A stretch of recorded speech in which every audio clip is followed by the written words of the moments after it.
Yo, what's going on? Welcome back to the third and hopefully the final stream of this little mini series marathon that I've been doing where I listen to every single monstercat song that is released this year for the first time. For those of you that are joining for the first time, couple housekeeping notes that I'm just gonna knock out of the way very quickly. If you guys want to make your own tier list, like the one that I've got on the screen right here, the top link in the description will take you to this exact same tier list, but with all of the songs here untouched. So you guys can make your own tier list along with me. I know I had a couple of people asking me where does the ranking with chat part come in. That is where I'm doing my own tier list, but you guys are more than welcome to chime in on your opinions or thoughts for or against, however I've decided to rank this stuff. But you could also make your own. I've just updated it right now, actually, with the music that has been released over the past 2 weeks, I think. So it is up to date, and the goal of this stream is hopefully in the next 4 to 5 hours, if I lock in, that I can get through the remaining songs here. We'll see if that'll happen. I'm slightly doubtful, but we'll see. I see the S. Sultaran is in chat. Hello there. Nice to see you around here. I'm trying to think of it. I feel like I'm forgetting something. Oh, in between the last stream and this stream, if anybody was around from the last stream, I have reordered some of the rankings that I have here. I'm not sure if any of them stick out to anybody, but the main goal was I've added a lot more S tier music. I've balanced out some of the B and C tier stuff. And I've got a lot more in the D and E tiers. So we'll see how things go on for the rest of the stream. The last song that I ended off on was the Nemesis EP by Company. So I'm actually really excited. The first song of this stream is going to be Lizdek's Maniac. I love Lizdek. I love trap music. So I'm looking forward to seeing how that plays out. Hello, Mao EDM. Hey, I arrived. And hello, Braxton Coveri. Hey, chat. Yeah, I'm trying to think if there's anything else that I'm forgetting. But otherwise, depending on how long it takes for me to lock in and listen to the rest of the music. Oh, I got to start my timer. Boop, there we go. My timer is continuing from last stream. Depending on how long it takes for me to listen to the rest of the music, I would also like to... Mao Wilted Rose Emoji. How do you pronounce it? Moe EDM. We need company on the best of for real. So I've got a little spreadsheet that I've got over here on my other monitor where I've been like marking my favorites, right? The songs that I've just enjoyed in general. All of these with like the dashes, the green dashes, they're not my best of candidates. I mean, they're best of candidates, but currently I have 146 best of candidates. So these are just songs I like. But from company, let's see. What songs of companies did I like? Jawbreaker, that was a good one.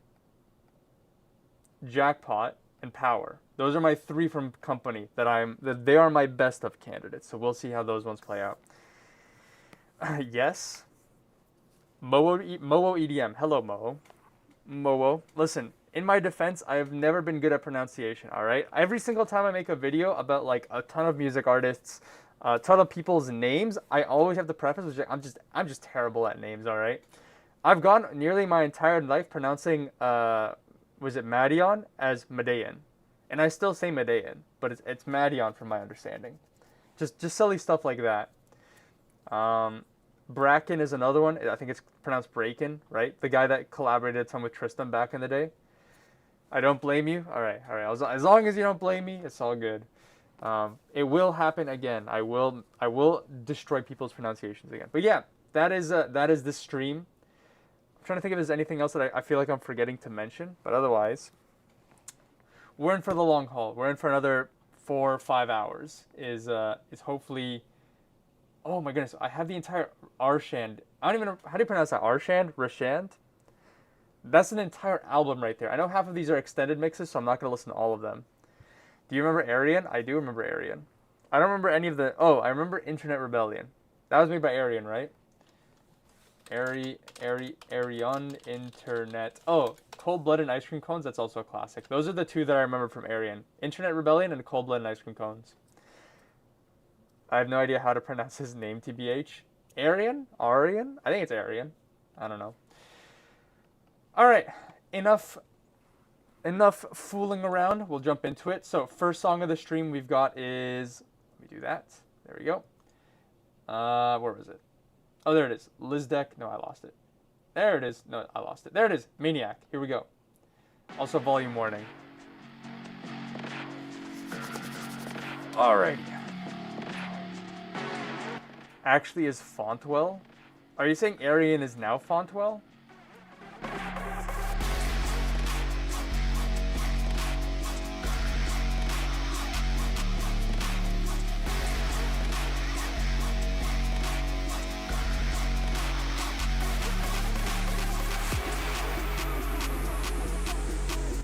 I see we're listening to Hyperfocus there. I did listen to Hyperfocus. I think I listened to Hyperfocus in the last stream, which was like a couple days ago.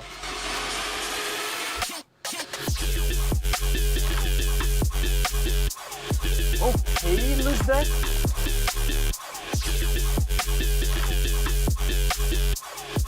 Now, when I saw Lizdek debuted with Hyperfocus, I was expecting Trap Lizdek. My head's getting cut off here. There we go. So I'm glad to see that we're actually getting the Lizdek trap style here.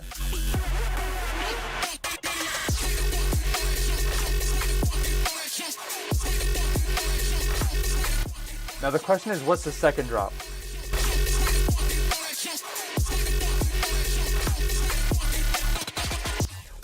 Oh, Hyperstrike. I mistook Hyperfocus with Hyperstrike. Yeah, you're correct. The first song of the stream that I was playing in the intro was Hyperfocus, which I think is S tier, by the way. I marked Hyperfocus as S tier. I love Hyperfocus. As Cloud Cage said in the comments of this video, Brock Boser type beat.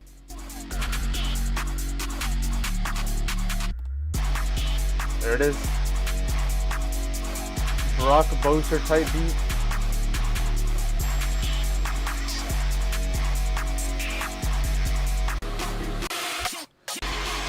Alright.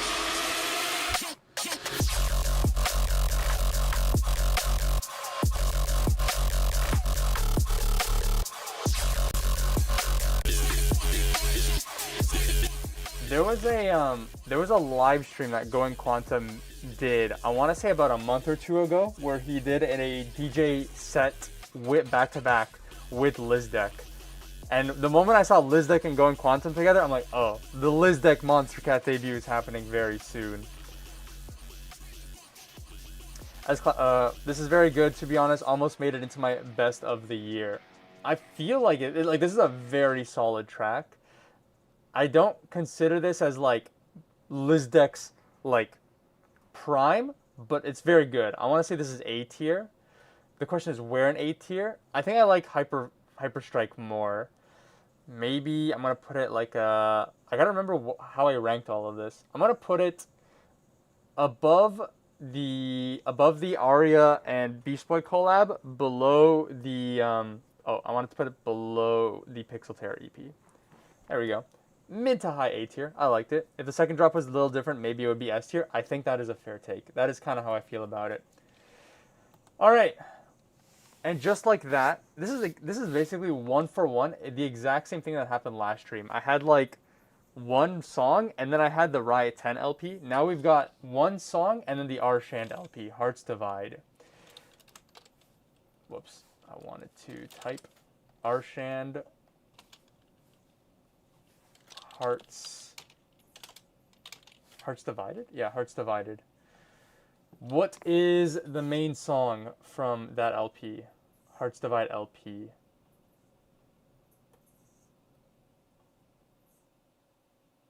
Love Blind 4 months ago. Oh, he did like a listen. Okay, you know what? This is what we're going to be watching. Hearts Divide melodic house set in Toronto. That's my backyard. There we go. That's what we're going to be watching. All right, so we've got the entire LP. How many songs is this? So it's 15 songs, and then the other 15 songs are just the extended mixes. So we're only going to listen to the, what do you call it? We're only going to listen to the not mixed versions. And I'm only going to listen to the songs that are new. So the first song is Oh wait, there's 12 new songs either way. I Will Be Fine. Here we go. I will be fine.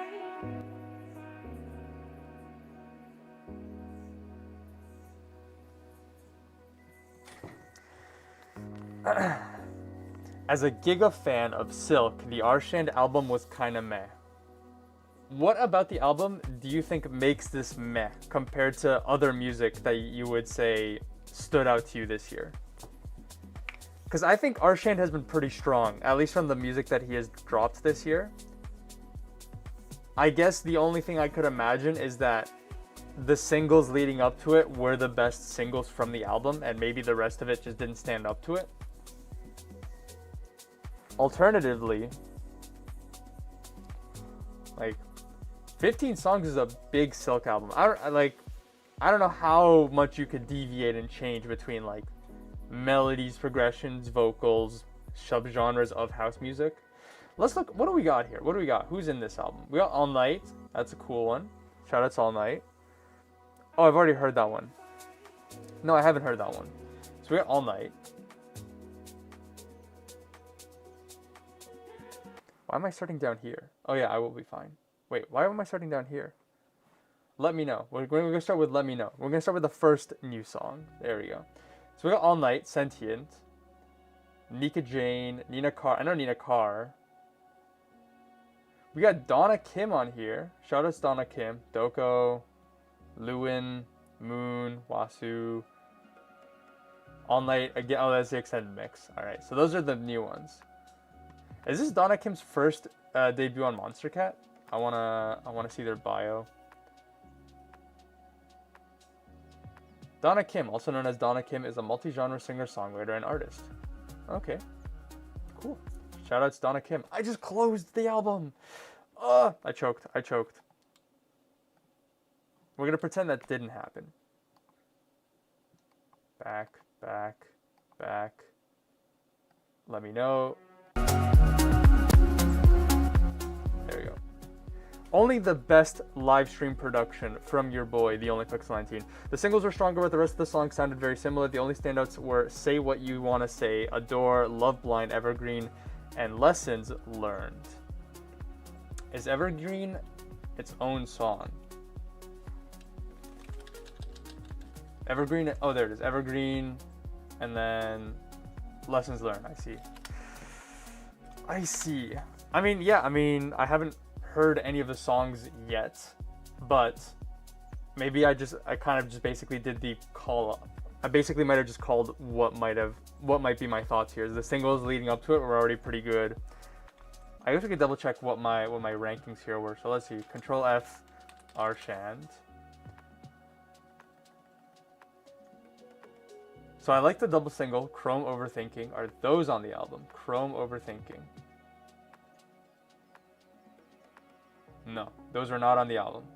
Next, Cycles. Was that on the album? I think Cycles is. No, it's not. Cycles. Oh, it is. There it is. There's Cycles. Chrome is not on here. Okay, so the double single is not on here, and then Cycles is. So we move on. I guess I didn't like Adore. Love Blind. Love Blind's got to be here, right? Love Blind? Oh, there it is. Number 9. I guess we'll see. We shall see. Interesting choice, I suppose, to drop a double single and then not have those songs on the album. Because when I saw this 15-track album, I thought the double single was included there. So I guess not.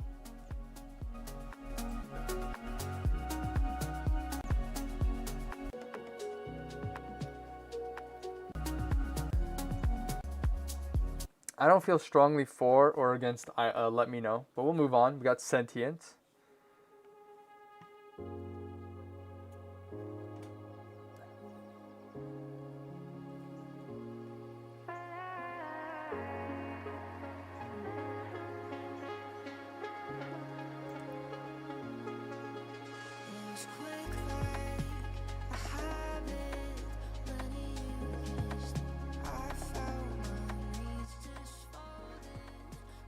I will always be kind of interested in like the colors that they decide to go for these watermarks. I'm also curious as to what the inspiration is for the album cover here. The only downside I see with an album cover like this, oh my camera's in the way. Whoop. The only downside I see for an album cover like this is that, at least specifically with the last couple artworks, they've all just been him. Just kind of standing there. Well, not all of them, I guess. Adore and Love Blind are him. But I guess that's maybe more of just kind of like a Silk issue. We got like cityscape, cityscape, clouds, clouds, person standing, person standing.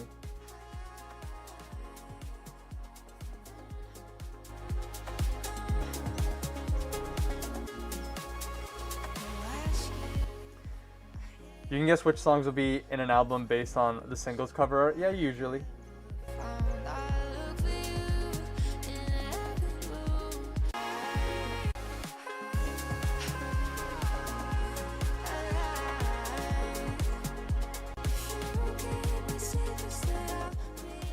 The vocals are nice. I don't feel strongly for this, but I'm going to mark it as a song that I enjoyed. We've heard Adore. Here for Tonight is a new one. So let's see. 118, 121, 120, 120, 120, 120, 120, 121, 21, 21, 21, 21, 21, 21, 21, 118. So the entire album is 118, except for like the first couple. All Night, triple heart emoji. All Night's voice is so good. Yeah, she's definitely proven herself as a very good vocalist. Who's singing on this one?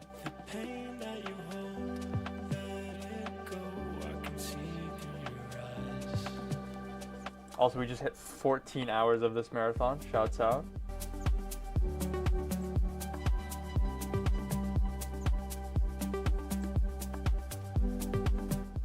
I want to see what Arshan's... What do we got here? So Arshan, I saw a tattoo. Can I get a better look at it? I don't know what that is. That's cool. Now let's check out the setup. So first things first, alright, same as the last time. The setup is not plugged in. iPhone on a gimbal, tried and true classic. I feel like I might have this exact same tripod, which is kind of funny.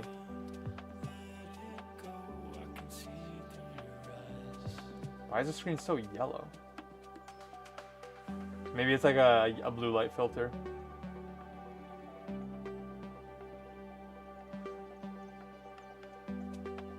CN Tower in the background. That's my home.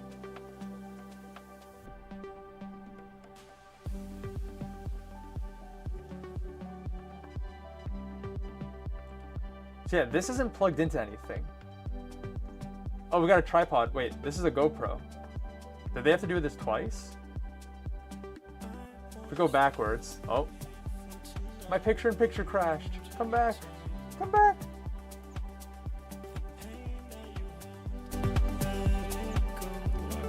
This is alright. Like, so far, nothing really stands out to me. It's just alright. But it's like, it's very solidly produced. We got Anyone Else with Nika Jane. Not Nina Jane. And we gotta refresh this page. I like looking into how these are filmed.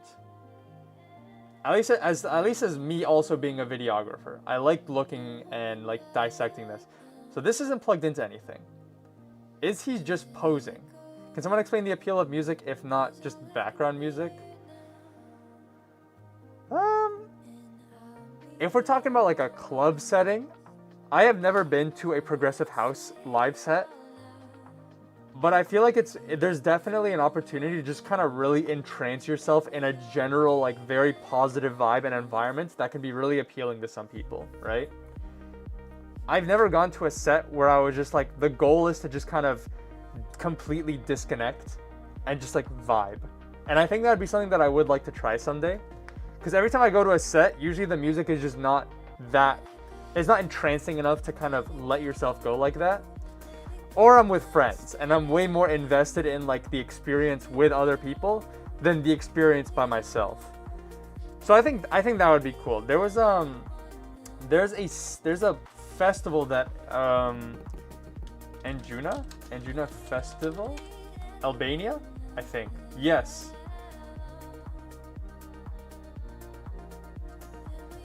So there's a festival that Anjuna does in Albania, which I've seen, which looks really cool. What was it called?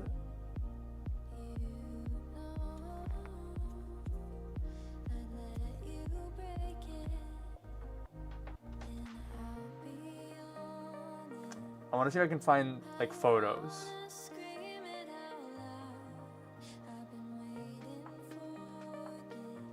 But like they do the festival on the beach. Like this feels like an incredible like vibe, you know? It's very different to like all of the other festivals. Like you're either in like a grimy nightclub where they're playing like really aggressive music, or you've got like the Lost Lands like, which is just in the middle of a field. Oh. But it seems like a cool genre of music to experience. But if we're not talking about that, then like, yeah, just positive music to like have in the background to set the tone, to set a mood, I think is fair. But I feel like it kind of brings up the whole conversation about like, I don't know if you guys have been following like the entire Netflix arc of like media and stuff like that. But Netflix has a big controversy when it comes to, was it Netflix producing second screen content? Basically, there's this whole thing where like Netflix executives are asking producers to make movies and TV shows. Oh, my thing's in the way. Oop, there we go. Netflix is asking Let me point. There we go. Netflix is asking producers to make like movies, TV shows, and stuff for the explicit intention that the people that are watching it are not actually going to be watching it, right? And I think, like, well, first of all, like, if it's true, and from what I understand from some industry professionals, it is true. If it is true, like, that kind of sucks, right? Because you're just making something for the express purpose that it's going to be ignored on purpose, right? And so I want to be careful of labeling any music like that. Because sometimes people just make music for the purpose of just having it in the background, right? Like, you're just setting a vibe. And I think it's a lot more appropriate, contextually appropriate, for music to be like that. Movies, not so much, right? So I guess if you have that kind of nuance with music where it's just like not every song requires your undevoted attention, then like it kind of makes sense, right? Because yeah, I'm not going to put on like a Silk 24/7 live stream and be like, yes, I'm going to have my undivided attention for the next 2 or 3 hours on a Silk set like that, right? At least not online.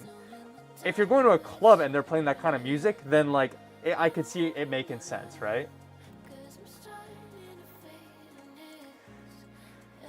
Like, I don't know, maybe I've just been conditioned to view this as background music. Well, I mean, yeah, I think it just requires like a separate, oh, let me put my camera back in the correct place. Boop. I think like the Silk adjacent style of music just kind of requires you to rewire yourself and just kind of re-experience music in that way, you know? And at the end of the day, if it's not for you, it's not for you, right? But I think when people say it's background music, it's not inherently a bad thing. Unlike, for example, the comparison I was trying to make where like background movies or background TV shows is a bad thing. At least I think it's a bad thing. It's wireless, duh. True. Yeah, it's wireless audio, wireless energy as well. Okay, wait, so there's a GoPro here, and I know there's been other chats, I will catch up shortly, but there's a GoPro here, and then in this take over here, there's still a GoPro. Where's the iPhone? There's an iPhone, right?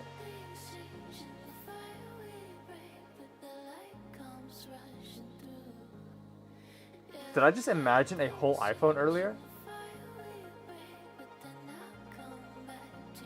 GoPro.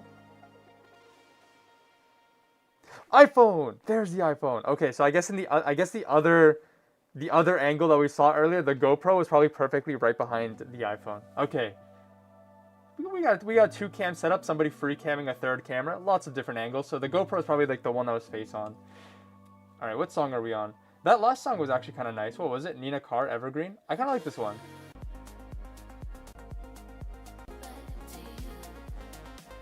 I'm gonna quickly skip over anyone else. Yeah, I liked Evergreen more. All right, we got November next. Let me shrink this, and then I'm gonna catch up on the chat here. We'll keep playing the video.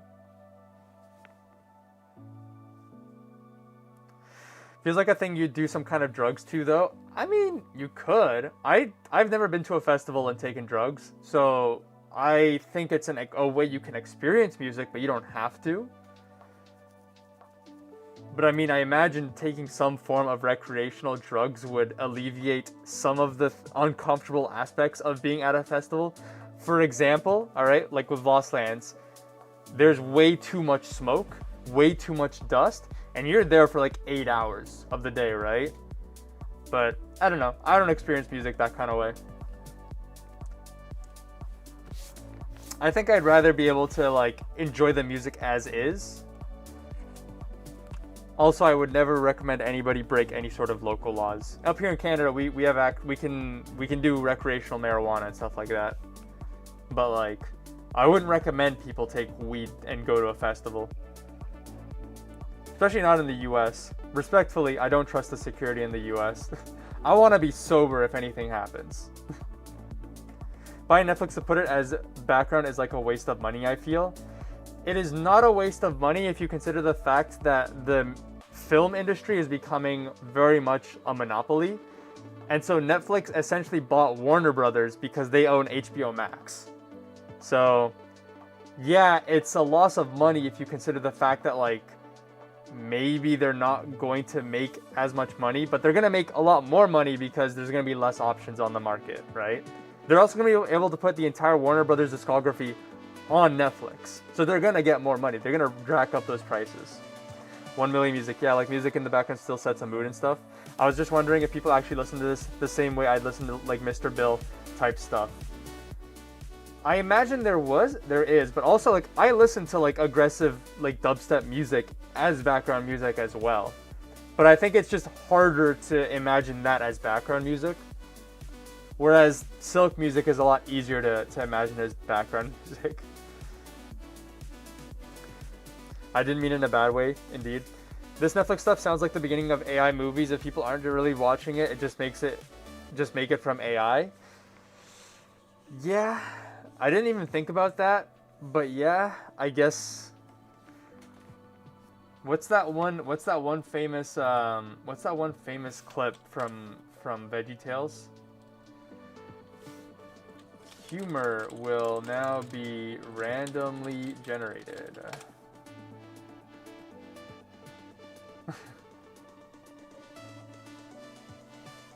In the future, entertainment will be randomly generated.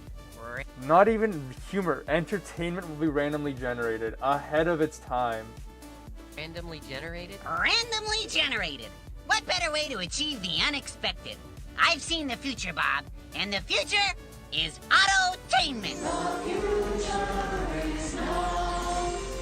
Hey, those are robots. Affirmative. Not only VeggieTales, you were ahead of your time. Never change, VeggieTales, never change. Maybe people watch movies on their second screen out of nostalgia for living with their parents who watch TV all the time. I didn't think about that. Yeah, that could be an aspect. I think if you're gonna watch stuff as like a second screen entertainment, like that's okay if you're rewatching it. But like if you're watching something for the first time and you don't actually like grasp anything that you're watching, then it's like, what was the point of watching it? I've done that before. Like I've put up a movie on a second monitor just to like, cause I like quote unquote wanted to watch it. And I ended up watching the whole thing. I was like, I did not understand anything that I just consumed. And then I end up annoyed and I end up watching it again. So that might also be why, right? They know that people are not really understanding what they're consuming and they're just like, well, I guess I'll just watch it again. Also, I guess they could just autoplay, right? So they're just gonna autoplay show after show after show, movie after movie after movie. They're just getting extra streams that people aren't watching. VeggieTales reference in the big 2025, always. Active background versus passive background listening. What did he see? I have playlists for both. VeggieTales saw the future. What did he see? Weed eater. What's that one meme? Did he know meme? Does he know? What did he know? What are we on? We're on Hearts Divide? No, we're not. We are on Hearts Divide. This one's kind of nice. November, a little bit too abrasive for me. But Hearts Divide is kind of a vibe.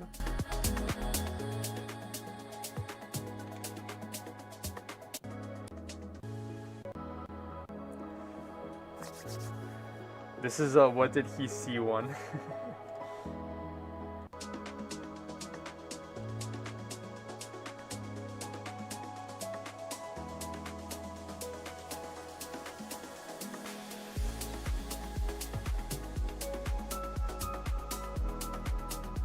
I wanna, one day, if I ever get to play at a large festival, unlikely, but if I ever do get to, I wanna dedicate like 10 minutes of my set where I just play the most chill, relaxing music, but I request everybody to be like, all right guys, I need you to go as hard as you would to this song, like as if it was like sudden death, like Wall of Death, or like Laser Beam by Ray Volpe. Like you guys gotta go stupid.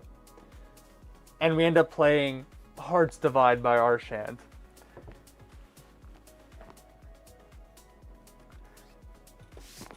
There you go. This is nice. I like Hearts Divide. This is the title track. Good title track. I like it.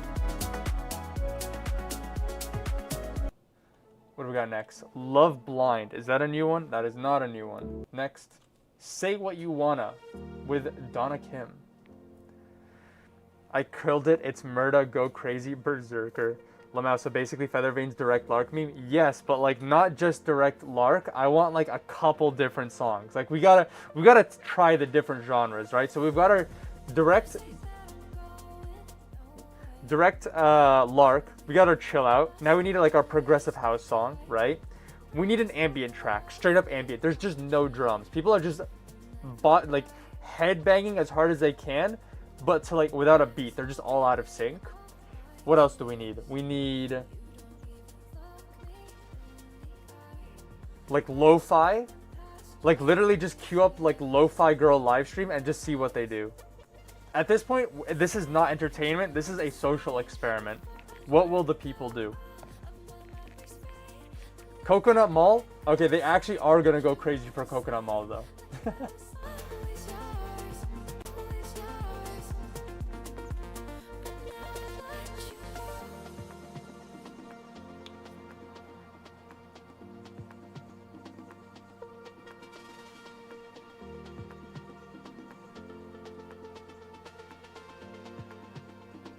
One, two, three, four.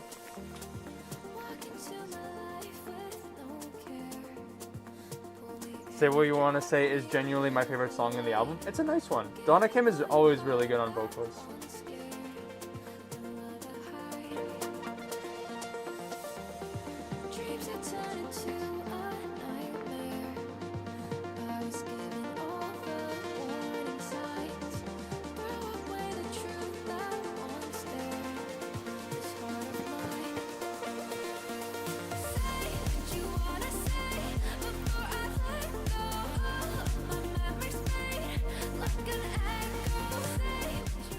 Yo, her voice is actually pretty powerful here compared to like other Silk music. Like she's going above and beyond here.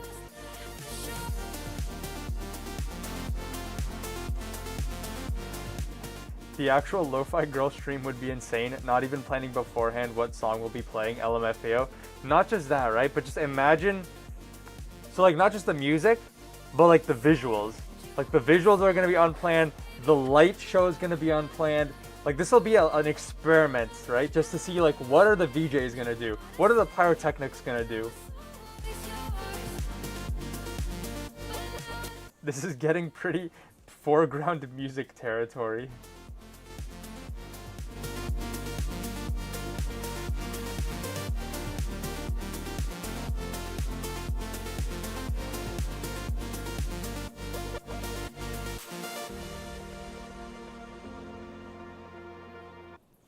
I was just thinking like, so this is an hour-long set and the sun has been setting in Toronto for an hour.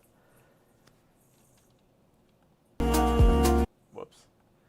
Mute that. So hold on. This is the beginning of the set. I mean, the sun's not really. Oh wait, the sun is setting. Okay, no, it's like, so there's the sun at 1:47. An hour later. Okay, there's actually like nighttime shots in this. Respect. There is a passage of time. Shoutouts Toronto. Shoutouts Toronto. Okay, let's go back to the play and shrink. What else we got here? That one was a good one. I'm like kind of in the middle with Say What You Wanna, but like Donna Kim definitely does great, a great performance. We got next Heart Vacant with Doko. That's a new one.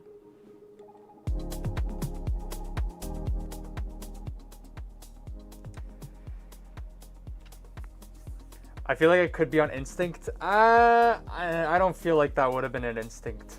I don't think so. Like the vocals, sure, but everything else about the song does not speak Instinct to me. Unless it was like an Instinct LP and it was one of the songs. Somebody just got hacked on my Discord server. Oh, somebody else got murked instead. Lol. What was I gonna say? Yeah, if there was like an Instinct LP, then yeah, it could definitely be, okay, no, this guy did not get banned. I'm gonna have to murk him. Pro tip, do not get your Discord account compromised. It is not a good idea. Lol. If this was an Instinct album, and this was one of the songs on that Instinct album, then I could see it on Instinct. But as a standalone song, I definitely do not consider Say What You Want to Say as an Instinct-coded track. Beyond the fact that, like, the vocals kind of pop off a little bit in the second half. Shoutouts to Passage of Time. True. Shoutouts to Passage of Time. Wouldn't be here without it. Let me tell you what.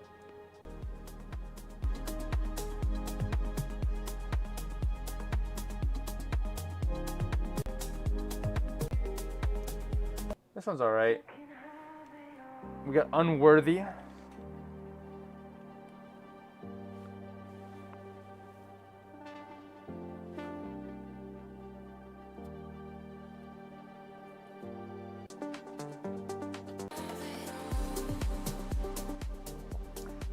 kind of like this one.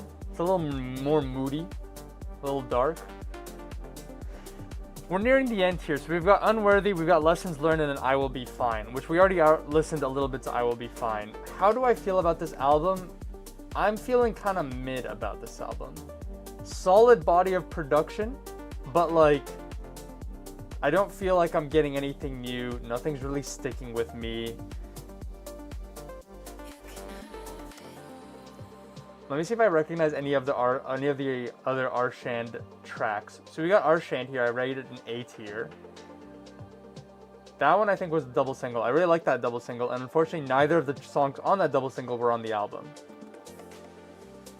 If we go down here, so I mentioned this earlier in the stream. I had actually done some off-camera reorganizing, re-ranking of some of my albums. So it might look a little different from the last stream, but one of the main things that I decided to do was anything that's in the B tier and above is a song that I like.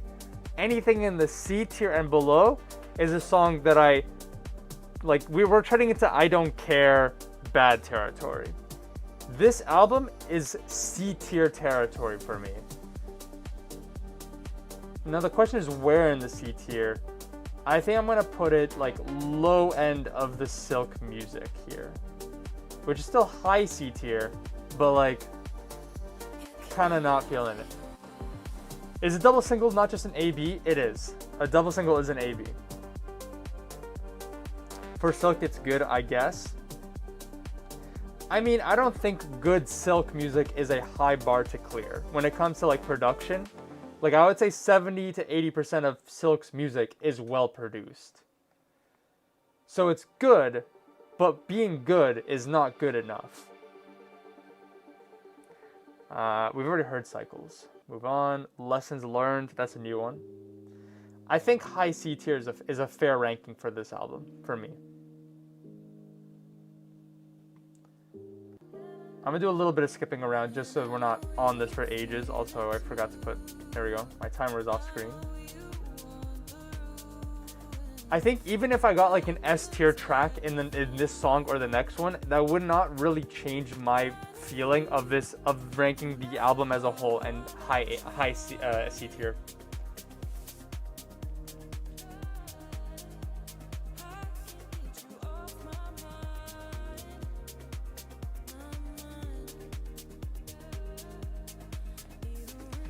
For Silk to be very good, it needs to be something different like Angara's I Don't Mind. I don't remember what that song sounds like, so I can't comment on that particularly. I think it being just not house is already kind of in the right direction because there's already so much house. Like lo-fi is already interesting to me, breaks is already a little bit interesting to me. Drum and bass will always be interesting to me, but only one Silk artist does that, so that's not really a fair take, I think. I just think more engaging melodic progressions would help. And maybe like breaks on Silk, the cringe department. What does that mean? There's breaks on Silk occasionally. I didn't even realize this is the last frame. So happy. What kind of headphones this guy got? Sennheiser, respect. Good take.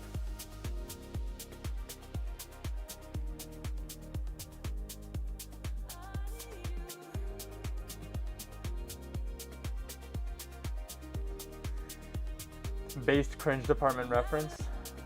Oh, that's that other ranking group, right? Breaks on Silk, quadruple exclamation mark.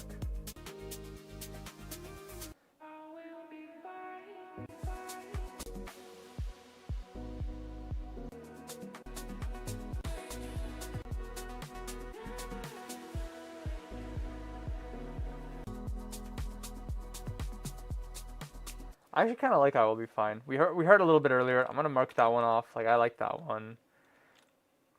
All right. Yeah, I'm pretty solid with my feelings on the LP here. All right, jumping ahead quite a bit. All right, no more relaxing. We've got Slumberjack with bass music. Move Your Feet. All right, here we go. Everybody move your feet to the sound of the. Ain't nobody trying to do it like me. Everybody move to the sound of the. Ain't nobody trying to do it like. You guys know that one meme where the guy's like got that instrument in his hand, like da, da, da, da, da, da, da, da, da, da, let's go, and then turns on the car speaker? That is what I'm imagining right now when I'm hearing that instrument. Not that one.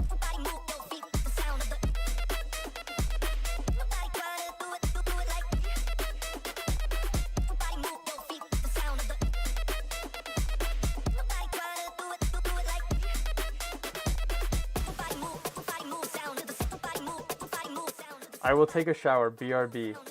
Have a good shower. You listen to Voltage 004. I have not listened to it yet.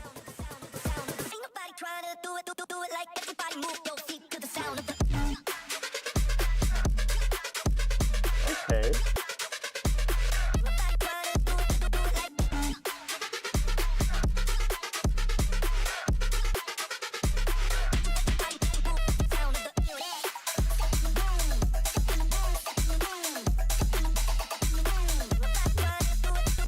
Does this sample Missy Elliott?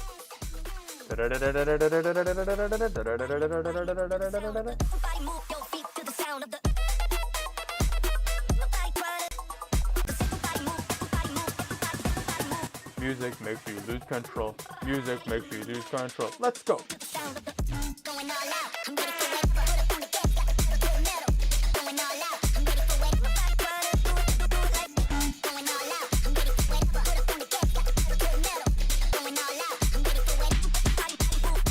Finally, breaks on Silk. Who is this poor DJ you're keeping captive for visuals? That was Arshand. He dropped a 1 hour live set from Toronto. That was the guy we were holding captive. Damn, Angara, I Don't Mind is mastered loud, by the way. I remember this one sounding vaguely annoying. I could see how this could be annoying. Like the It's alright. It's like pretty slightly underwhelming to standard for Slumberjack. Arm & Hammer. Oh, I need to rank the other song, but we got Arm & Hammer. This is a cover of Demon Hunters, right? I tried to sing, couldn't hit the notes, but I kept. If I could be free. Was suffocating, no, but here with you, I can finally breathe. You say you're no good, but you're good for me. I've been hoping to change, now I know we can change, but I won't if you're not by my side. Why does it feel right every time I let you in? Why does it feel like I can tell you anything? All the secrets I'm putting the Slumberjack track in mid B. that might make me dangerous. We could be. Oh, no, my bad. I'm early.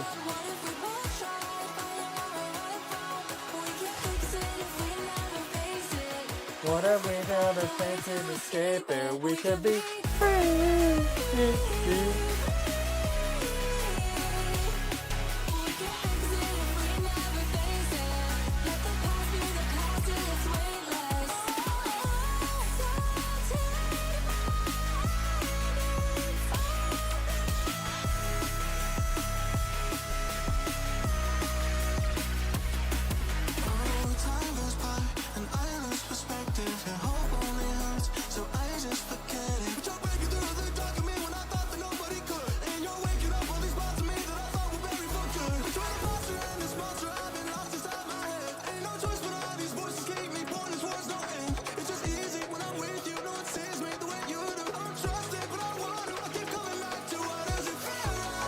Sounds like they were just afraid of calling this drum and bass.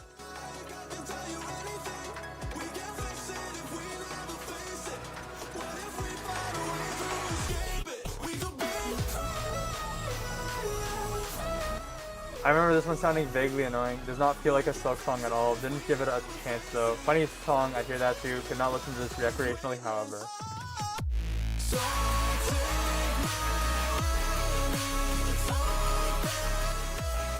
So this song, I imagine, was only signed because, well, not only, right? But it was definitely expedited because of the Demon Hunters, like, popularity. 15K views. All right, let me see. Show me some Spotify numbers here.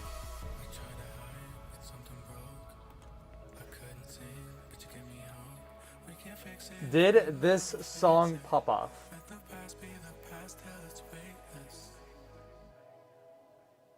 All right, I'm not really a Spotify kind of guy. How do I see streams? Also, pause before I hear more music. Oh, nope, you're not getting a stream from me, buddy boy. All right, how do I see stream numbers? I'm not really a Spotify kind of person. That's how many listeners they get in a month. We could be free. Free. All right, 500,000, respectable, fair enough. Fair enough. Can't complain. That's a solid count. I don't know. I don't really feel strongly about this. I think I'd feel even less strongly about it if I hadn't actually watched K-pop Demon Hunters and enjoyed it. Like, if I didn't know anything about K-pop Demon Hunters, I think I'd probably enjoy it not like less. Because to me, this is just another melodic bass song. I don't feel strongly about this. I've ranked the Lo-Fi album and the Rocket League album in E tier because I thought they were underwhelming and very much like a corporate decision, in my opinion. And I don't think it would be fair to rank this song at E because it's like another corporate decision. But like that's partially why I feel like any benefit that I get from being a cover of a very popular song to me is only because it was extremely popular at the time. Like if it was good, then it'd be like, okay, fair enough. Like if it was really good, I feel like I'd be swayed differently. I just don't feel strongly about this. This is a C tier for me. The question is where in C tier. I mean, it's not terrible. Like it's alright. I would say this is probably the best Arm & Hammer this year so far. But like, that's what we got for Free. Like Free could have been, I think, a lot more like ethereal, impactful. Listen, of any song to make like a melodic dubstep synth stack Trivecta style track, it would have been Free. And I guess they kind of did that in the second drop, but not really so much the first one. I'm feeling this is a mid B for me. I'm gonna put it above Drinks on Me. Above the Drinks on Me double single. That's where I'm leaving that there. We got Nalek, Ash's VIP. So apparently the VIP is supposed to be more cohesive, or is it less cohesive? I've heard conflicting things about the VIP.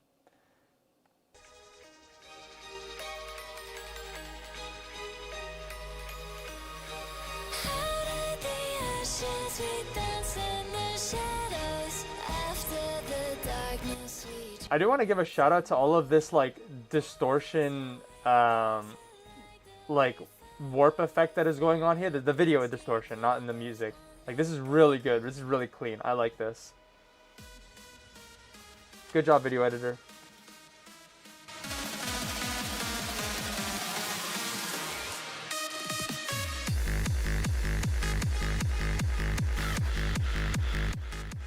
So they instead of just going full 4/4, they go 6/8 to 4/4. All right, buddy. Listen, if you want to make your music harder for the simple-minded like me, at least commit to the bit. Don't just switch to 4/4.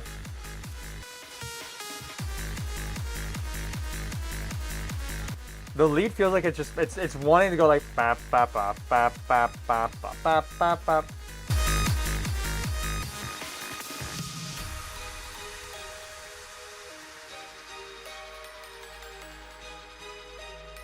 I'm ranking the VIP. The only thought was I don't really care where I rank the VIP as long as it's lower than the original. That is my only thought. I see I've ranked the original at high D tier, so I'm gonna rank it. I'm gonna rank it bottom D tier. I'm not gonna put it E tier, but I'm ranking it bottom D tier.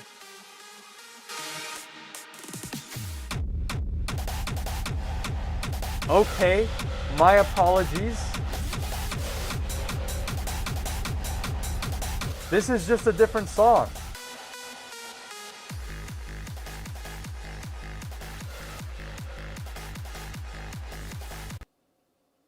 Thank you, monstercat player. I appreciate that.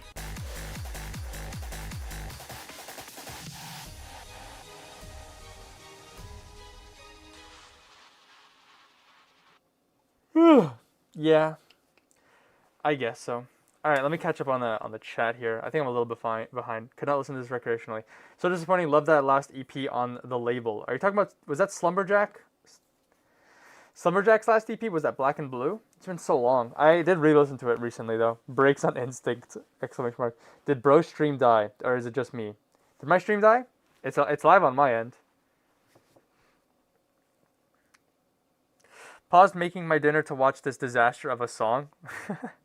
Nalik was gassing the shit up so hard in OG Ash's comments. LMAO. I'm gonna find that.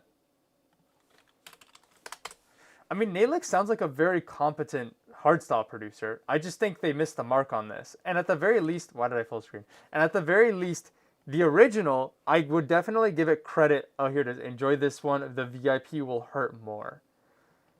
All right, cool. I can respect the creative decision that they went in this, even if to me it missed the mark.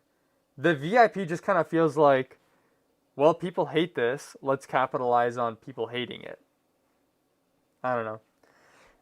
The VIP had a lot more potential. I think if they just committed it to being 4/4, then it would have been received more better. I think. We got Oathbreaker, Caster. I've been getting recommended this one quite a bit. I'm looking forward to it because I see it's Caster Trap. So what do we got here? I've got medium to high expectations for this. Okay, I'm back. Welcome back, Braxton.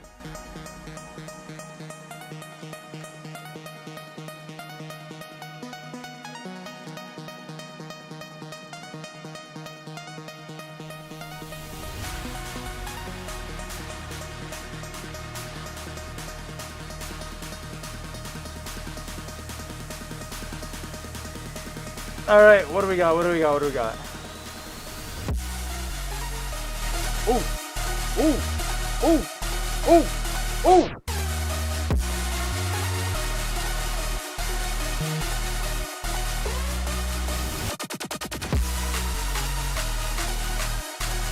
The transition back to the normal kick plus bass makes so little sense. Well, it certainly does quote-unquote hurt more, I guess. This was announced like 10 months before it dropped. Oathbreaker? Or the OG, or the VIP? Anyways, this already sounds cool. I'm looking forward to this one.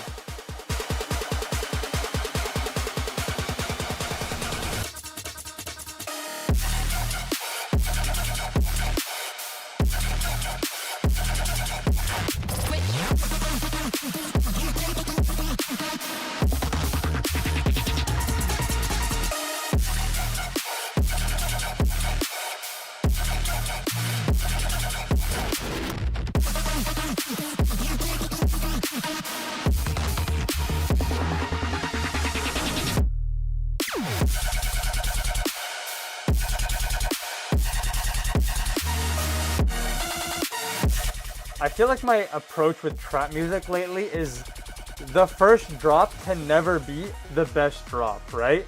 The first drop is gonna set the mood. That second drop better be the one where you go crazy.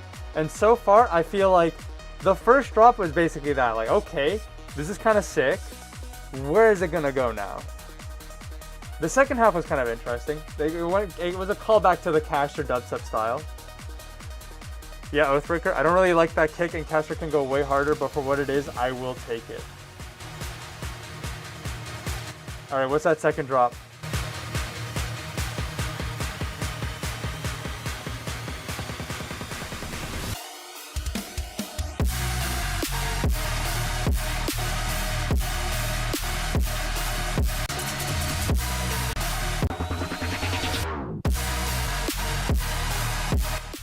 This is like 90% kick, 60% song.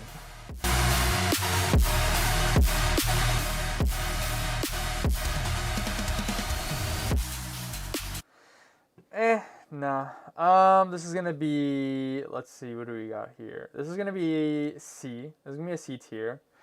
Where in C tier? You know what I'm gonna do? Nalek is going down VIP to the E tier, and then I'm gonna do this Coven song is going to be D tier, and then this will be C tier. The question is where in C tier? The answer is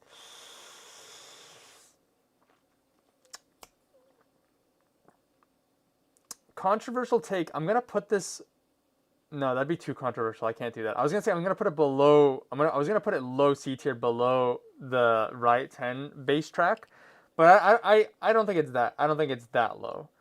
I'm gonna put it below Wompy. Was that what it called? Get Wompy? Get Wonky by Aki and Odd Kid Out. Below that. That's where I'm gonna put it. And I think that is fair. Mix kind of bad, TBH. The thing is that's the Caster experience. Is most of their music is not mixed in a way that I think is ideal. But like they've done it for so long that that's kind of their style. So it's like it's mixed bad, but also it's mixed the Caster way. So if you look at it like that, then it's not bad. But in this specific instance, yeah, I think the kick is way too loud.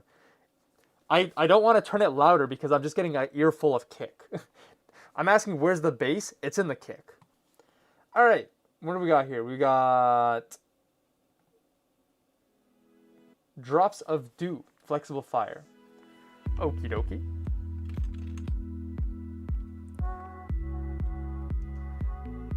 Flexible Fire, my beloved. Another disappointing return, cry face. Does Caster come back later this year or nah?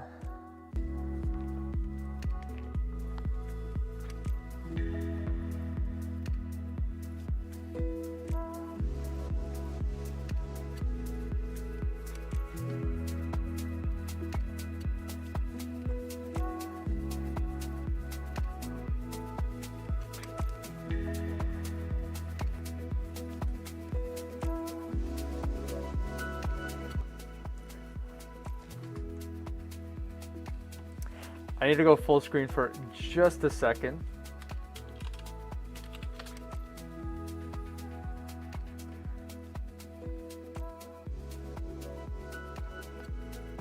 There we go.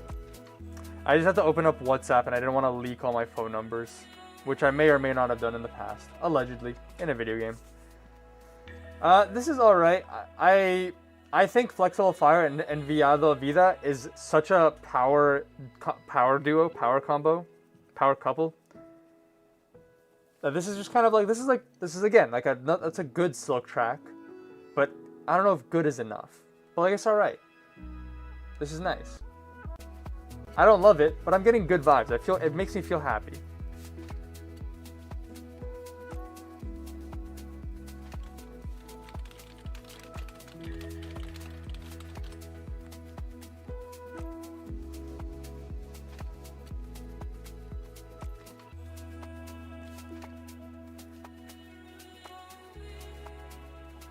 I'm putting this high C tier.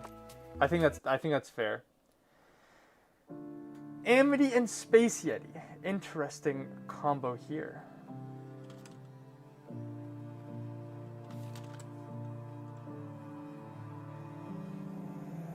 I've been treading water. I can't do this much longer. Stuck here in the silence. Lost in the sea of stillness. Give me something to hold on to.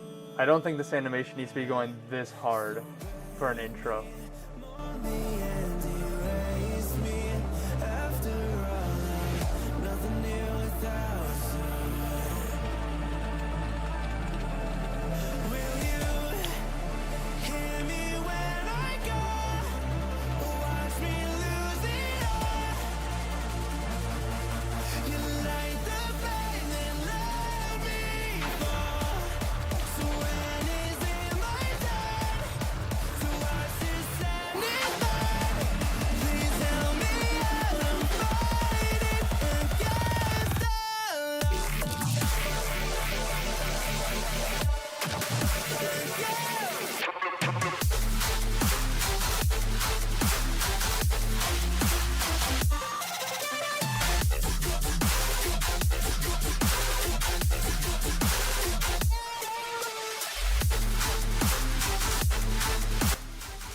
I was kind of expecting that maybe once this song like dropped, that the animation would change, but it's still just pulsing. It looks like it's pulsing off beat as well. Like, I guess there's not much to animate in this, right? They've got the crystals kind of floating around. The water's got a distortion effect on it, which fair enough. The clouds are moving, cool. What do you call this? The electric veins or whatever in these obelisks, they're glowing. But like, it's pulsing, it's glitching, a bit too much for my taste. This is pretty alright. Definitely can hear the Space Yeti influence in this. Oh, we got techno. Whoops, too far. Too far.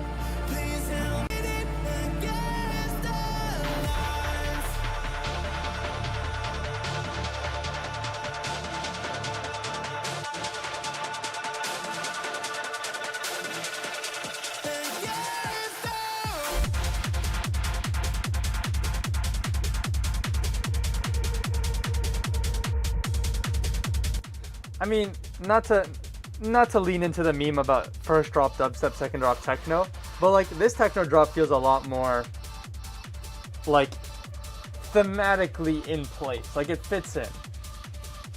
Also, Space Yeti does techno, has done techno for quite a bit, so like it works out.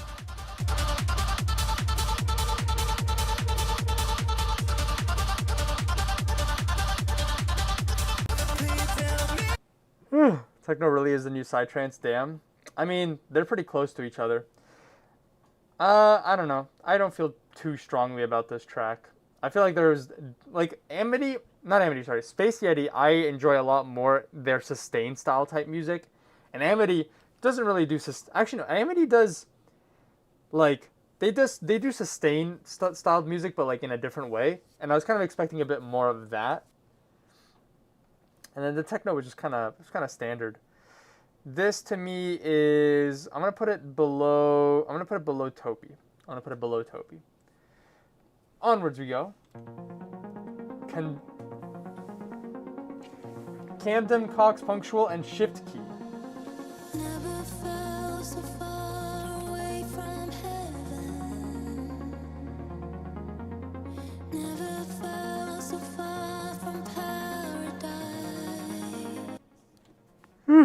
Is this gonna be a catchy, punctual song? That's the question of the hour right now. Here in your eyes, I need your light. Surround me, oh, surround me, around me. I just want you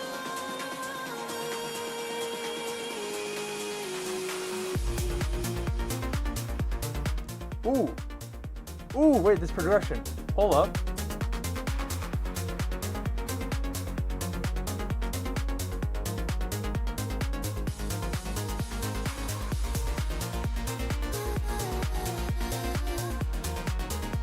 All right, I'm a little interested in this. That's a negative, but it's okay. Hello, Ricky20.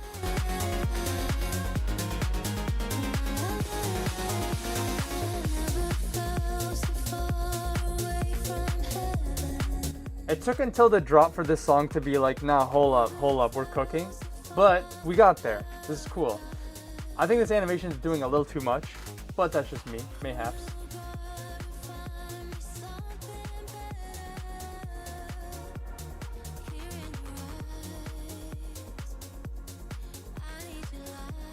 I'm trying to pause on a specific frame that I saw.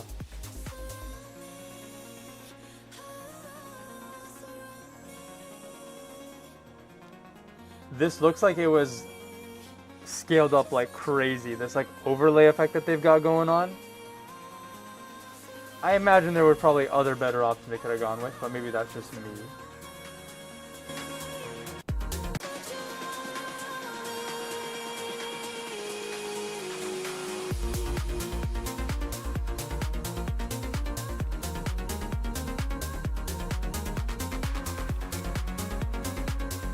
I like this. I feel like all the past songs were like kind of uninteresting to me. This is, I actually kind of like. I kind of would want to, I'd want to re-listen to this in the future. I think this is like a low B tier. This is a low B tier. I'm going to put it after the Finding Miro double single, with the potential to go up in the future. But I like this. This one actually was pretty alright. I am interested because I do see this Sport Mode EP up ahead. I've heard many people talk very positively about the Sport Mode EP. So I am looking forward to that. What do we got? We've got Long Story Short also. Interesting. Congrats on making it to monstercat. Their Instagram reels have been getting promoted to me like crazy.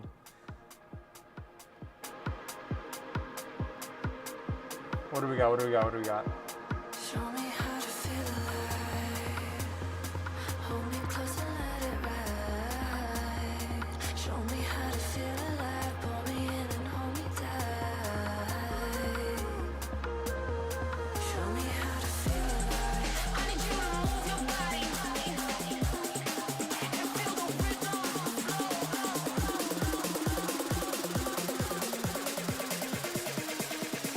Let the party lit from the night till the morning.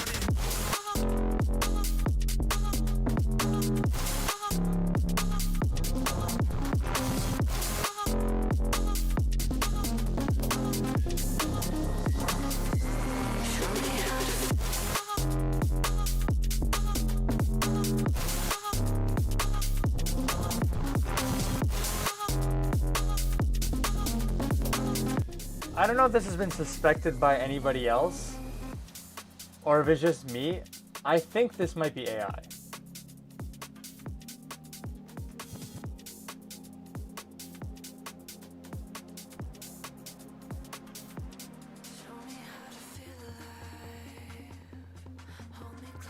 And if it is, to be fair, it's incredible that it's gotten to this point.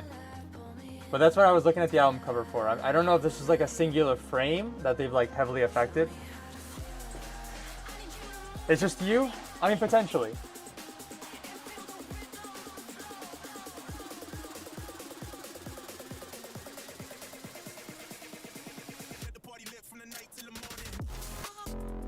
I mean, if it's not AI, yo, shouts out.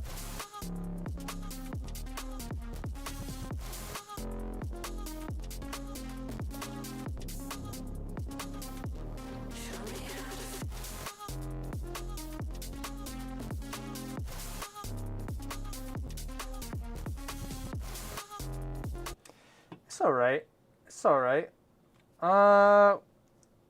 It's getting pretty hard here. What makes you think it's AI? A lot of these like 3D like morphing renders usually has like a level of consistency, I think, when it comes to like the way that it like meshes between its on itself. I think the main things that I'm noticing is just like the reflections don't look clean and smooth. There's a lot of these like bends that are kind of jagged or twisted in a way that does not feel consistent to any sort of algorithm.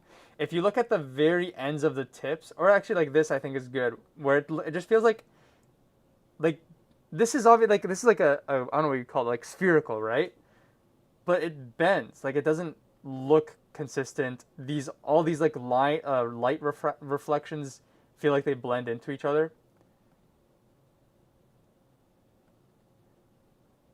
Like I cannot conceptualize how it's getting from one point to another, where usually it's just like it's just folding in on itself more and more. But you can also see it like at the tail end here of like the tips, where it's just kind of fraying off. There's one part like here, this part right here, this curve, it just kind of appears into existence in a way that does not make sense to me.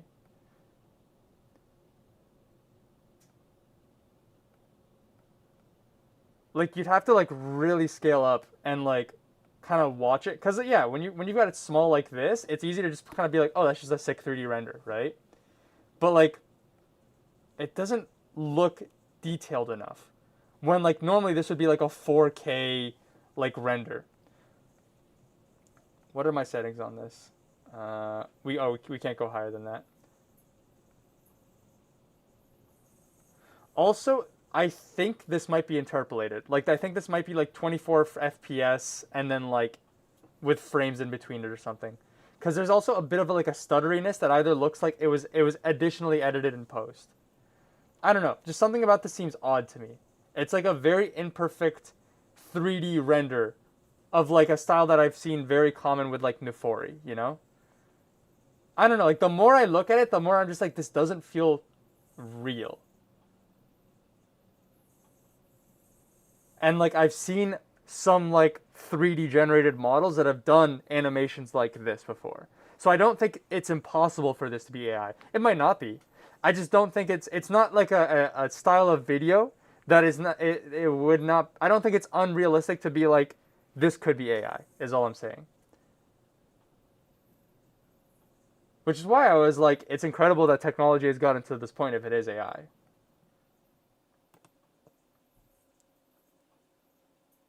Like, I don't think I'm going to see anybody commenting that this is AI. Like, it's not as obvious. So, I mean, it's cool. It's interesting. The song, I think I like Long Story Short's house music more than I do their UK style. So I think I'm just going to kind of put this at like, where did I put the other song? Oh, so the other like bass style songs are low C. I don't think it's low C. I just don't, it doesn't leave a lasting impact for me. Actually, I think I'm going to put high C. I'm going to put high C right after the Sublab double single.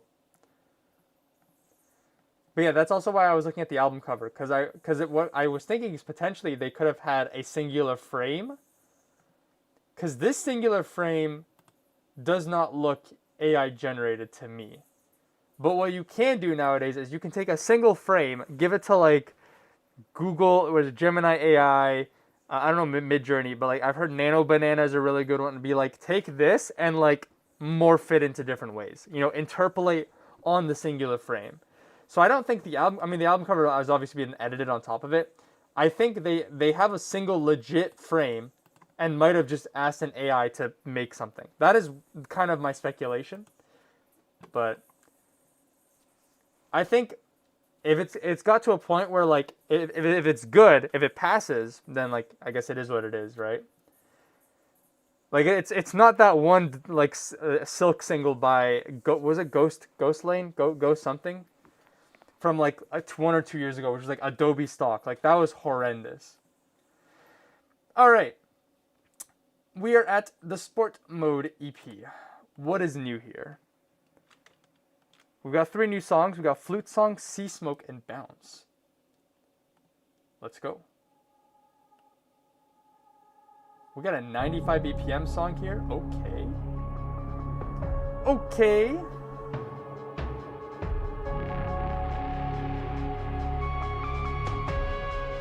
Wait, hold on. I don't think this is in order. There we go. Flute song. All right, flute song is first.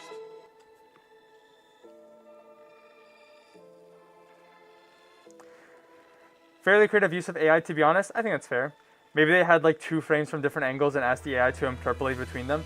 There's that, but also they could have just asked the AI like 20 times, interpolate this frame, and then just cut it in different ways in an editor, which is what I kind of suspect.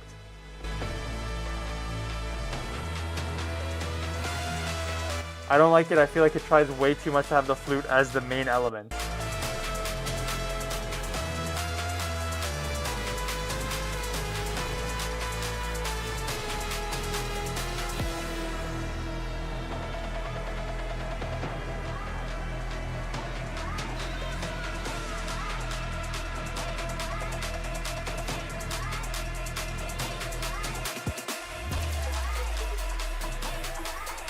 Okay.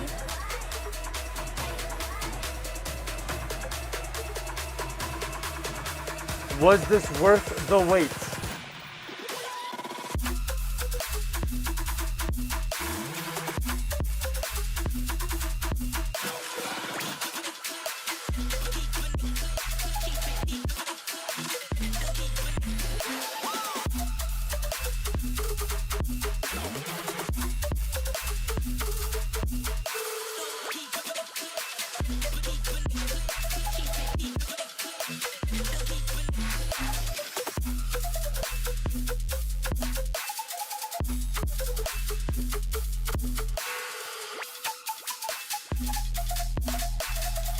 Not to be that guy, but the color grading between the animation and the album cover is different. The album cover is a bit more green tinted and the music video is blue. Not to be that guy, but I'm gonna be that guy. Alright, what was going on here? What was going on here? Who was the colorist for this? SMH my freaking head. Alright, this kind of sounds hard.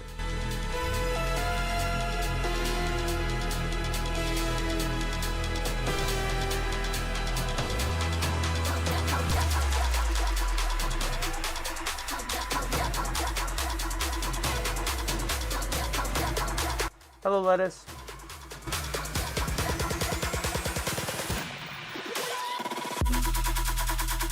Okay.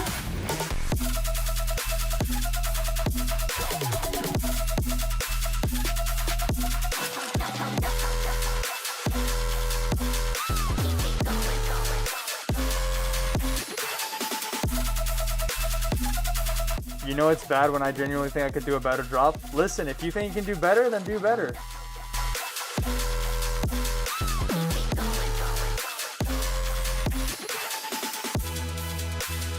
By the way, enjoy the barcode and the covers while you can because they removed it for some reason. I mean, I think the reason they removed it, to me, is kind of obvious. The barcode has always been an aspect of the artwork that has either improved or built upon the artwork, or has been very intrusive to potentially the goals of the artist. There are very few established labels nowadays that have a watermark like that is like a non-starter to change. And like it is surprising that as monstercat has gone on for this long without changing the watermark.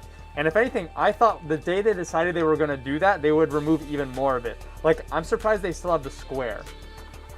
But it's also interesting and kind of, I guess, like, nostalgic that it lasted for that long. Because, respectfully, no one really cares if it's a monstercat release anymore.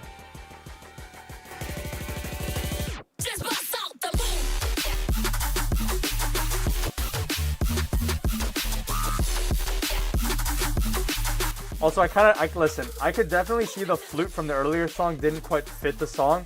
I kind of like it though. But also, I've got that trap music bias, so take my opinion with a grain of salt.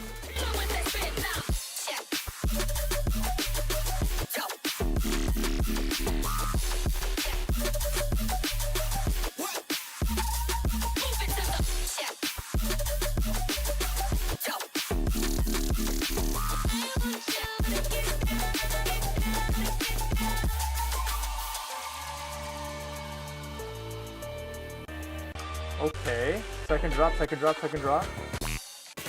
Too far.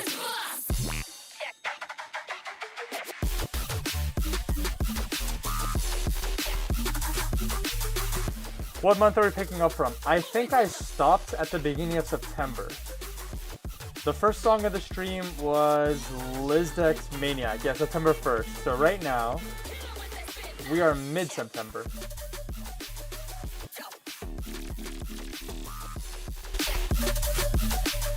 I still don't know what trap is. I don't if I ever will hear it as anything else. Oh. I mean, trap music is just music with an emphasis on 808s and hard bass lines. What's the outro? What's the outro? What's the outro? Oh! Oh! Oh! Oh! Oh! Oh! Oh! Yeah, okay, buddy.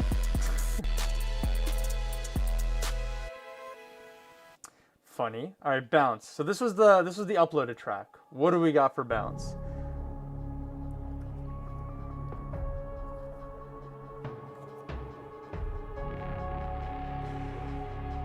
Missed some important words there.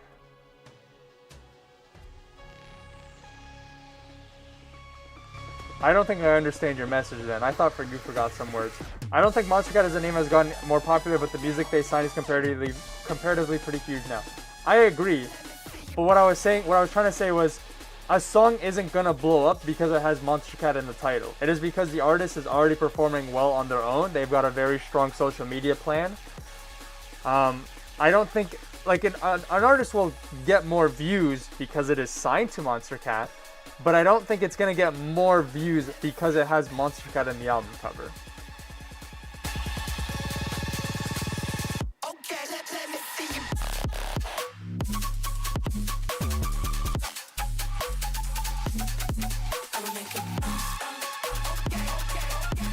Okay.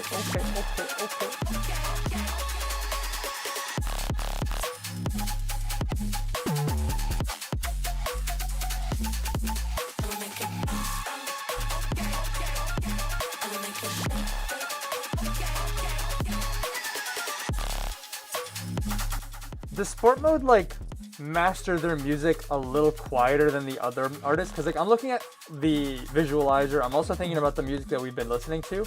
It doesn't look that loud. Like, hold on, I'm gonna pause this. Where's the... Whoop.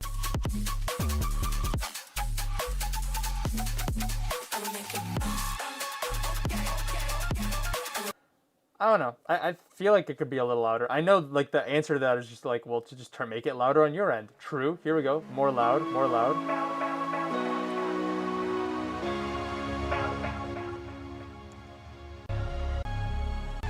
Okay. I'm getting very, like, Frost Top vibes, if you guys know a Frost Top. That's kind of the vibe that I'm getting when I'm listening to the songs. Frost Top, and then, like, maybe a little bit of Wink.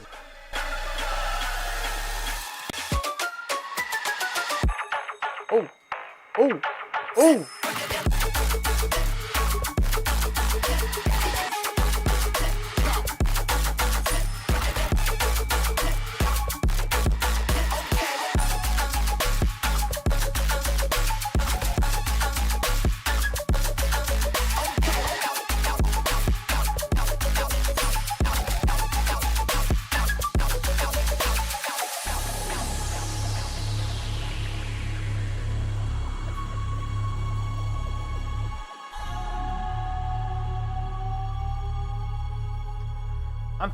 I feel like the EP is like a high B tier for me. I don't feel like this is necessarily like a body of work that goes in a direction that is new or different for trap music. It's just like a pretty standard trap EP, which I'll take it. I'll always take more trap music. But Sport Mode is also an artist I've never heard of before, at least prior to monstercat. I might have heard of them like once. I think someone pointed out they were on Night Mode, which I had heard. I heard the Night Mode track. It's alright. I like it. I'll definitely re-listen to it, but I don't think it's a genre defining. I don't think it's that crazy of a track or a body of work. We got an Oracle double single. Are they both? Only Sunrise is new. So Title track of the double single. Might also just be a waterfall release for all I know.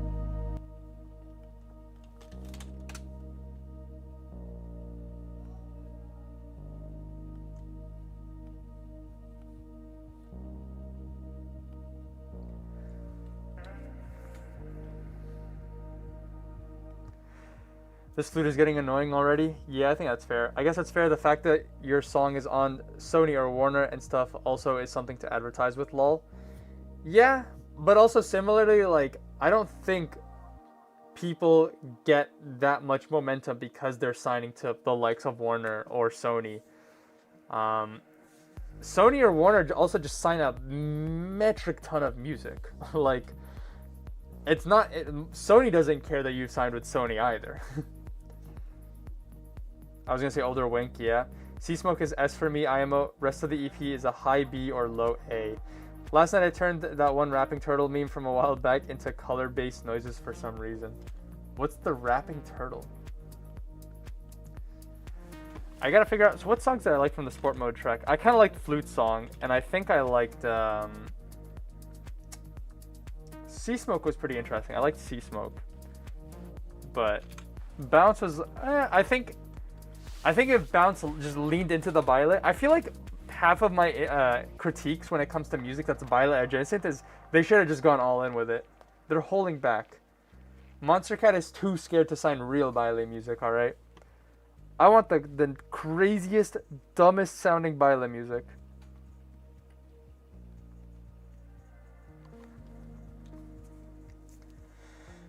This is alright. It's kind of nice. Let me turn up the volume a bit.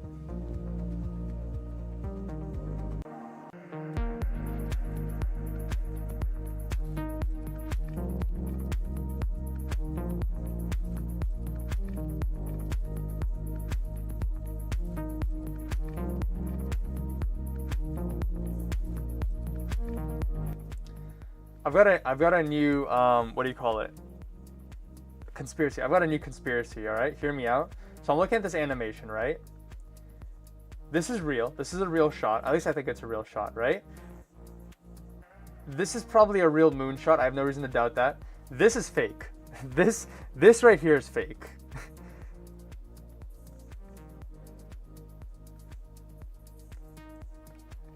As for why they would do that, I don't know. I think it's funny. But yeah, that's my conspiracy is one of these shots from Sunrise. I guess there's 3 looping shots, right? There's this one, which I think is completely fake. There's this moon shot, which I think is real. And then there's this skyline shot, which I think is real. I think this is fake. Why? The skyline's too clean. It's a gradient. It's a near perfect gradient, and then there's like a glow effect that is like turning on and off for, like, now it's desaturated, back to saturated. Anyways, I just noticed it. I thought it'd be funny to point out. Sunrise, it's all right. I think it's a low B tier. I'm gonna put it low B tier. I think it's well. What's the other song? The other song is Reflections, right? Did I like Reflections? I did like Reflections. All right, then as a double single, I'm gonna put it as a low B tier. Mersive. Oh my goodness, Mersive. So I remember seeing this track on social media, and I saw the title of the track, Push It Way Down Low, and I just asked one of my buddies. I was like, does this use the same vocal sample as Apriska's Push It? And they just said yes, and I'm like, okay. I don't think the song is going to be good just because of that. That is the only judgment and information that I am going into with this song. I don't think I'm going to like it because I think because they use that vocal sample. I might be wrong. We'll see. But just so you guys know, I already have low expectations of this song. Unfairly, I'll admit, unfair low expectations, but low expectations.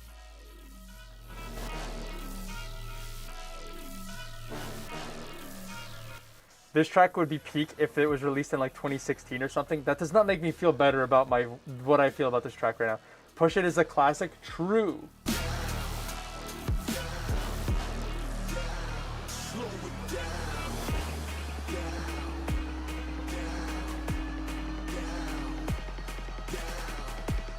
This is the most 99 lives artwork animation looking type beat animation artwork that I've seen.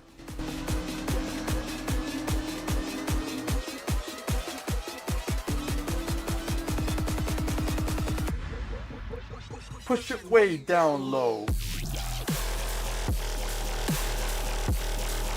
What do you mean 2016? This is like 2013.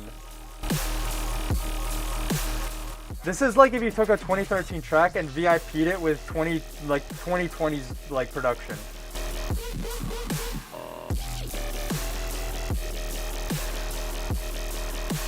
Push it way down low.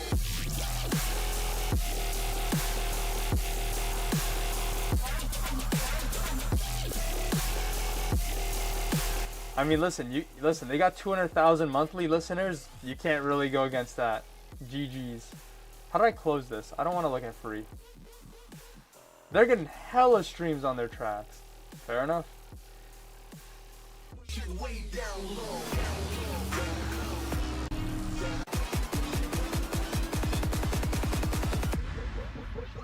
Push it way down low. Oh, oh.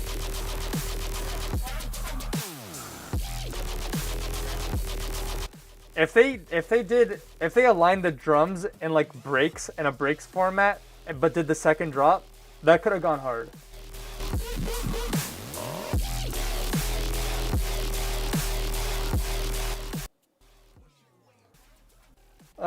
No, this is a D tier for me. I'm not into this. Better than bruh though. I'll put it right there. Better than bruh. All right. Exod, Progressive House Instinct. All right. We had that conversation earlier about Progressive House Instinct. I guess we'll see what the verdict here is.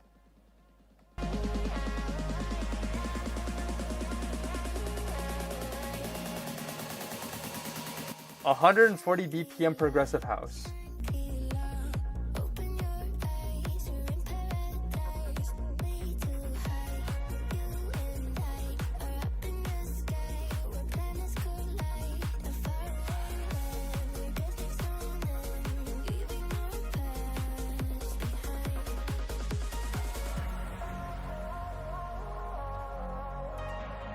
They have a posterize effect on the clothesline here, which feels a little cartoonish because nothing else in this animation has a posterize or frame rate reduction type effect on it.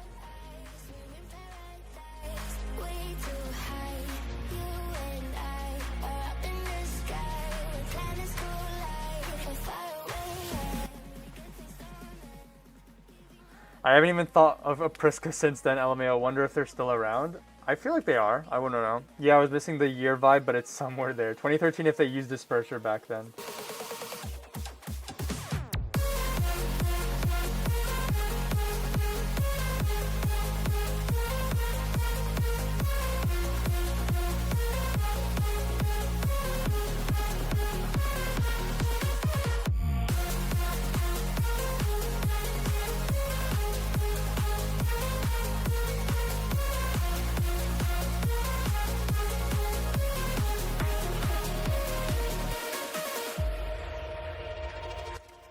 I actually kind of like this song. I don't like the vocals though.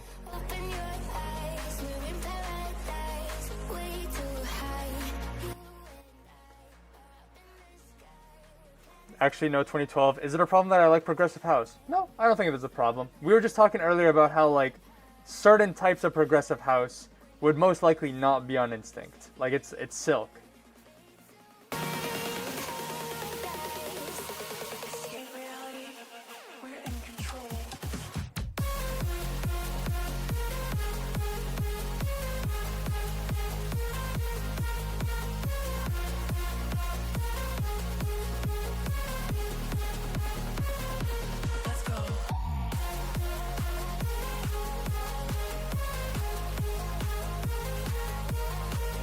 I'm actually feeling a B tier for this. Like, I feel like this song had a lot more potential, but for where it is right now, I actually kind of like this song.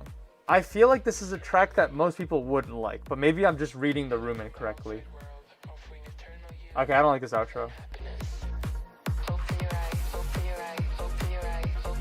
I would have been all over this in 2017. It's good. It's all right. I feel like the entire album cover and song title is completely dictated by the vocals, the lyrics, which is Shangri-La. What does that mean? I don't know what that means. Shangri-La. Something in Toronto about it. Is a fictional place in Tibet's Kunlun Mountains described in the 1933 novel Lost Horizon by the British author James Hilton. Like, I just feel like if that vocal was not in the song, we'd have an entirely different song. At least like branding wise, cover and artwork. And I'm not a fan of it. But I guess now that I know this is like an entire, I guess, thing. A mythical earthly paradise, a hidden utopian valley in the Himalayas known for its peace, beauty, and longevity. All right, fair enough. So, okay, there's some background lore in here. I'd have to re-listen to it. Maybe like the vocals had a bit more leaning into this whole utopian mythical paradise lore that I just didn't catch on. Fair enough. You know what? I'll give it that then. Fair enough. Not for me, but fair enough. I think mid-B tier is fair. Frankie Nuts. And okay, all right, they're back. We got trap music on the menu.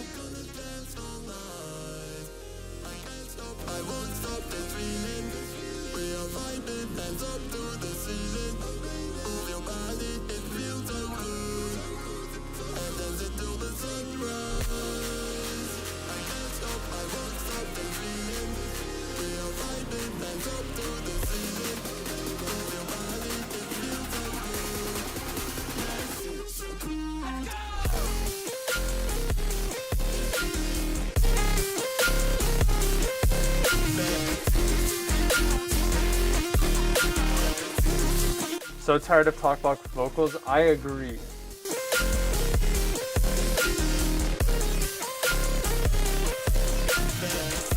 I think I can think of one song that I enjoy talkbox vocals, and that's it.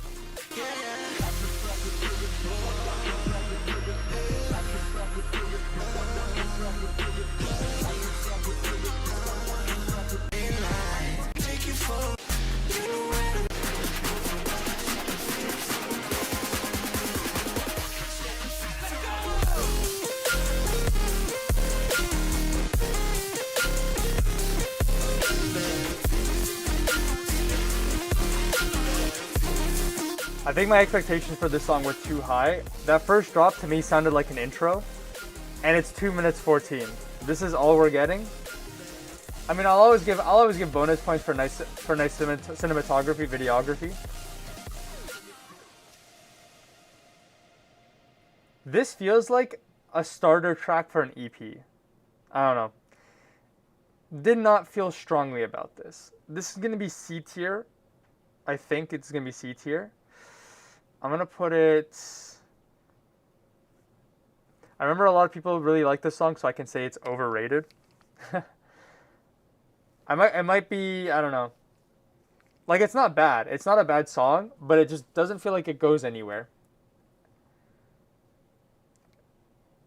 Like I said, if this was like an intro to an EP, then I think this is like this is solid. It sets a mood. It's strong, impactful. But like as a standalone track, I don't really think it holds up on its own. Where did I rank the other trap music? The lead is catchy though. I've got it in my head right now. I'm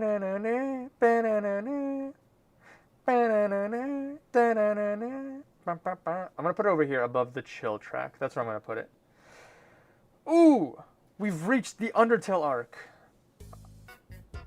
All right, here's what we're gonna do. All right, you guys know how in speedruns there's like I'm gonna do two things actually. I'm gonna go into standing mode. That's the first thing I'm gonna do.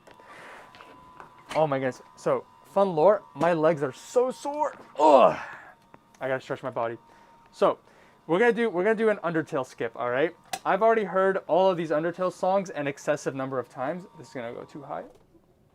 Lower. Lower. There we go. I've already heard these songs an excessive number of times. I'm going to play maybe like my favorite songs from this and then just move on.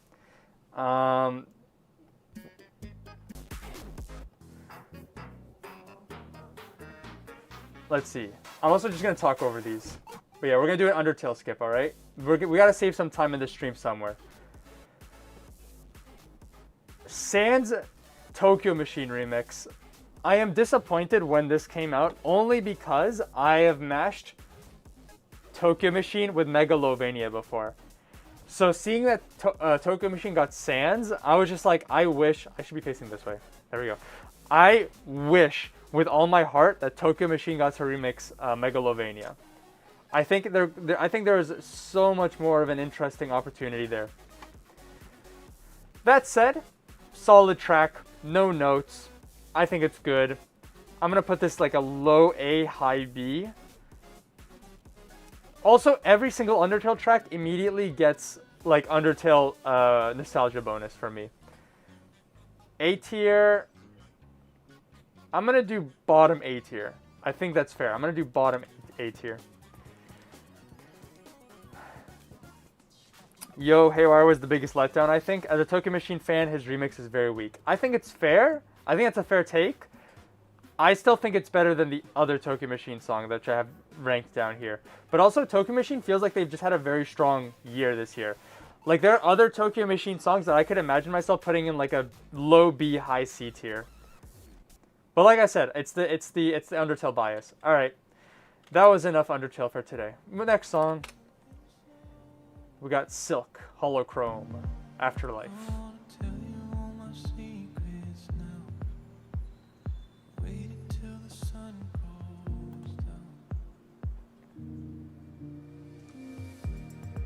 Ooh, I don't like this. I don't like how this is like 5 FPS. I like this. I don't mind this.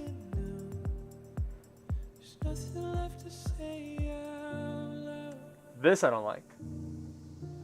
But it's cool. I like the artwork here. It's nice. But Pegwarner did so well on the Megalovania remix. I extremely disagree, respectfully. Did not like it. I can't remember if Pegwarner's one was really good or really disappointing. I think I'm just not content with the direction that Pegboard Nerds has gone. But on top of that, I just found the remix to be extremely cheesy. I can't remember if the Pegboard Nerds one, I already read that. VGR and Haywire were the best. I thoroughly enjoyed the VGR remix. I also really liked the Haywire remix. But I also understand why people might have thought the Haywire remix was a bit of a letdown. It feels like the weakest Haywire that we've gotten in a while. But I guess it also speaks to Haywire because the weakest Haywire was still pretty good in my opinion.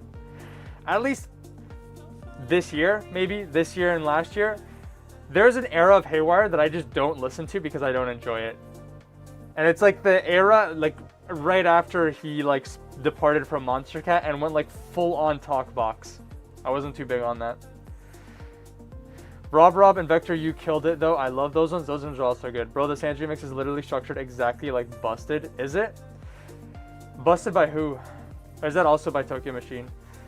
Listen, we can't compare Tokyo Machine songs to Tokyo Machine songs because they're all the same, alright? It's like that Spider-Man meme. He's plagiarizing from himself. LMAO by Undertale. True. Alright, this is alright. What is this?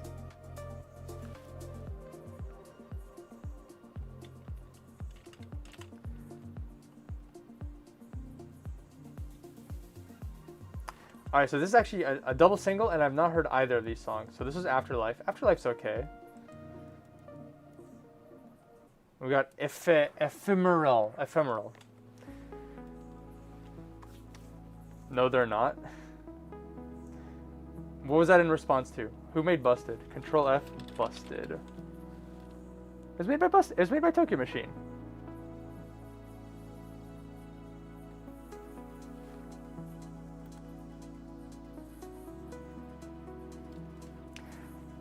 I think Tokyo Machine this year has been really good. Like, a lot more unique, very different. The collabs have been interesting.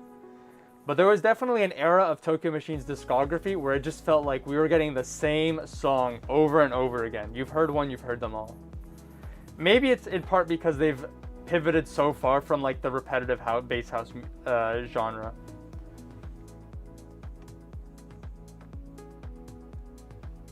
And like even when they deviated from it, it was like, okay, they're deviating, but they're deviating to like a formula. It is still like Tokyo Machine vocals, like very thematic to a certain degree. My favorite from him this year is either Lock and Load or Ghosty.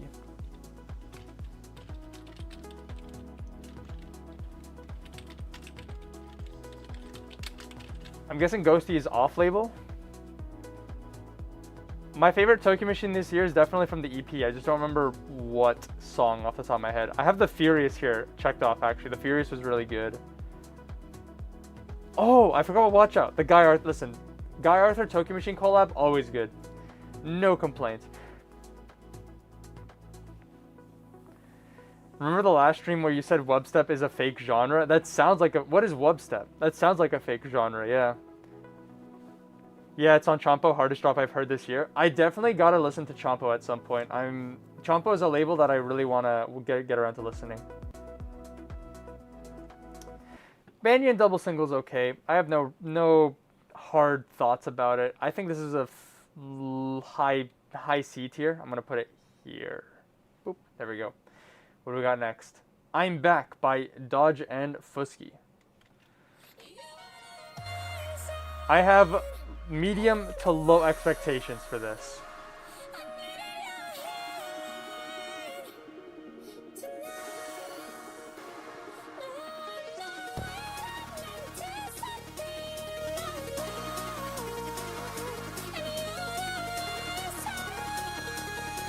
Is the Dodge and Fusky EP out yet?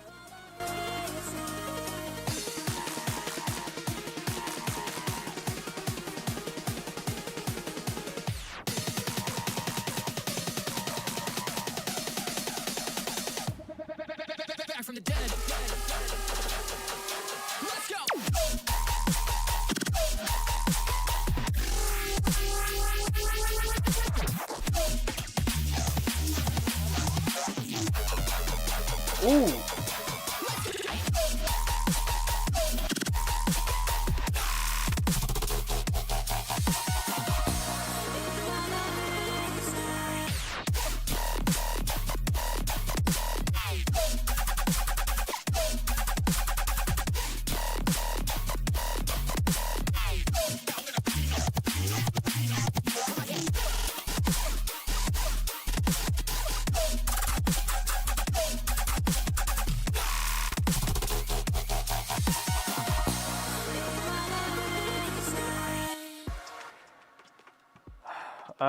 It's on Chompo Hard Shop. Oh wait, wrong streamer. Alright, well I agree with the other streamer. Webstep does sound like a fake genre. If you like bass house, then you'll love Chompo. I mean, I like bass house, but bass house I just feel like is a genre that is susceptible to being pretty repetitive, especially if it's a dedicated bass house artist. VR Pro co-produced with this one. Apparently, I can confirm he either co-produced or wrote on it, but was a part of this. Yes. I love bass house, but honestly, I don't care for most of Chompo. VR said in a Tokyo Machine stream that he didn't really co-produce it, but just helped Dodge out getting back into music production. The EP is out Monday. Hello, Shadow of Butchko. Honestly, VR is kind of in every song. I mean, if we're talking about like the Virtual Riot Splice sample packs, then yeah, I guess so. Back from the dead. Let's go.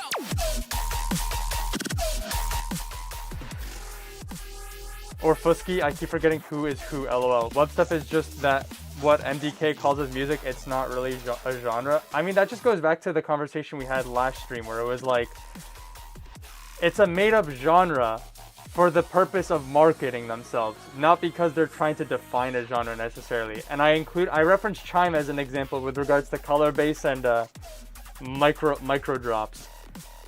Color bass is just melodic dubstep, although obviously it's carved out a niche for itself with how big it's gotten. And micro drops are just another way to say minimalism. But you're not gonna make a killing offline saying that you make minimalist music. But you make micro drop music? Now that is interesting. I mean, listen, I'll give Dodge and Fusky their flowers. This is probably some of the best production that I've heard on a Dodge and Fusky track. Otherwise, I don't think it's anything crazy. Oh, actually, I have a funny screenshot. Let me pull it up real quick. So, Dodge and Fusky, well, it's funny to say Dodge and Fusky, it's one guy. It did used to be two people, I believe. But Dodge and Fusky had a monstercat community listening session or something like that. So they had to join the monstercat Discord server. If you click on their profile, you can see shared Discord servers. I found the screenshot. They are not in the Disciple Discord server, which I thought was pretty funny. Even funnier because their username says Rob Disciple, but they're not in the Disciple Discord server. I'll double check right now. Did they join the Disciple Discord server since I took that screenshot, which was yesterday? I took that screenshot about 20 hours ago. Fake Disciple fan, calls themselves Rob Disciple, is not in the Disciple server. Really makes you think. Nope. Oh, there. Nope. Still not in the mutual servers. There you go. Only in the monstercat server. Truly has become a sellout. Pensive, sad emotes here. All right. I'm gonna put that a C tier. I think I like high C tier. No, I'm gonna put low B tier. I'm gonna do low B tier because I actually kind of enjoy this song. There was some interesting sound design, but like I don't feel strongly for this at all. I'm gonna put it under True Trench Times. I think that's no, other way around. There we go. Under True Trench Times. That's how I'm feeling about it. What's next? Rogue. They're back. Shout out to Rogue.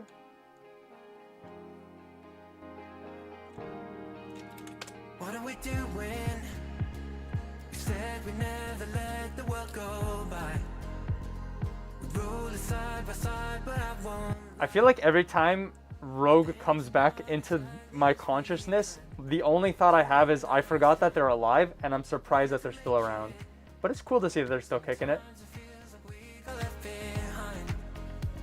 And I find that I'm still holding on to times. And it was you and me, we just waste time. Negative, I think. I really wish the second drop wasn't just a recapitulation of the first one. I think that's fair. I was behind by like a minute. Color bass is not just melodic dubstep though, lol. Color bass is a very broad subgenre of dubstep. Yeah, and then melodic dubstep is a subgenre of dubstep. But like it's a, you know, we're slowly getting more and more defined. Like I said, if it was just Chime, if the only person that made color bass was Chime, then I would consider it to be branding. I think Chime has expanded it. It's become a much larger footprint.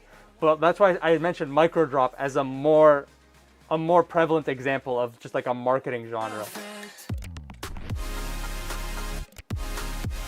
Actually, do you guys remember way back in the day on Spotify, monstercat would tag all of their Spotify tracks as, was it Meow Step? So that when people got their Wrapped, it would say the genre you listen to most was like Meow Step or Cat Step, right? That's just a fake genre for the sole purpose of marketing.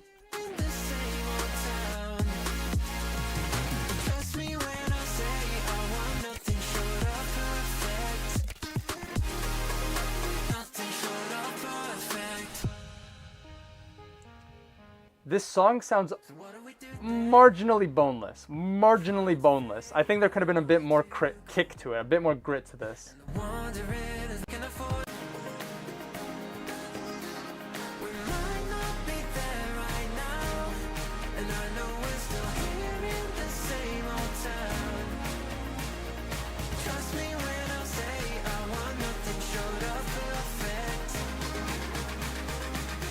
Short of perfect.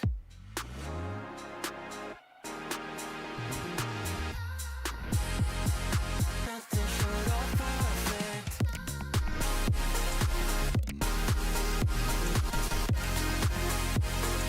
Nothing short of perfect. Might not be there right now, and I know we're still here in the same old town. Trust me when I say I want. Have we ranked Aura Farming yet? I have. I ranked it in C tier, I think. Let me remember what the album cover looks like. It's Eliminate and Virtual Rights standing together, right? There it is. C tier. Mid to high C tier. Right.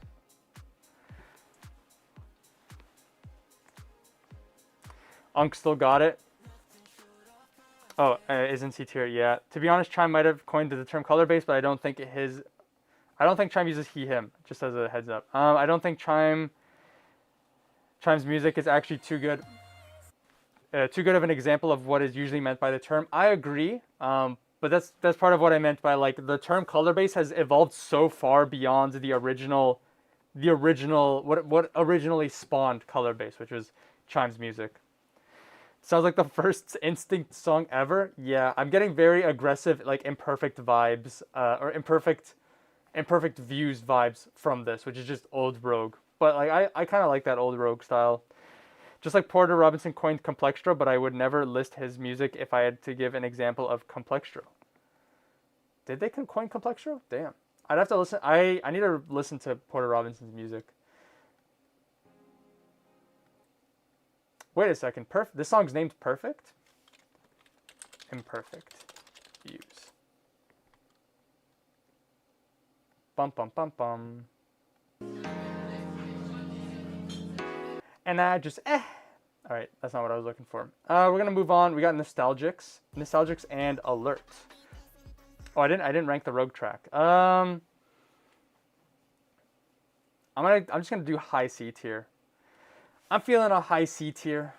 I feel like I'm slightly nostalgia baited by it. I don't know. I don't feel a particular way beyond, oh, this sounds like old Rogue. Oops, there, indeed. Finally, the perfect views. I think we should bring back Future Bass. True, I would not mind that. But like 2015 Kawaii step type beat. Nati nati ghetto, nati ghetto. Who used that vocal sample? Who used that vocal sample? Someone used that vocal sample. Oh, I know who used it. Hold on. We're sidetrack. We're derailing. Seitho.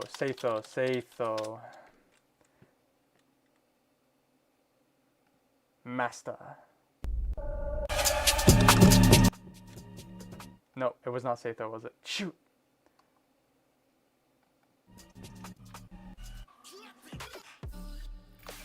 No. Anti the Sus. Where is it? I gotta find it. There's another song with the same vocal sample. I gotta find it. This one. I Wanna Dance. That's literally the name of the song.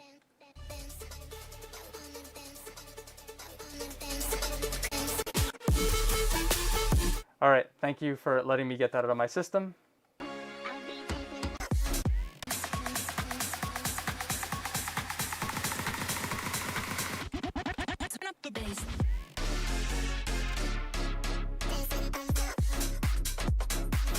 Okay.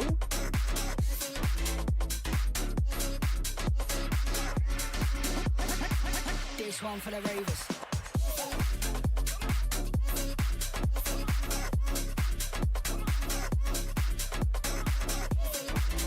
It immediately hit me too, OMG. It's an Eliminate Cyber Vocals sample. I did not know that. That is good to know. Because I Wanna Dance was using an Affinity track too, if I remember as well. I think you might be right. LMAO, I know another song with the sample. Hold on. Cool, haha. Oh, it might be Affinity actually. This one for the ravers.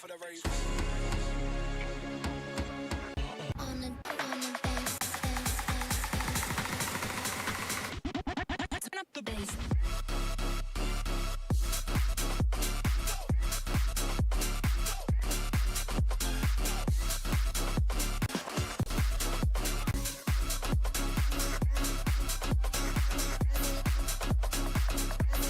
I feel like there were like 2 or 3 different influences that this track took from, and then it didn't resolve in a way that I found like impactful.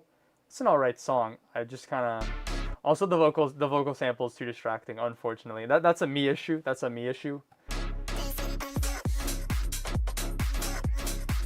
This first drop I actually kind of like it, but I feel like it's just marginally too minimalistic. Like the build felt more impactful than the drop. Also, I think that's in the same key. That's a free mashup idea for anybody who wants it. Like, it's alright. I'm gonna put like a low B, I think would be fair.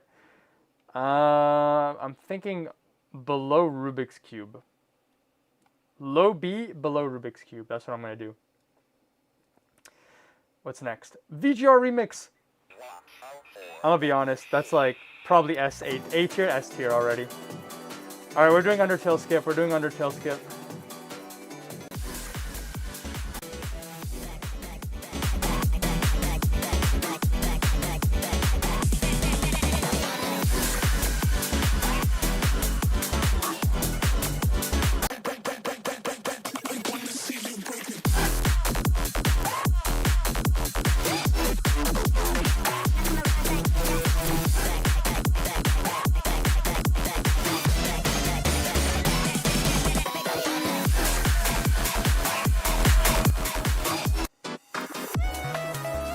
S tier. All right, next song. We got a Doko double single. What do we got here?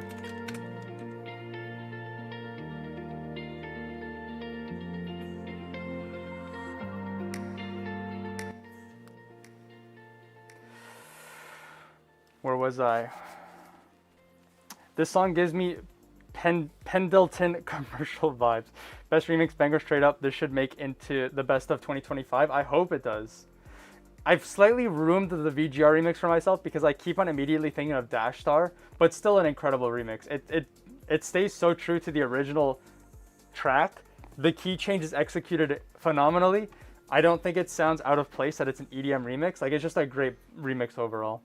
Also, I learned the other day that VGR stands for video game remixes, so that was a huge mind blow for myself as well. I adored intros like these so much. Shortest uploaded song on Silk. This is 155? Is there an extended mix though? Is there an extended mix? Okay, there is an extended mix. So, okay, but how long is the extended mix though?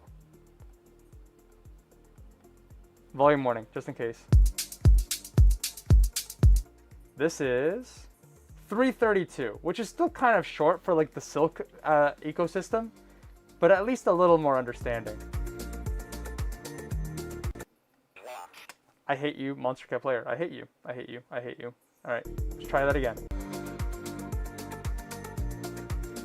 I think the little bell in this is a little bit too distracting for me.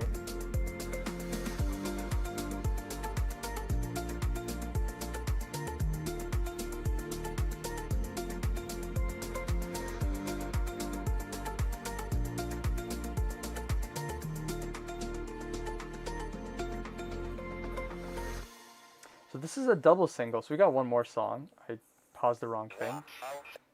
Wrong song.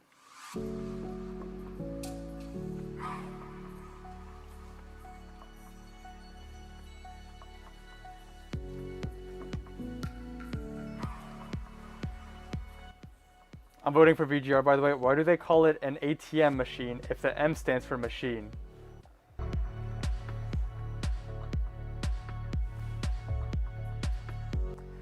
That is true, but also I feel like that's a regional dialect thing. Because, like, for example, some people that, like...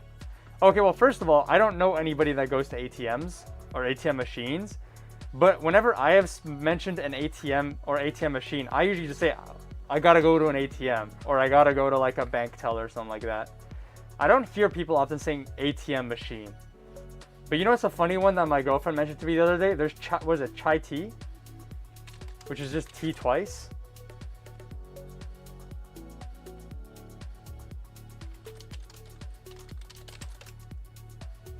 Yeah, tea.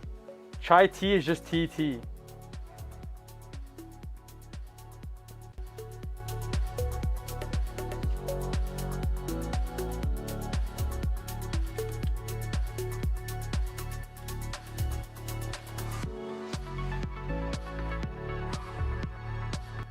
I'm not gonna lie, if it was just Sunset Kiss, I think I would have ranked this a D or an E tier track. But then I saw it was a double single, and I actually really like this song. Was it One Night in Medellin? I actually like this.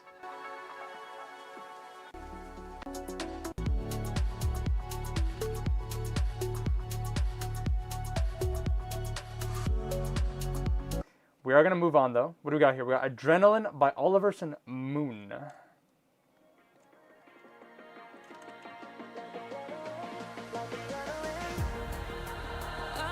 Trying to run, can't escape it, no matter where I turn. I still feel your touch, it lingers on my body. Epilepsy warning for anybody that needs one. Like adrenaline, like adrenaline, like adrenaline, like adrenaline, like adrenaline.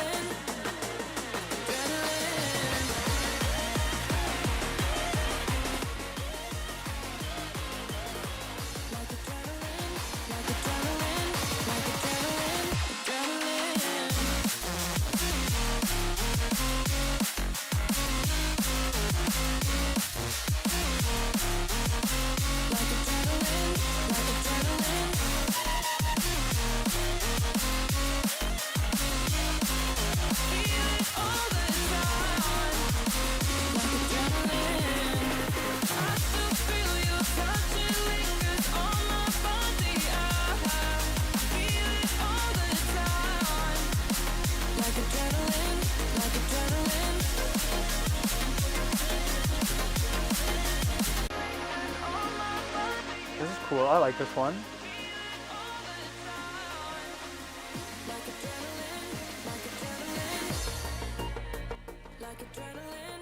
How are you not drowning in copyright strikes for these streams and the mashup streams, LMAO? I can give you an answer at the end of this song. TT, what's up with the dog bark in the beginning and after the first drop? Of this song? I didn't hear a dog bark.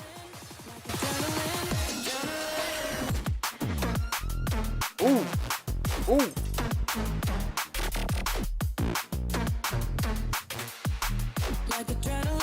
Water check.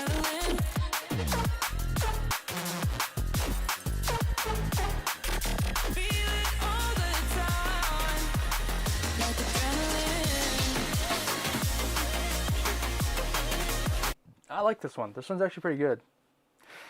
Pretty good. I think there were some parts that almost took me out of the song, but I liked it. This one was pretty good. Adrenaline is the first release of October, by the way. I did not even realize that. That is cool. So it took us 2 hours to get through September. So I have all of October, all of November, and then 1 week of December. So we're nearing the end, hopefully. I like this more than Rendezvous. I think that is a fair take. Moon on Uncaged is cool. Is this really the first time Moon has been on Uncaged? Nah. Oh. I guess so. Wait, no, hold on. Wildfire? What's Wildfire? Oh, that's definitely... Is that Silk? Oh yeah, Banati. That's definitely Silk. Silk, Oracle, AMR, Risk It All. Is this Instinct? No, I don't think this is Instinct. No, Sanquel is literally... okay, yeah, that's the first time... I thought they were maybe, you know, like at least on Instinct, but no. This is the first time on Uncaged. Shouts out Moon. What is that bio? That's a cool photo. Hailing somewhere in outer space, Moon is currently Earth-based singer-songwriter.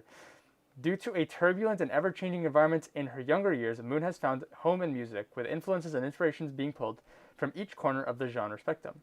Some of the influences include Iron and Wine, Camel Fat, Bon Iver, Kate Bush, The Double X, Just Mustard, Hayden James, Glass Animals, Paramore, and more.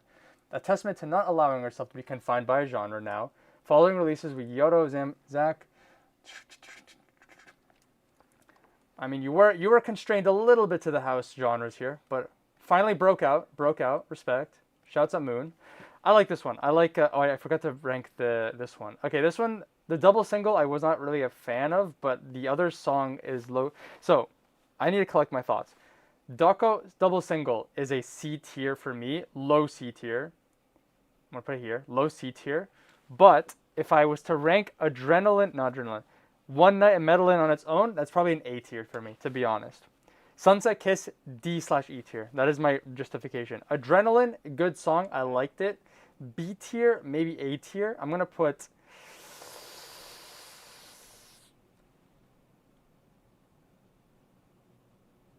it over here. Boop, right there. Mid to low B tier for me for Oliver's and Moon's Adrenaline, but I did like it.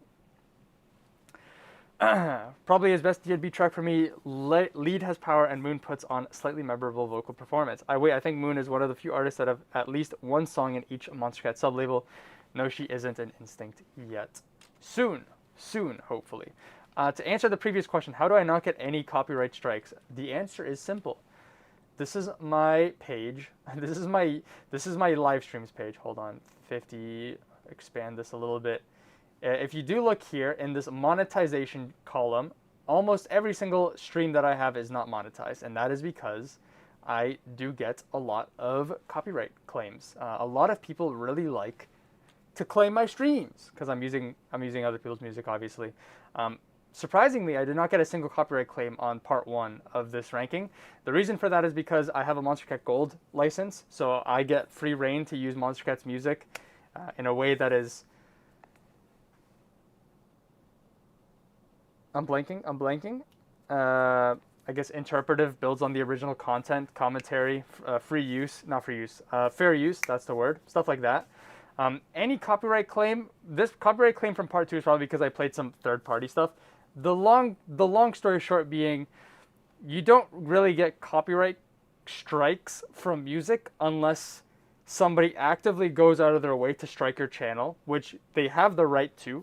unfortunately, or because you have uploaded music in an illegal manner, either because you're not technically supposed to be legally able to acquire it, or because it was like leaked, like it hasn't been uploaded yet. Those are like the two circumstances where people will copyright strike your music. And even like monstercat, they don't really copyright strike you for music. Although monstercat has given me a monstercat has never given me a copyright strike, but Quiet Disorder from a monstercat release has given me a copyright strike, and monstercat removed it. I will never forgive you, Quiet Disorder. You are F tier if you ever come back on monstercat.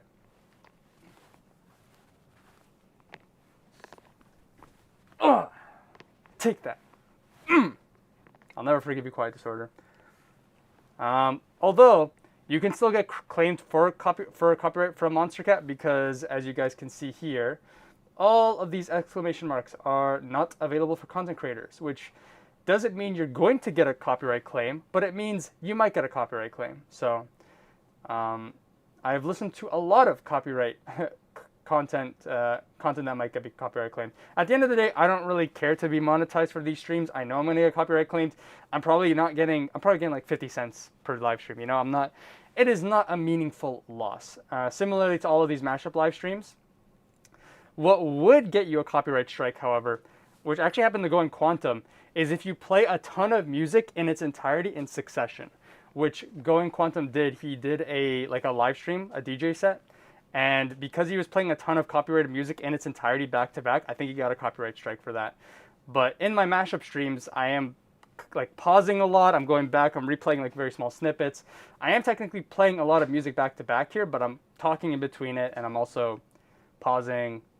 And like I said, this is monstercat. Like I have a license to use most of the music here, not all of it, but a lot of it. So that is the long story short of it. Every time I say long story short, in my mind, I'm just like, haha, long story short reference, LMAO. But yeah. Was it the PBN remix? Yes, it was. An artist called Tanger made a song called Bike, and someone copyright striked her saying Bike was not her song. She said, anyone can do this. That is true. I have gotten copyright claims for music that wasn't the music in the video. But because copyright claimants get any claim by copyright is automatically defaulted like in favor of the claimer, because that protects YouTube from liability. Most of the time I will appeal it, and sometimes they'll realize their mistake and they'll release my video. Other times they'll double down. It's just like, what are you going to do, sue us? And it's like, well, yeah, I guess I'm not going to sue you guys. Enjoy your 3 cents of revenue that you might have gotten from my YouTube video. There was one video where I used this song. Let me see if I can remember. What did I just do? I just opened my my add-ons, I guess. Was it XE3, XE? It was Weavin X3W? I don't know what it was. XE3, okay, I was right. The weaving turn of XE3 by Missing No. I used this song ages ago. Some guy made a song and then claimed that they made this song, and I couldn't get it off. Fortunately, I've not really had many other music copyright issues. The only other time I got a copyright strike was Excision's team copyright struck me for using the Virus album. Excision Virus. Yeah. I made a mix of the Virus LP by Excision. This one was the most annoying because I actually emailed Excision's team in advance to ask them if I am allowed to use their music, and if I was to use it, if I would get like a copyright claim or anything like that. And they said, yeah, we'll just copyright claim the video and that's it. So I uploaded the mix, and then they struck my channel, and I was like, why'd you guys strike my channel? You guys said this wouldn't happen, and then they just never responded to me. So also, screw you, Excision. Although Excision's Canadian, so it cancels out. You're Canadian, but like you piss me off. You pissed me off, Excision. I didn't win that fight. I won the fight against Quiet Disorder, though. I will always slander you, Quiet Disorder. Although it's not technically slander because I am telling the truth. We take some wins, we take some losses. We got Two Nights and Gone, which is a Bishu double single.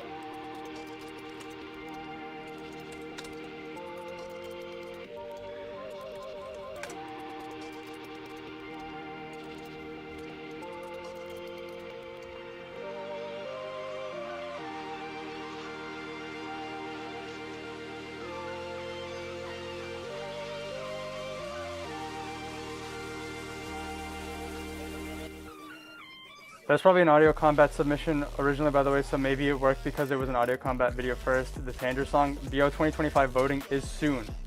That is true. Dan Tron 3000 YTS, which is why I'm hoping this is the last stream so I can finally finish listening to all of the music.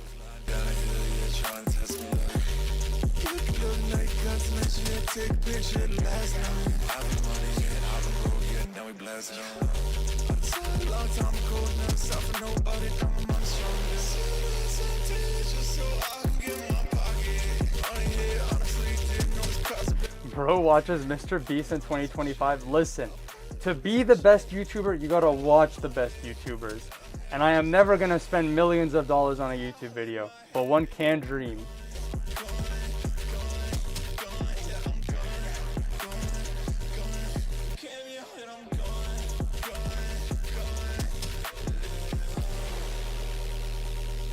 One of my biggest gripes with Bishu is that I always liked Bishu's music more off of monstercat than the music that ends up getting signed to it. So far, this is pretty interesting. I like this. What? That's it? What do you mean that's it? It's 142? Are you joking me? What? Oh, this is the video for tonight. That's crazy. How are you gonna tell me I'm complimenting Bishu for making a song that I enjoy and you only give me a minute 52? 42, sorry, a minute 42. Okay, buddy, my apologies. Let me take back my compliments real quick. Damn, bro.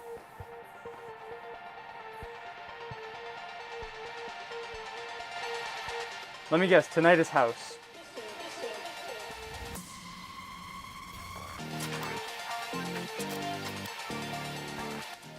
Visionary. Bishu fell off so insanely hard it makes me sad. Bishu just doing whatever now, LMAO. I don't think Bishu fell off, but I do question why they release what they release. Especially because they still make like their aggressive like trap and dubstep music on their like what is it called? Audio combat is Eliminate, right? I don't know, they're like sample flipping streams.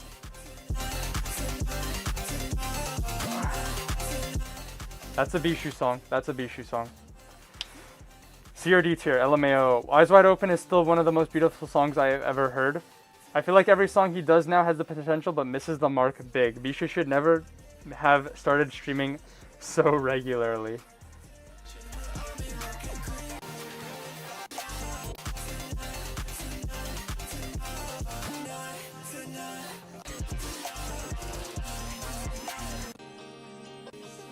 And there's a key change. All right, we're moving on from that.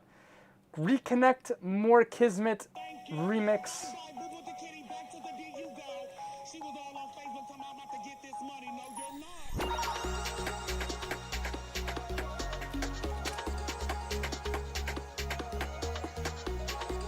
Why? Okay, I know why. Okay, so I have a spreadsheet, right? And my like songs that I enjoy are double dashes. Why, when I searched up a double dash, it gave me Different Heavens Mechazilla? Bum bum bum bum bum bum. Where is it? 49.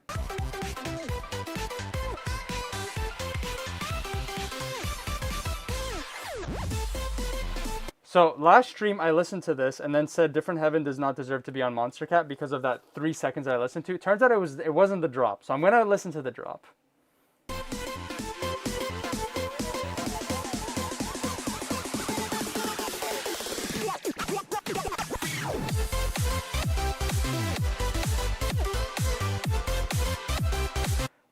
I'm back in 2012 NCS, 2013 NCS. Crazy. Music is so powerful. What? There we go. I'm gonna put some spaces here because the search is gonna break if I don't fix this. There we go. There we go. All right, more Kismet.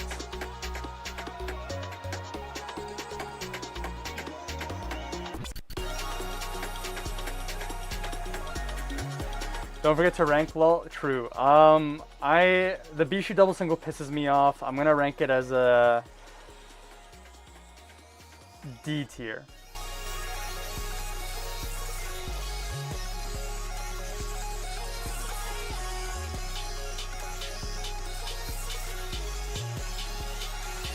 You call himself the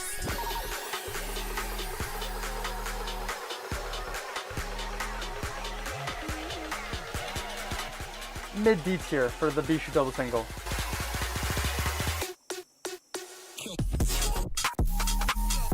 Okay.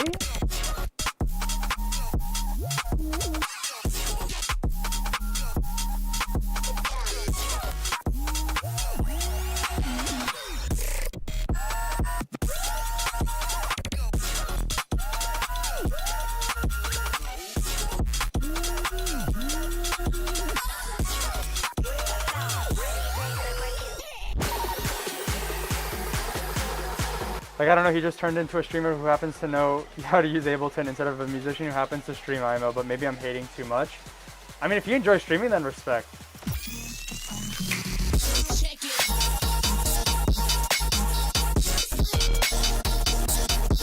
More Kismet on monstercat is overdue.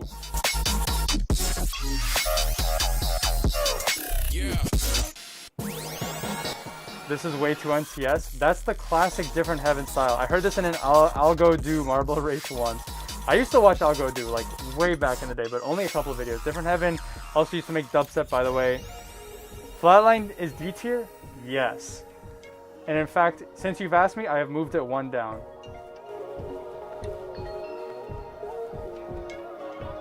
Did we forget Different Heaven and E-Hide My Heart or something? I guess I did. Unicorns are the best? True. Low-key a banger. Moore's been killing it since 2018. True.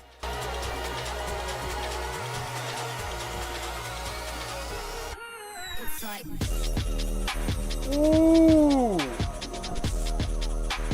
Damn.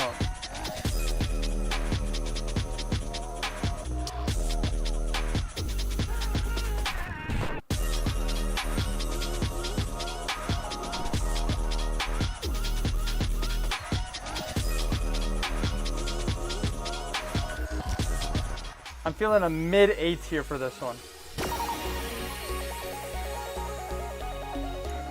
This is staple, good, more Kismet. No complaints. Alrighty. We're going to do a big Undertale skip to save for time, alright, because we are speedrunning. We are speedrunners at the end of the day. This is an educational channel, but this is also a speedrun channel. So I'm going to let you guys choose what remix am I listening to. I'll listen to 2 remixes. That's it. Only 2 remixes. Okay, it's below my birthday release. Nintendo Switch snap before the second drop. That even they even had a Call the Wild episode. Switch up. I would take low S honestly. Robka? Say less. Robka is S tier. A or S tier.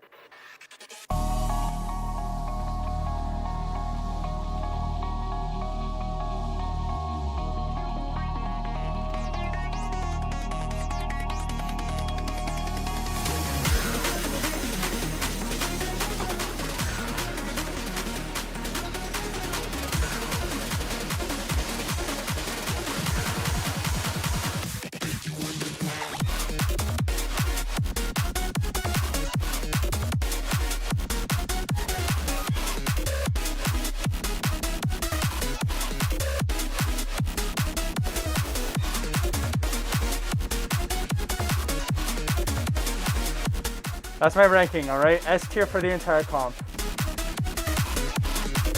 Although there are a couple songs that I kind of don't care that much, but like, it's Undertale, alright? You're gonna have to rip this out of my hands if you don't want this in S tier.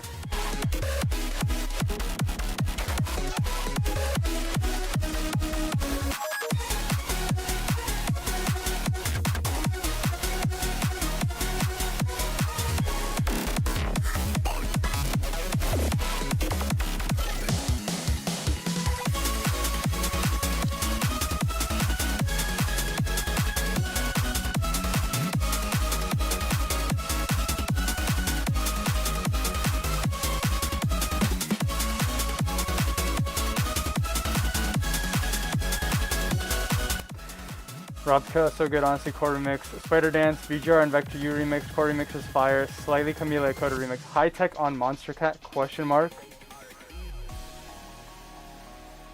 Where did they, hold on, where is it? This pisses me off, bro. What do you mean the Robka remix is electro? Someone at monstercat is on some crazy stuff, bro. First off, if you're gonna say anything, it's Speedhouse. If you're not gonna say it's Speedhouse, it's High Tech, for sure.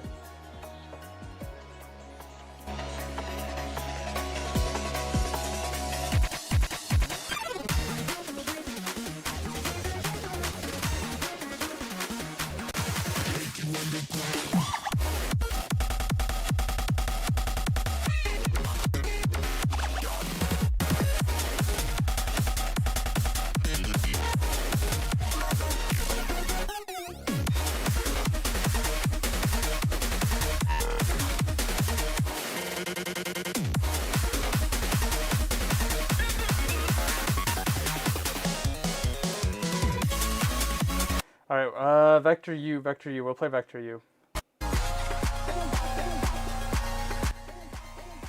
Toby Fox when they collab with Sable Valley type beat.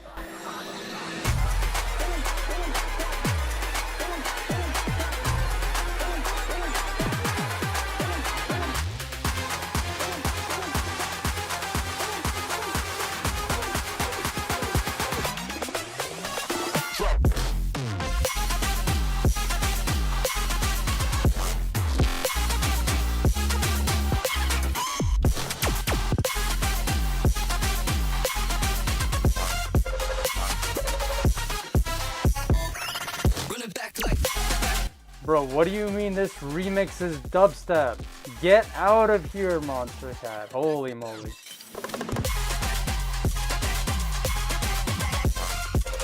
I played VGR remix. I'm gonna play it again. I'm gonna play it again.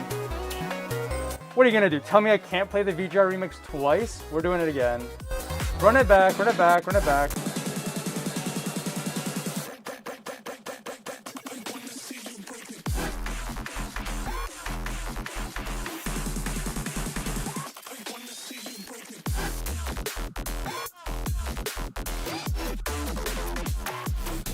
Alright, that's all we get. Haywire remix, that one's also a good one that I enjoyed.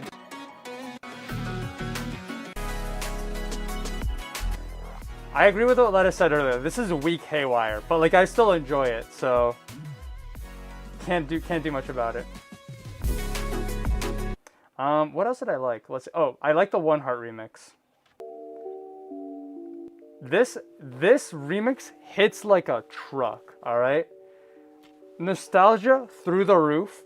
Microtonal, so it's vibey. Actual like ambient type beat track. Monstercat player, please. Monstercat player, Monstercat player, Monstercat player. Thank you. Holy moly.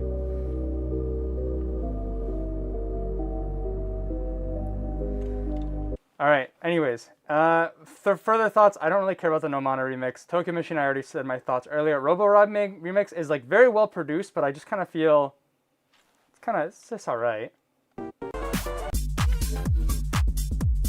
It's a very well produced remix. I mean, it doesn't really, it plays into it very slightly, Ghost Fight, but it's fun. It's fun. Prototype Raptor is also surprising to see them here.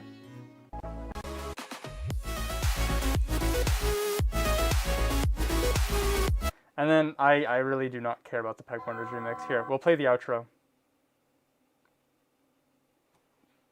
Thank you, Monstercat player. Because of that, we're not playing the outro. We're not playing the Peg Wonders remix. All your fault. All your fault. It's if you guys want to complain to the Monstercat devs about the player. Alrighty, we're moving on. We got Halcyon by Tempest and Terror. Double single. We got a double single here. What do we got here? Oh, it's Silk. Oh, it's an EP. Never mind. There's 4 songs. There's 3 songs. I am so bad at numbers.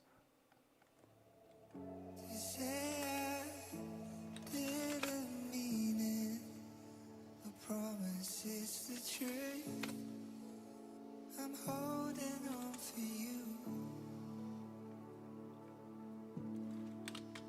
To say I wouldn't feel it if you follow through. Broken pieces left in two. I'm still holding on for you.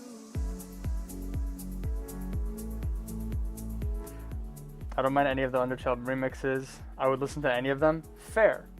Seriously, what was this guy on when making the second drop? Ah, oh, shoot. You sent that at 6:56? I was probably playing Vector U remix? I don't know. Yeah, the wiki says high-tech full-on. Haha. Respect. Class. A cultured community. We're speedrunning, by the way. Replays the song. Listen, I skipped every other song so that I had time to replay a song, alright? That's a skip, alright? That's a speedrunning skip strat. That's the Metadon fight double play strat. That's fair, lol, very chill. It's not bad, just nothing IMO. I think that is fair.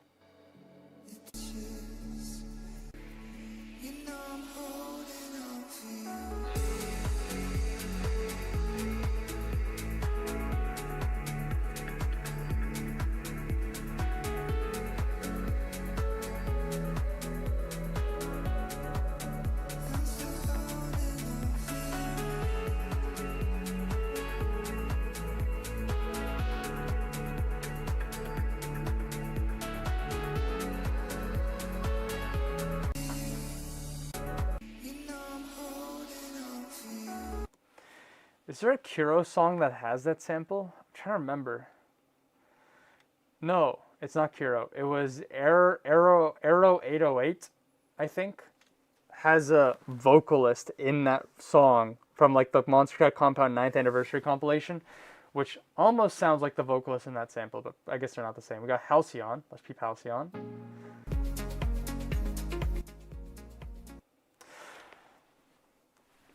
Oh, that's a time loss. That's a time loss. The creator safe mode button trap is a time loss. Where am I? It also completely breaks the player, right? I'm going to have to restart this. Yeah, frick, what you mean I'm playing Halcyon and you give me Affinity's Afterlife? Monstercat player, I hate you. I hate you. Alright, let's go back. Player.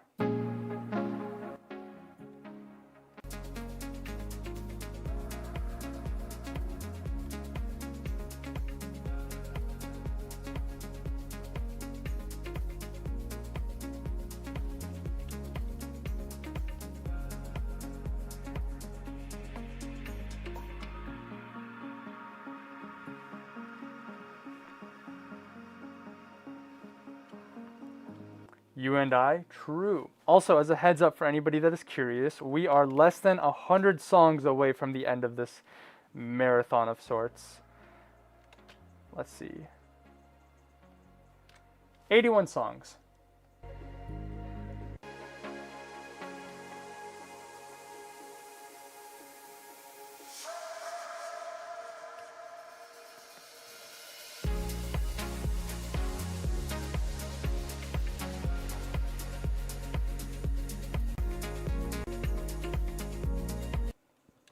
Never Let You.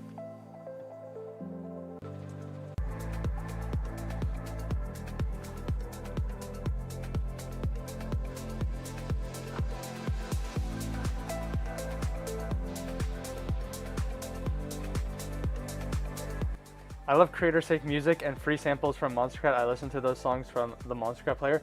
That's fair. I have no issue with creator-safe music. My issue is that the Monstercat player has a number of things that I think are very bad UX UI design that they are aware of that they have never fixed.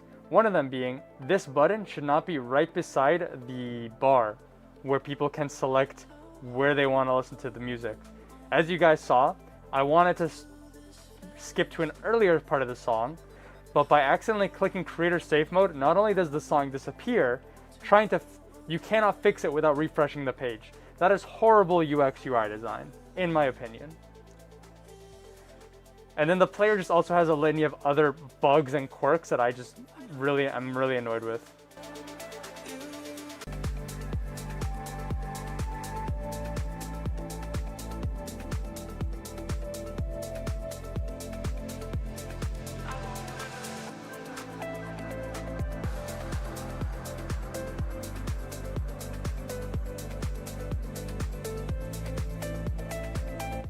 Like in my opinion, right, which is what I've told them before, like the Monstercat people, is they should take this button and just move it up here. Just put it underneath the My Playlist button as like another option. That would make so much more sense, and I would never accidentally click on it. At the very least, I think that would be fair. That, or maybe they could like move the button onto the actual player, like here. But even then, you'd still have the issue of accidentally clicking the bar. I don't know. I'm no UX UI master by any means, but I am a professional internet user, and as a professional internet user, I do not like using the Monstercat player. That is my thoughts. The EP, my thoughts on that, however, it's alright. I don't think it's memorable, but like it's not bad. I think this is a low B tier. I'm going to put it down there. We're going to move on. We got Virtual Riot. Tokyo Machine. Alright, so this one was one that I was interested in hearing because the album cover goes crazy on this. But, I mean, we briefly talked about this last year. It feels like half the album covers for Tokyo Machine have just been like, Tokyo Machine is degrading. You know what this is? This is just Tokyo Machine's FNAF arc, alright? They used to be a cutesy little kawaii desne, what do you call it, mascot, right? And then slowly over time, they became more and more humanoid. And then now, they're just slowly revealing the exoskeleton inside of their body. This is an animatronic. Nobody, No one else is brave enough to admit it, all right? This is just a new character for the upcoming FNAF game, all right? I'm sorry, I had to say it, all right? I had to say it. Anyways, here we go. Also, I'm going back to sitting mode.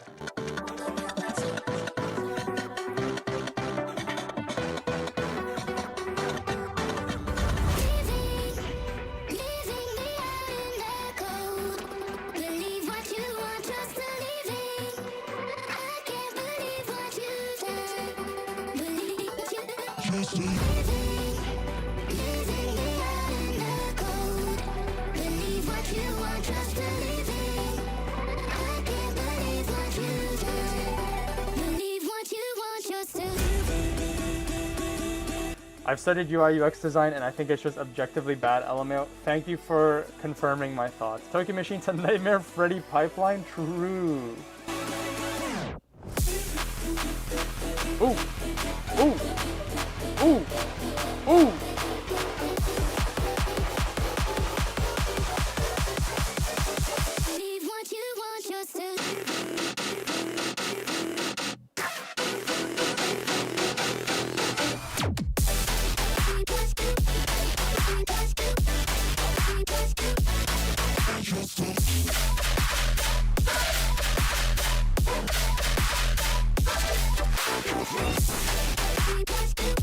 Unrelated, has Virtual Riot and Xylent ever collabed?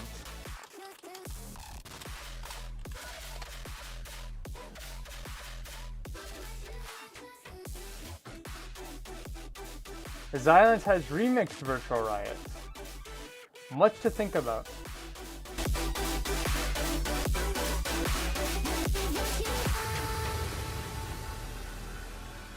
It hits different than the OG. I agree. I think this almost feels more uplifting, more inspiring, as opposed to the other one, the original, which I guess almost kind of feels. What's the word I'm looking for? Pessimistic is a real weird word, but that's the word I'm gonna go with.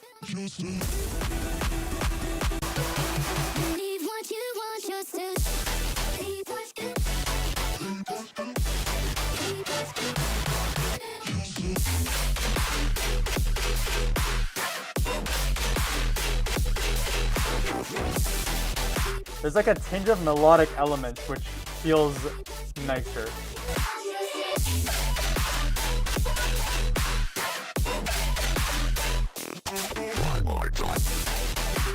I do think the heavy bits are a bit grating, but overall it's a solid remix. Melancholic? I don't know if melancholic is the right word. Nita VR and Xylent Tune? True. This is def one of the better remixes on the compilation.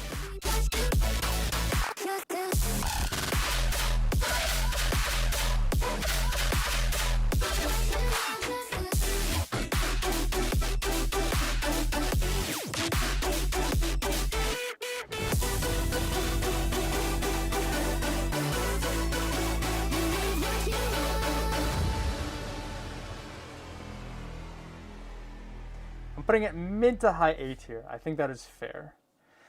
Higo. Higo running it back. Bro, if we're getting double Higo bangers, double Higo. Okay, I am seeing a problem here. And the problem is, under my own self-imposed rules when it comes to the way that I vote and choose songs, these are both single tracks. Which means if they are both bangers, I'm only going to put one of them in my mix. So I'm looking forward to it. I'm excited, but I am slightly hurt about that. But we'll see. Now, where's that funk you want?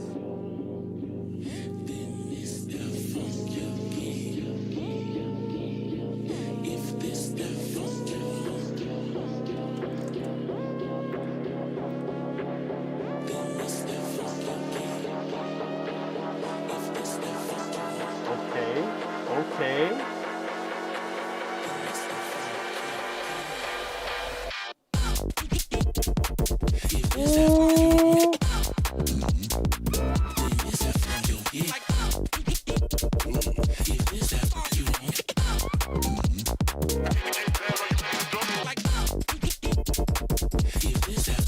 Imagine if this album will have a Virtual Ride collab on it. I could see that.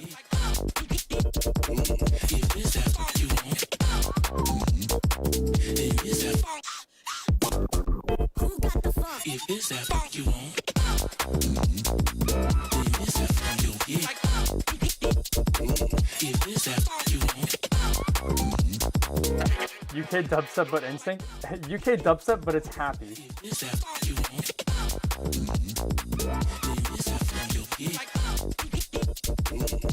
I'm already feeling a strong A tier, but let's see where we go with this.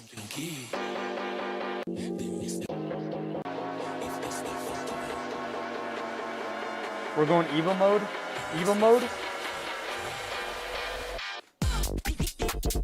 Ooh, halftime.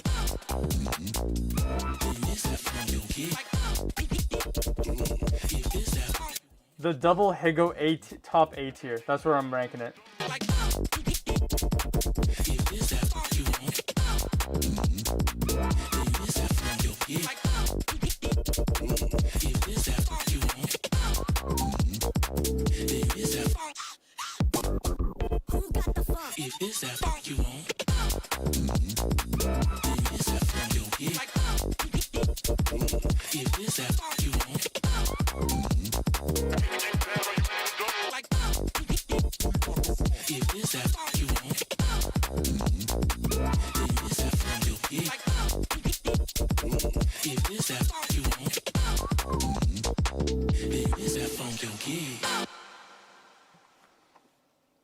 Solid, no notes, A tier. We got Borgor. I am not excited to hear this. Borgor and Level Up. I am definitely not excited to hear this.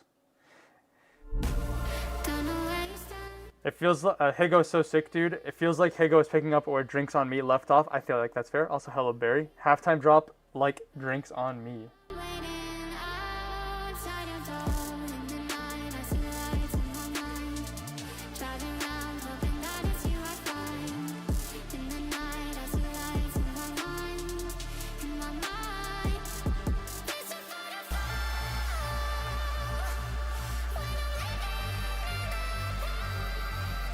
Nightmare Blunt Rotation as collab.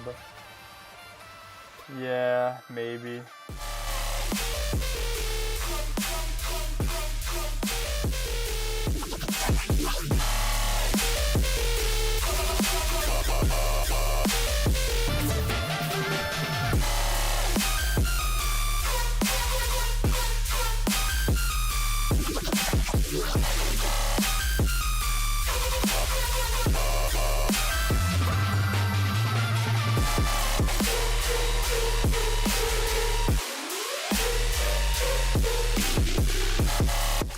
Potentially a hot take, maybe not a hot take. This feels like the best Borgor we've gotten on monstercat so far.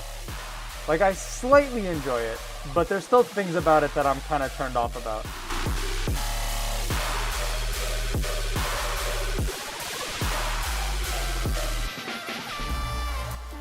Every time I see an artist like Borgor on monstercat, I guess Riot 10 is the pinnacle of that. I think back to one time when I don't remember if this is public or private, but I'm pretty sure this is a shared sentiment, which is that, like, one of the, like, things that monstercat was kind of proud about way back in the day, I'm talking like 2012, 13, 14, 15, was that they have rejected, apparently, some very large artists that submitted to them.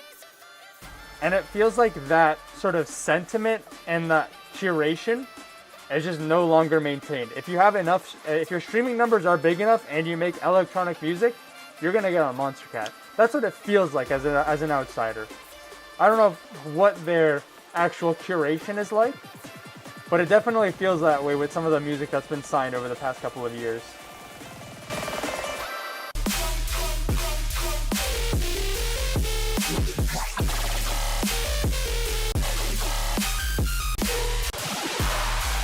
I mean, listen, like I said, listen, I'm not big on Borgor, but I think this is better than, like, Mersive, which we listened to earlier. I think it's better than Riot 10. I think this is a good Borgor track.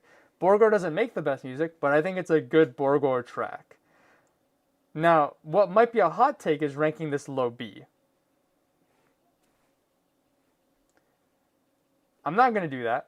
I'm going to do high C. High C, I think is fair. For me at least. I'm actually going to do highest C tier.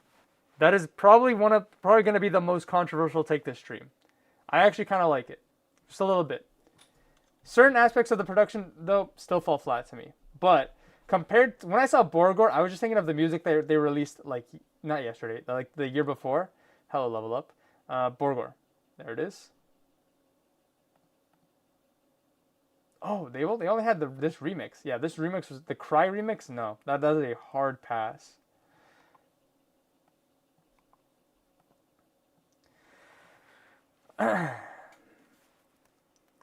Lead so grading, my cheese got jealous. Quadruple fire emoji. Polished turd. I'll be honest, I don't think present MC has the scope out small talents anymore. I think, did you mean they don't have to scope out small talent? Because yeah, they don't. That's completely true. Like, I can't imagine label ever signing someone like Cloud9 in its current state. Okay, well that's a bit excessive because they did sign Cloud9. Oh, or do you mean like as a first time? Well, I mean, I could see them signing Cloud9, and that's because they are allegedly a different artist before Cloud9. That is why they would. Allegedly. All right? Nobody strike me. Allegedly, Cloud9 was a different artist, all right? If they probably could have made it onto monstercat nowadays. But they still signed Cloud9. There was Cloud9 that released this year. Where was I? I've lost myself, unfortunately. Oh, here I am. We got Quicks and Scopely, Curry Goat, S tier. Hey man, I'll take some of that curry goat rice and peas. This is probably the most like I've never double taken on a monstercat release so aggressively as Curry Goat.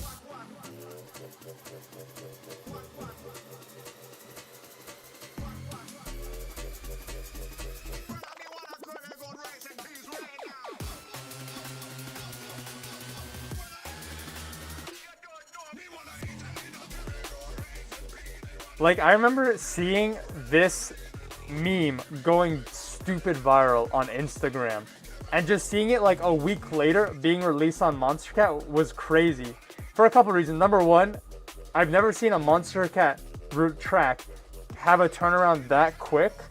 Secondly, I was just happy to see Quicks on monstercat. Quicks is an artist that I've been following on and off over the past like half a decade, maybe more than half a decade actually. Also, this is just like the craziest album cover of all time. This is literally like the low resolution screenshot from the original meme. Oh, my face is in the way. There you go. Look at that. Embrace all of its glory. Oh, actually, you know what's even funnier? Looking at the watermark. HD 4K watermark. And then, like, you can see every pixel on this guy's face.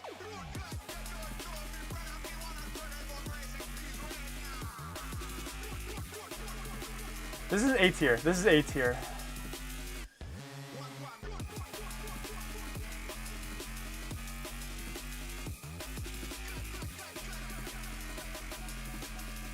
I'm gonna put it.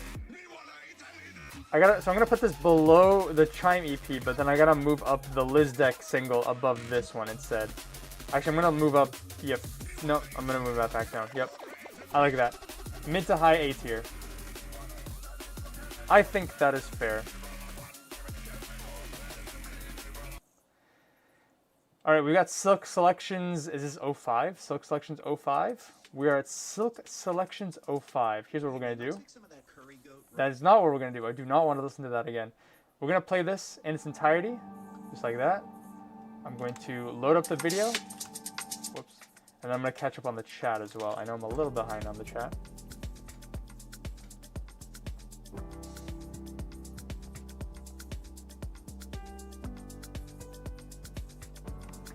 There we go. Trans artistry is such a cheat code. Is that an actual term? I'm going to search that up.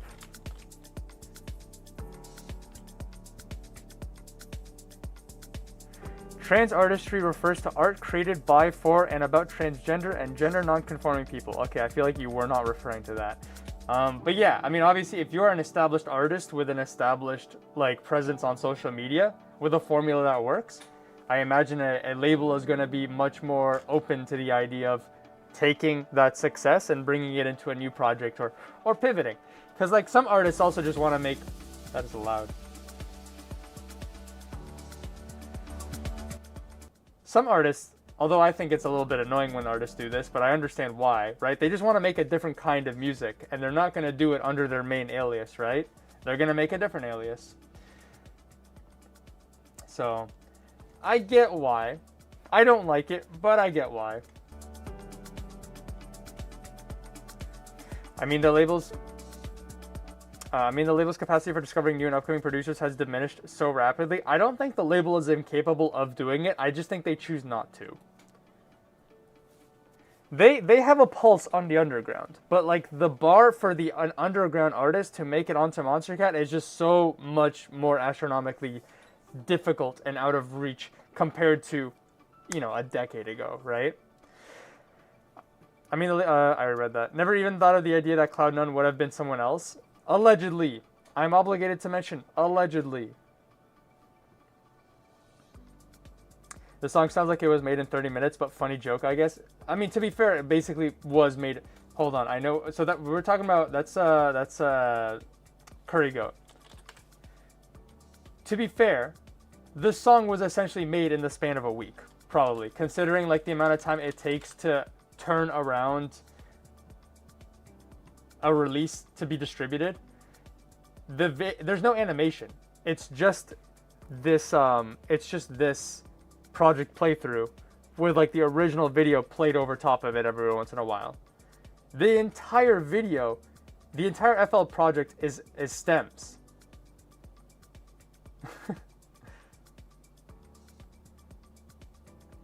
So like, made in 30 minutes?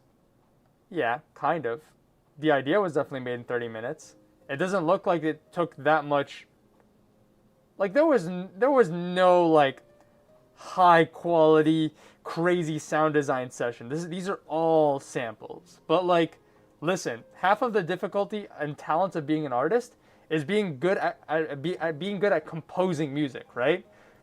It doesn't matter if you make incredible sound design, crazy sound, stuff like that, if you just suck at putting those elements together.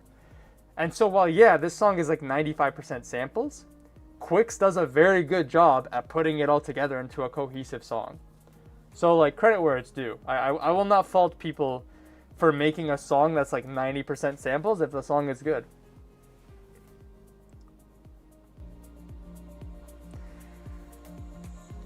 Quix is fire. Damn it, I thought it was such a good name for it, LMAO. Good lord, it actually was made in 30 minutes? I mean, yeah. Have you guys not seen the original Curry Goat meme? Curry Goat meme. One of my biggest issues with Curry Goat is that it doesn't... So there's a ton of different ideas in here. There's a ton of... I'm going to pop this out. Hold on. There's a ton of different... Can I not pop out a YouTube short? YouTube? YouTube? Hello? YouTube? Hello?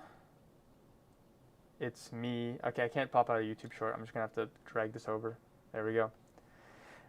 This meme has so many different drum and bass ideas, and they probably took the idea that I cared about the least. Like, there are other Curry Goat... I mean, I'll just play it. I'll play it and you guys will understand probably. Hey man, I'll take some of that curry goat rice and peas. Hey man, I'll take a curry goat. Wait, that's the... No, okay, that's the... I need the Quix one. I need Quix. Hey man. There we go. This is what I'm looking for. I'll take some of that curry goat rice and peas. Hey man, I'll take a curry goat rice and peas. What one, brother? Go on, give me a curry goat rice and peas. Road glad you don't know me, brother. Me want a curry goat rice and peas right now. But, get at me, brother. The man, me wanna eat some food that you got there. Go on, give me a curry goat for the feeling hungry. Me wanna eat a little curry goat rice and peas. Me wanna eat a little curry goat rice and peas. Me brother, go on, give me curry goat. So yeah, there you go. There's the album cover right there. And then there's the song right here.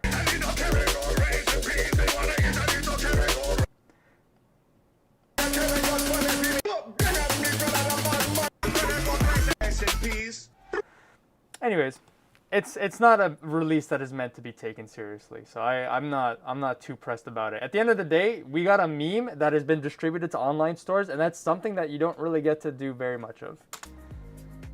All right, let's actually lock in here for the Silk Selections 05. So we got Something Beautiful.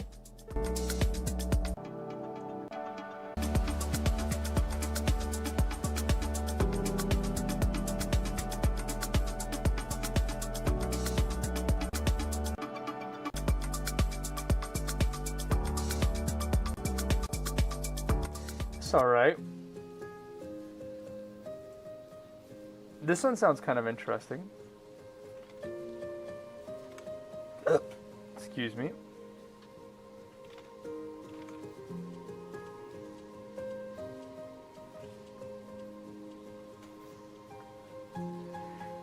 Yeah, they really took the worst part of the sample, LMAO. Should have done the screaming bit for the song instead, SMH. True. Just 2 minutes of screaming nonstop. I mean, here's the thing. To also give credit to Quicks, considering they probably had a week to turn that sample turn that meme into a full-length track, I think they did an incredible job.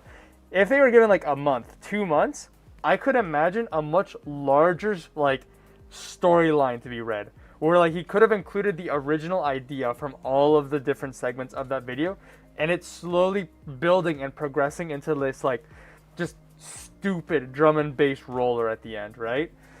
At the end of the day, he chose probably the idea that was the most developed and just expanded on it, you know? So I can't fault him. At the end of the day, he got that Monstercat collab. The thing that I find interesting is the question, right, is what... Because, listen, that song was not supposed to come out on that day, all right? Someone else had to lose that release slot. The question is, what did not release that day to release Curry Goat? And the answer is, Quicks had a different song that was already scheduled to be released that day. I wonder if I can find it. There's like an album cover. It was a collab with another artist. The answer is, the question now is, when is that song gonna come out? And the answer is, I don't know. I wonder if I can find it. Let me turn up the volume while I try doing a little bit of a looking.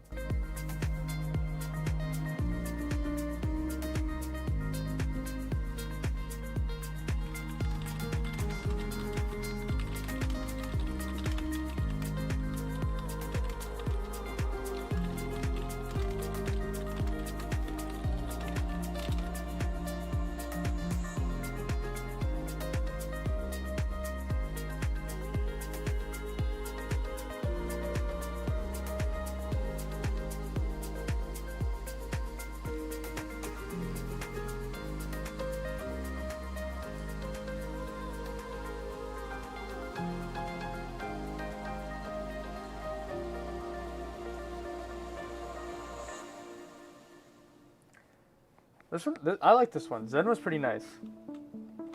This one also sounds promising. Nomad by Rain.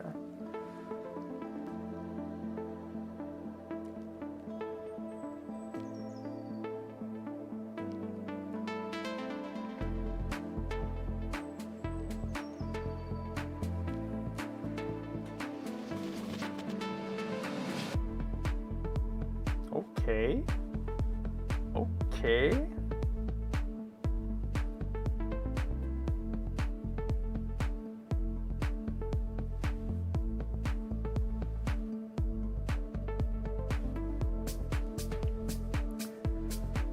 I'm scrolling through so many screenshots and messages trying to find the Quicks release that I mentioned earlier, but I cannot find it. So at this point, it's just you know, trust me, bro, trust me. Probably for the better though. If people don't know that that was a release that was supposed to happen, then they'll be surprised when they see it again.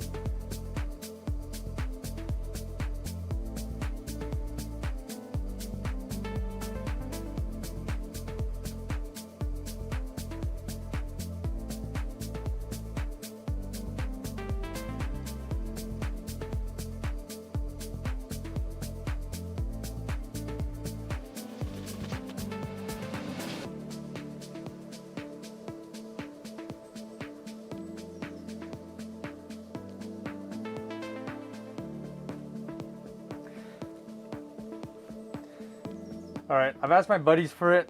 If they can throw it at me, then I'll show it on stream. Otherwise, allegedly another quick track is coming to monstercat. That is all I gotta say. Let me catch up on the chat here. No fucking way. Actually, insane marketing strategy. Never. Wilted rose emoji. I like Nomad. Nomad's kind of a nice track. I like it. We'll move on. Oh, we got Cloud Cage. Rip. Shoutouts Cloud Cage. The boy, the homie, with Jack Willard.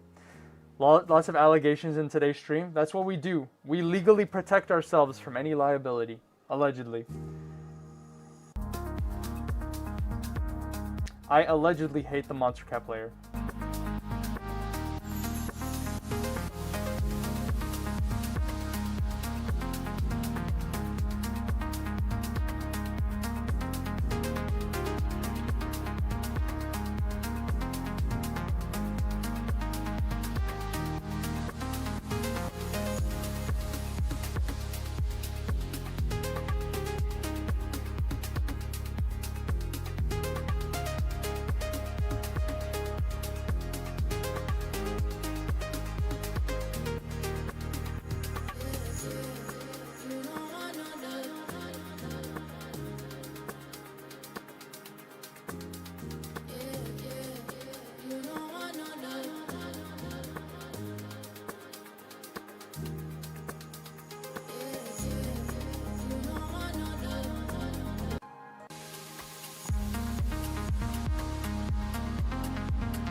This is nice. I like this. Shoutouts Cloud Cage. For real, for real. Kind of copy paste a second, but it's fine. We're gonna go to Allure from Oaxis. Oasis, maybe.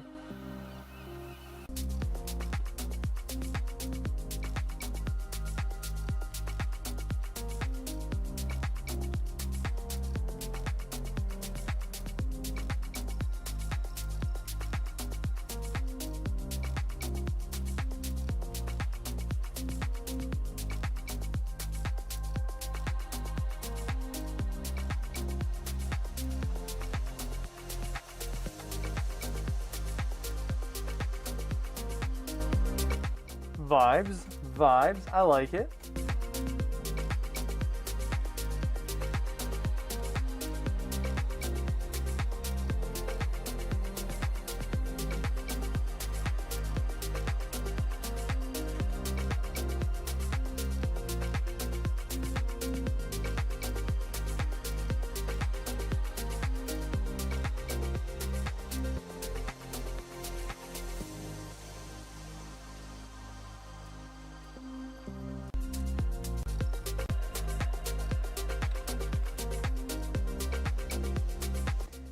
This is a solid Silk Selections.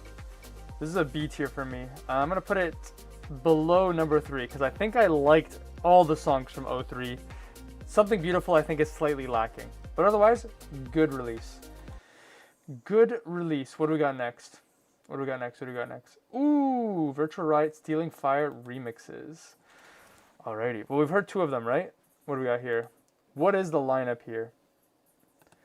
Long Story, Tokyo, More Kismet, Have, a VIP, Culprit, yo, shouts out Culprit, Skybreak Half-Blood, Ranks. Ranks is a funny name, but not a surprising name. My bad. Is a surprising name.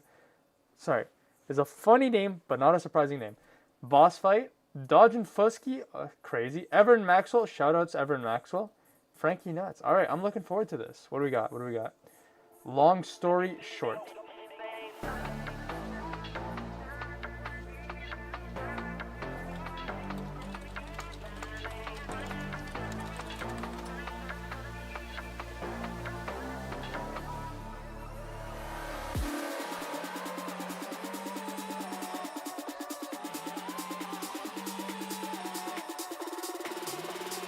Ranks is the best one, IMO.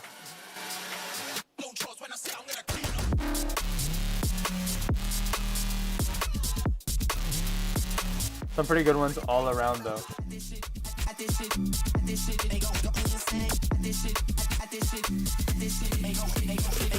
I have strong feelings about the culprit one. Positive or negative? Because that is a very indecipherable comment you have made. Drop two, drop two, drop two.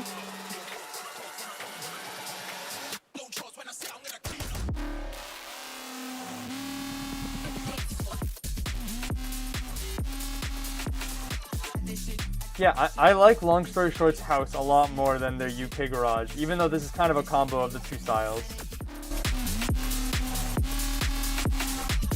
Culprit was interesting. I'll let you listen to it first. Bro, I just gassed up Culprit. What do you mean they're gonna disappoint me? Allegedly.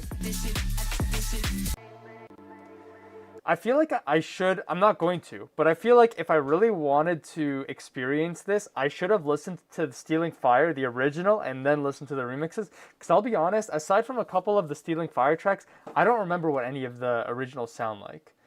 I already heard, okay, we'll do Have, number 4.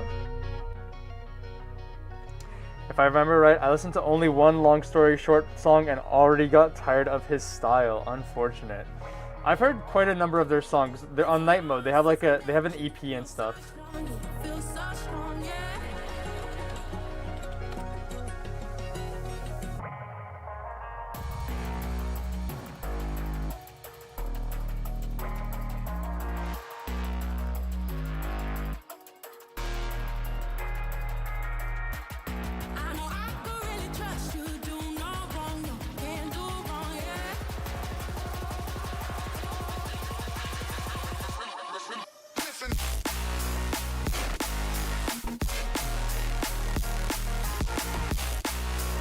Yeah, Long Story Short has a ton of music on Night Mode. I know you said you probably don't want to listen to their music, but if somebody did, that's where you can find their stuff.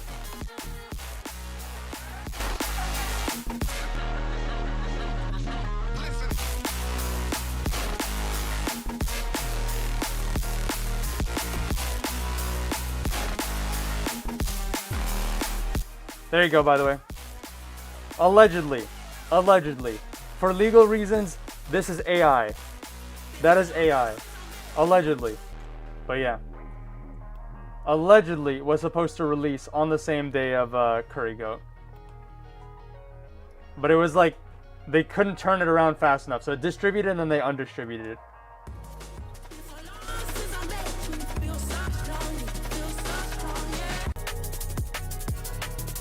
Ooh. Ooh. Okay, I feel like my favorite part of the Have remix was actually this part right here.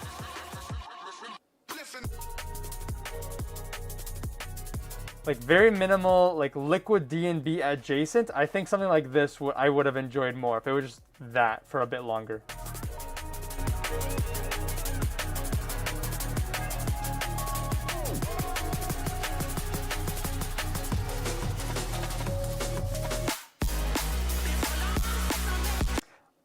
I like it. I don't feel strongly about it. Culprit is my favorite artist.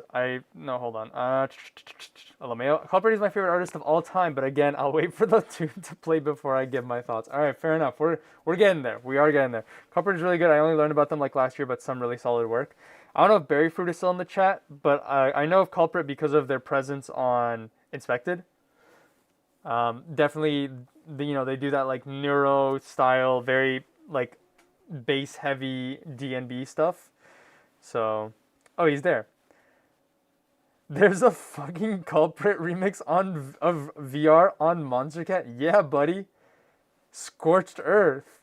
How'd you miss that? You're the big Inspected guy. I am so behind, bro. Well, you're gonna listen to it with me. AI Prophecy, by the way, have you listened to We Are Dreaming's song? What is We Are Dreaming? Not monstercat, unless that's something else. All right, Star Destroyer VIP. Is Star Destroyer the song that like slowed down? A digital computer connected to an organ console makes it possible for tones to be developed with unprecedented accuracy.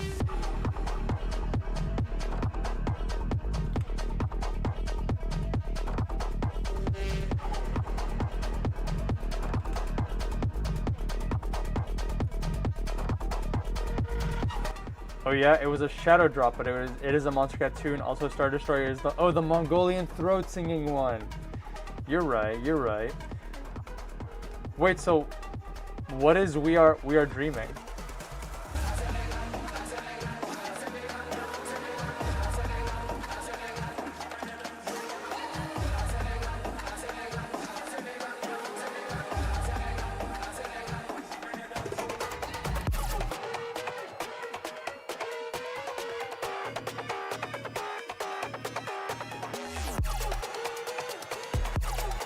What? Are We Dreaming and Brian Tyler Rise hired monstercat release. Are We Dreaming? Brian Tyler might be the first film composer on monstercat, as he composed Transformers 1, the Mario movie, and several Fast and Furious films. At least from me looking on Apple Music, he is also credited on the Transformers 1 original song, If I Fall. What is this? What the heck? When was 10 months ago? That would have been, well, what a question I just asked. What is 10 months? February 17th. What? Now, hold on. This is, the what? monstercat signed a music OST?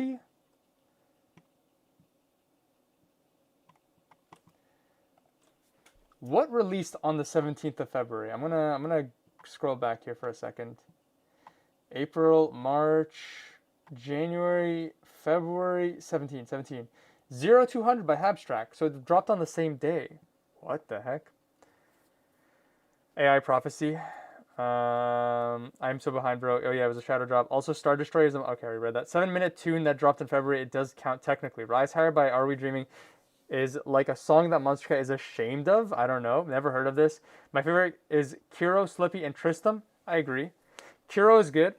Slippy it has a special place in my heart. Tristram, I kind of don't care about. Respectfully, I don't really care about Tristram. They fell off for me. I heard they played this at F1's opening show. You can see people like Bowtie talking about it, or it might have been another song.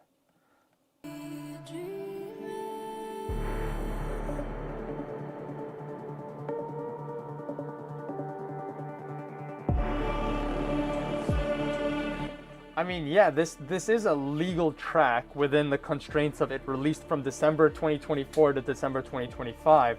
But will monstercat allow this? It feels like if they're being so secretive about it, they're not going to allow it. This sounds hype, though.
I mean, listen, this is very much music, like movie OST, like oriented, right? The drop is hard, but it's very minimalist because obviously there's other sound design, maybe like vocals that are spoken over this, like movie dialogue. Where was this released on? Sorry, not released. Like, what movie was this in?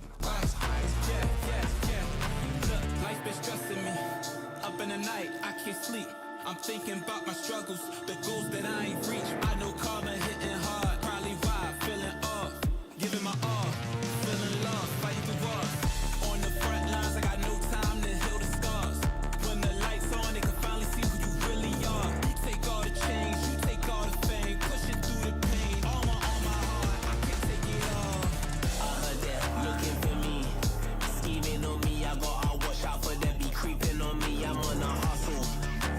So I think somebody said this in the chat, but this was made for F1.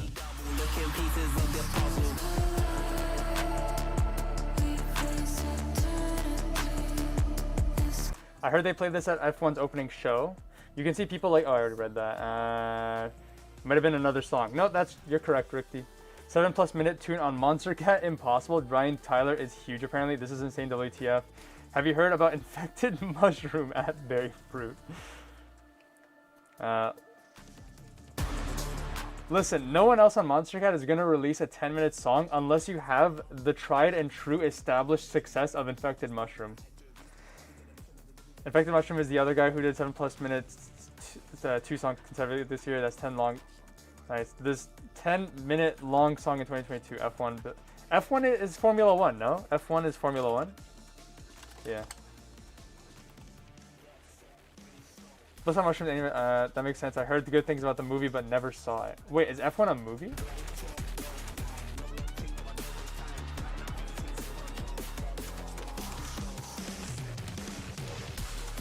Okay, I thought I felt stupid, but it's literally a Formula 1 movie.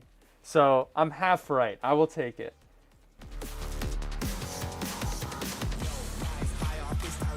Okay, 4 minutes in, drop 2.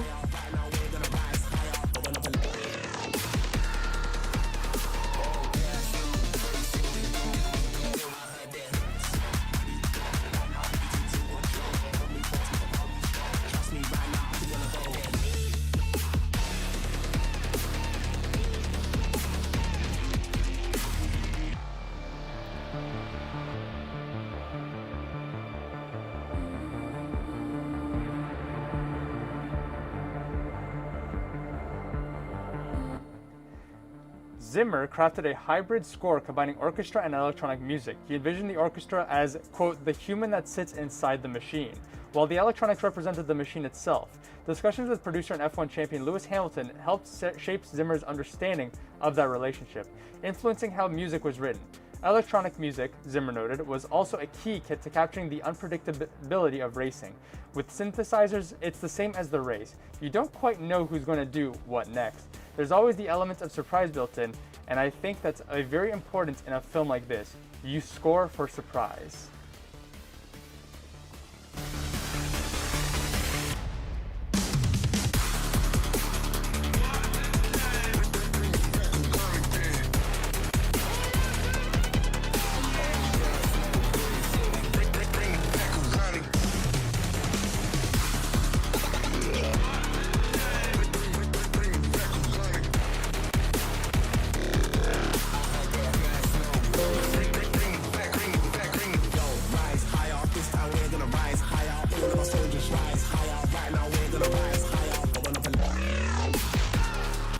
I guess the song wasn't good enough to be noted in Wikipedia, but that's listen, at the end of the day, what do I always say? This is an educational stream, and we are on Wikipedia. Screw ranking every single monstercat song. I am learning today.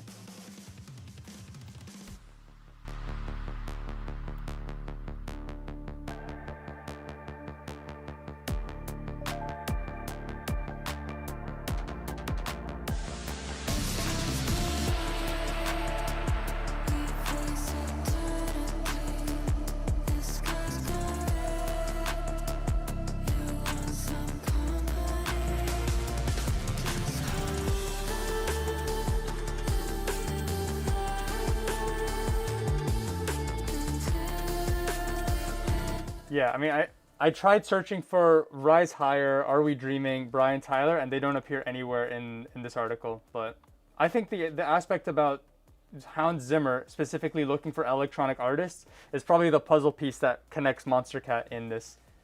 I mean, listen, this is a song that was made for a movie, not a movie that took an existing song for the movie, you know? So you gotta go into this with the idea in mind that you are listening to a movie OST and not an electronic music song, if that makes sense. Because otherwise, like, yeah, this is a really bad electronic music song. From like a standalone, if this is just an EDM song for the explicit purpose of being an EDM song, yeah, it's like, it's kind of mid, kind of low tier. But if you imagine this with cars racing over it, Maybe this is in an action scene. You know, this has a huge potential to be an incredible song when paired up with the movie and the visual aspect. Can I get a higher quality version of this album cover? Because I'll put it in the tier list. Images. Bandcamp. It's on the what? It's on the Bandcamp, so you can buy it on Bandcamp, but you can't get it on monstercat Gold. Wait, let me double check. Is it on the? Is it on Gold? Rise Higher. No, it's not on Gold. Shoot, Barry. There's probably still in the chat. I missed Bandcamp Friday, right? What is it? When is Bandcamp Friday? That's a website. That is something I learned. It is a website. Is it bandcampfriday.com? The answer, no. Well, I guess today is Saturday, so it can't be. But the more you know. All right, I have not been looking at the chat. I've been too busy being encapsulated by Wikipedia.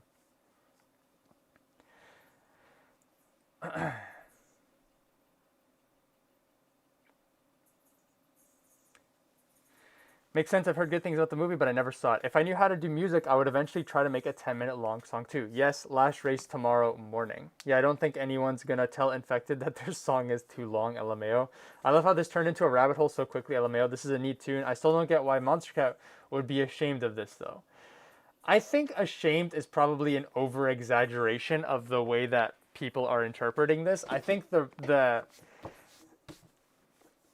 I would imagine it's just like they didn't, for some reason, couldn't think of a way to market the track. Like, so here's the thing, right? I think it leans into what I said earlier, where this is not a good standalone body of work, right? Like, let me search up really quickly. There's a track that I immediately thought of when I thought of electronic label distributing to for movie, which is Excision. Actually, I probably search up SoundCloud. Lock in SoundCloud. Lock in! It is not locking in. SoundCloud, please. Okay, I've lost SoundCloud. You know what? I'm gonna buy this song. I should probably put this over here. You guys don't need to see my PayPal information. Listen, if monstercat is actually ashamed of it, it would really suck if they just decided, you know what, we're just going to remove the music from our discography, right? If this is the only way to legally get the song, may as well. Okay, it's not taking my Bandcamp. I mean, it's not taking my PayPal, sorry. $2, add to cart. You know what, I'll add it to cart and I will buy it later. That is what I will do. Surely nothing bad will happen if I buy it later. Boop, there we go. Okay, what is going on with SoundCloud? Holy moly. Can we try again? SoundCloud, please? Thank you. All right, so I want to go to Subsidia. Excision had a track that they... I don't know if they made it for... what's the dinosaur movie? The dinosaur movie. What great descriptions I am giving today. How far do I got to scroll for this? Jurassic Park, that's the movie, right? They had a song that appeared in Jurassic Park. No, I'm so dumb. What the heck? Transformers. There it is. Listen, it would have been completely logical if Excision made a song for Jurassic Park. That is the dinosaur guy. I was wrong. So they made a song for Excision's 1, right? This song stands on its own as an alright dubstep song. The song that Rise Higher, I don't think stands really good as a standalone song. And I imagine that's the only reason they decided, you know what, we cannot market this, because what? It's gonna be uploaded on their YouTube, right? It's gonna be a 7-minute long track, and people are just gonna be like, whatever. What's F1? Oh, this was in a movie? That's cool, I guess. Like, I imagine this is only a very small selection of people will be like, you guys got Brian Tyler on monstercat? That's insane. Like, I don't think the comments are going to be like that, you know? That's the only reason why I feel like they were probably like just, for the people that are in the know, this is a huge portfolio piece for monstercat. They are getting music into Hans Zimmer's orbit. They're getting it into F1. This is huge for monstercat. But for the average fan, I don't think they care about this. Maybe I'm wrong. Like, I think the hardcore fans are like, this is sick, you know? Why are you hiding this from me? But I think they just decided, like, the cost-benefit analysis of promoting this song as, like, an EDM song was not going to cut it. And I don't necessarily think they're wrong in that estimation either. Oh, I was literally searching the song. Wait, hold on. I was searching the song because I wanted to download the album cover. I'm going to put it in my tier list. So Bandcamp does have the best quality. We're going to listen to it together as one, all right? I'm going to torture you guys.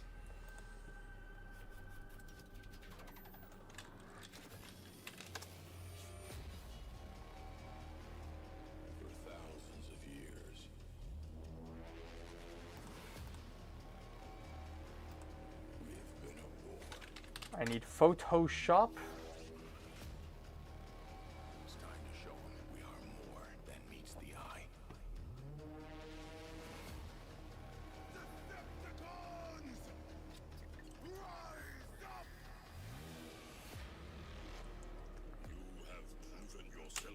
There we go. File, export, quick export as PNG, downloads. I'm just gonna call this Brian. There we go.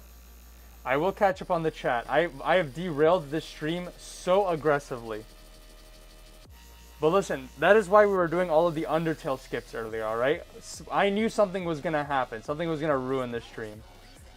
I need to edit the template, add additional, and Brian.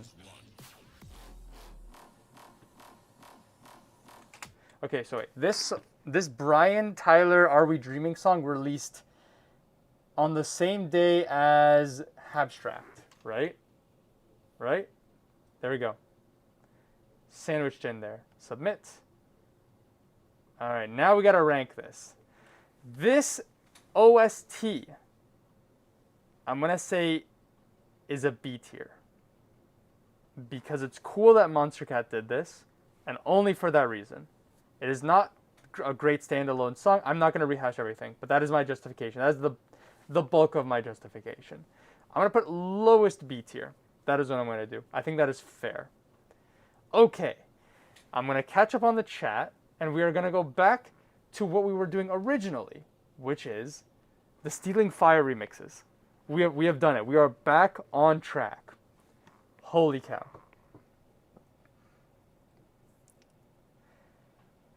The song is genuinely way better than I remember it. The song, the features on the song are Screwfisser and Bach Nero. Bro, they released Bass Bop automatically. They can't use the "this is a bad song" excuse. Okay, but who's getting more streams per month, all right? I would reckon the guess is Riot 10. SoundCloud when you need it to do anything. The Good Dinosaur /S. Damn, we still out here. VR album. The speedrun is cooked. Broken heart emoji. All of this because of me mentioning it. Listen, I appreciate you mentioning it because now this... Listen, I think somebody mentioned like... what was it? Or, what's his name? Bowtide. Bowtide probably talked about this. Listen, 2025 has been like the most disconnected of monstercat I've ever been, alright? I've made YouTube videos on the region locked music of monstercat. Like, that OST is literally like the type of song I would make a YouTube video about. So the fact that I've been out of, like, that is my hyperfixation, right? That's crazy. I had no idea that was a thing. I really appreciate that y'all mentioned it, you know? So thank you. Thank you for that. This is now a more complete marathon. Because imagine I'm probably not going to upload a YouTube video on this marathon, but imagine I uploaded a YouTube video and somebody was like, actually, you missed the February 17th F1 Formula OST song that monstercat Shadow dropped. Destroyed. Destroyed. Career over. All right, destroyed. Now, I'm not going to get any annoying people in my freaking comments. Got him. Where was I? Let me pop this back out. All right. Stealing Fire animation back on the screen. Oh, Star Destroyer. We stopped right before the drop. Whoopsie daisy. Edging culprit should be illegal on every planet. At Berryfruit, beware this remix friend. Alright, we are back on track. I don't care for this VIP, I'm sorry. We went on a 15-minute tangent, it was not worth it.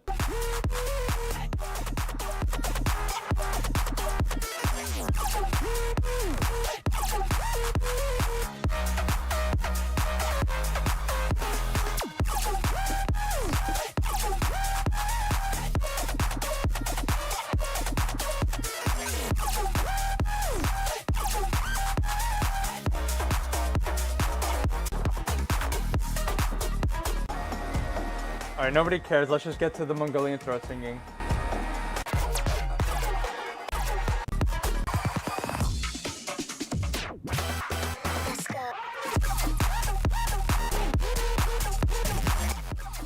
Before somebody says it, I know I skipped over the Mongolian throat singing in the midsection. I just thought the last drop would have Mongolian throat singing. I am disappointed. Alright, culprit. Here we go. Allegedly a weird remix.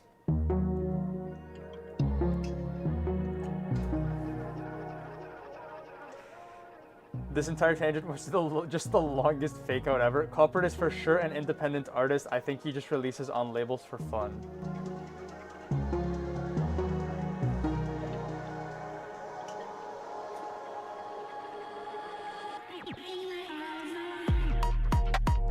What?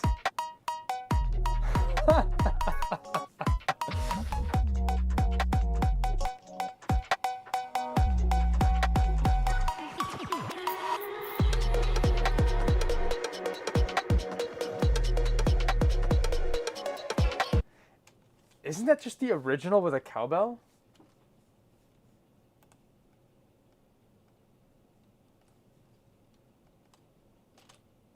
Why is my everything freezing? Thank you. Stealing fire. What's the song called? Scorched Earth.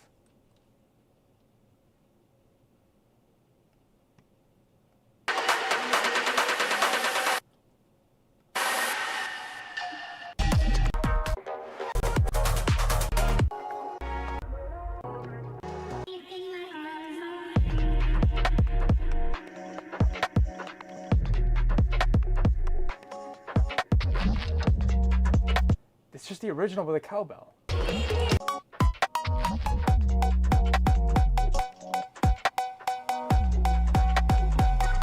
Here's my theory, is Culprit made an insane drop and was told, no, but you have to do something with the other half as well. And we're just like, well, fuck you, here's this.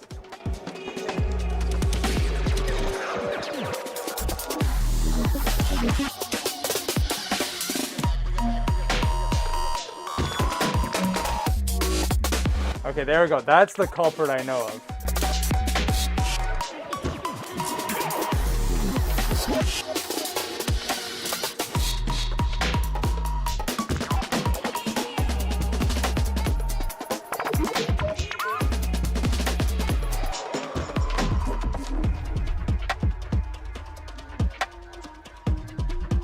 This is 4 minutes.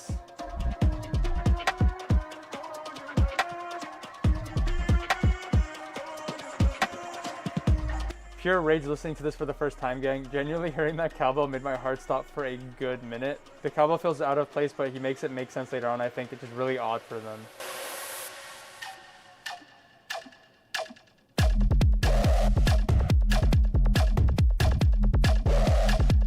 The bass note is not in key.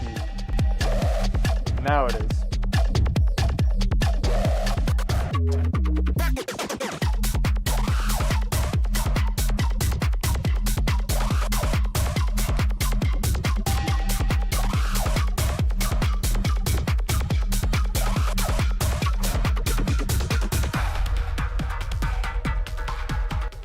I gotta go full cam again for just one split second. There we go, hold on.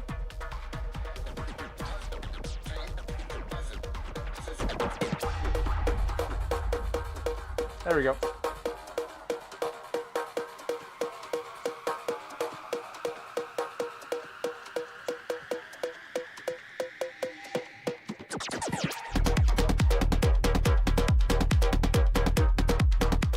This is such a weird remix.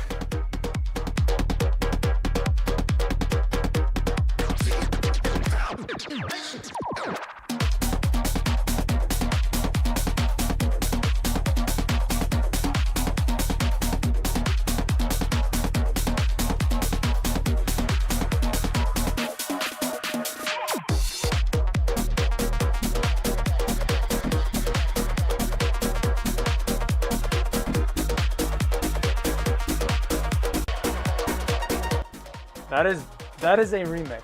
Let me tell you what, that is a remix. Holy cow. By the way, why are there some December 2024 songs in the list and some aren't? The answer to that is because the tier list is made up of every best of 2025 eligible song. So that includes, I think, every song from Topi. I forget the name of the song.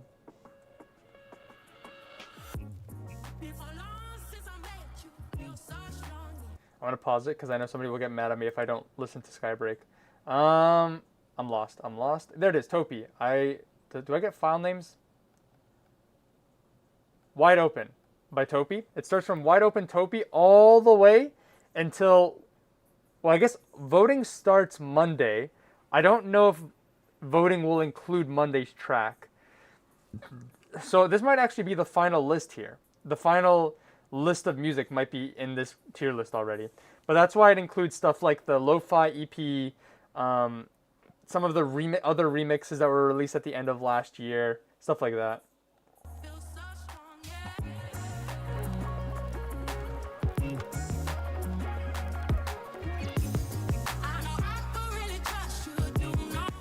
This bit's kind of cool. This is what creativity sounds like. You wouldn't get it. True. My tiny brain could not even fathom. Same drum style as the Turnian sound remix, but it's the culprit Mr. Bill flavored cowbell. True. This tune has a more underlying issue. Its structure in the OG's reverse, but with changes so minimal it doesn't even constitute a remix.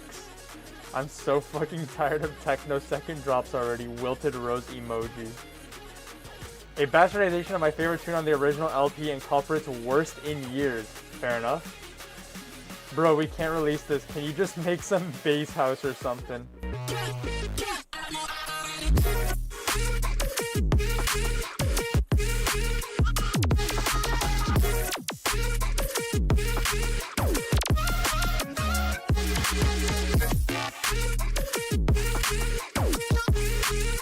Okay, Skybreak. Do it to him.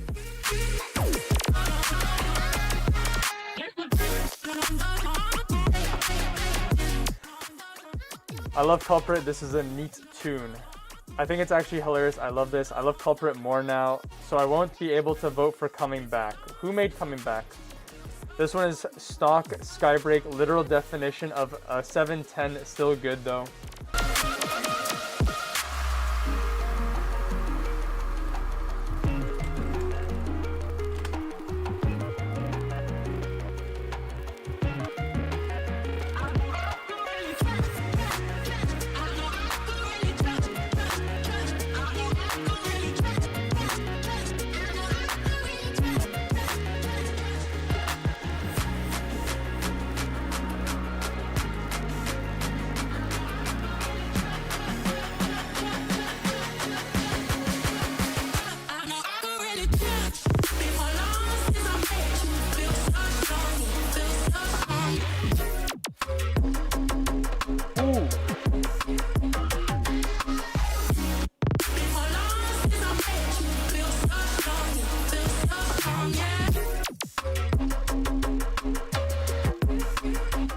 Also, yeah, Coming Back is here, and then literally 2 releases later is Wide Open by Topi. Breathe Underwater was the last eligible song from Best of 2024.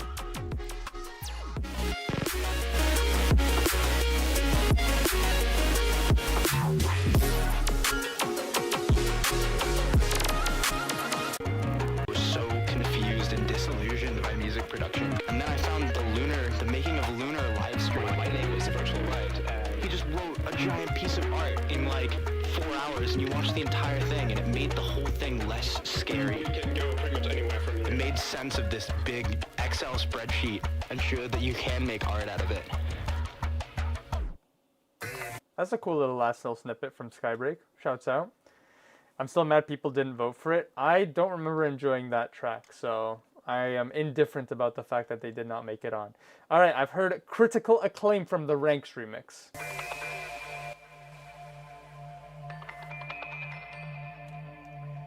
Is that a Mogus? A Mogus remix? Da-da-dun.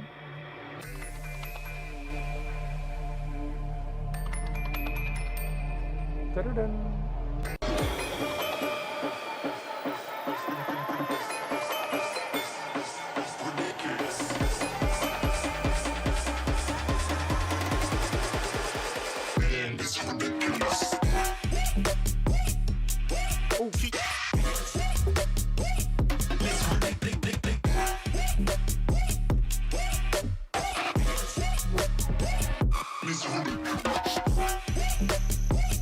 Okay, okay.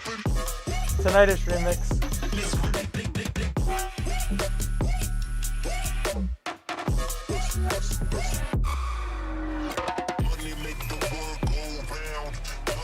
The world goes down. I swear it's ridiculous.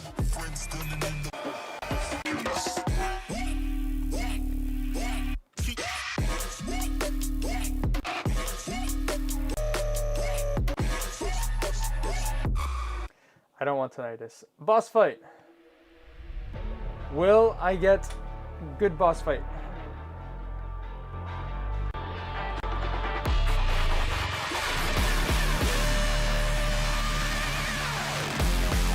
OMFG, why did he put this stupid inspirational TikTok into the song? I'm Skybreak's #1 hater now? Somehow the Ranks remix tops culprit for the most awful sounding tune here. 2016 Trap City Coded. Worse than the LP. I know I'm weird for thinking Ridiculous is the best song of the album, but like this remix is just awful. I am sorry.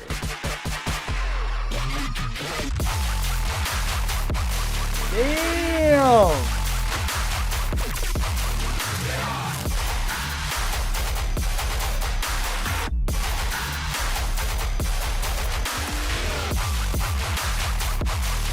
Alright, we got good boss fight back. Let's go.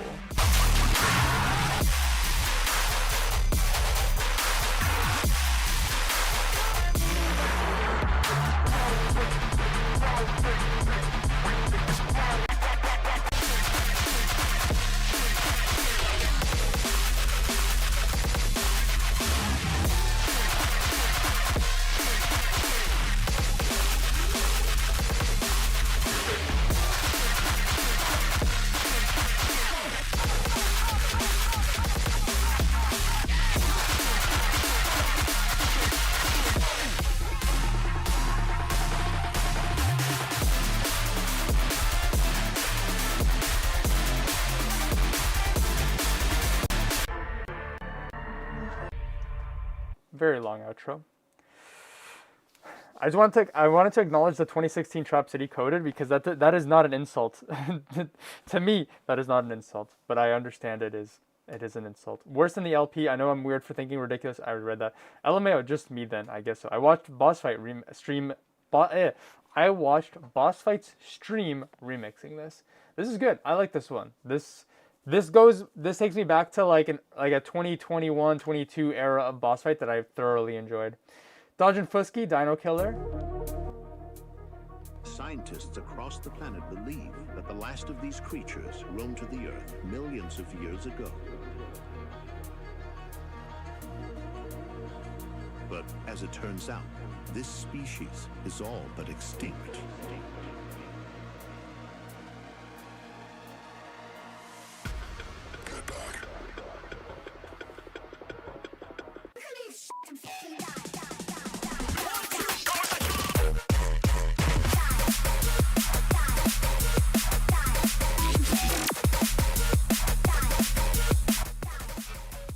I've never considered Dodge and Fusky to be like a reference when it comes to good electronic music, and they seem to demean themselves, or what's the word? They seem to put themselves down pretty often in a way that's sort of like, oh, you can't critique me. I already said that I think I'm bad at music production. But like, to give them credit, their 2025 music is actually like pretty okay. At least when compared to some of the other stuff that's been signed to monstercat.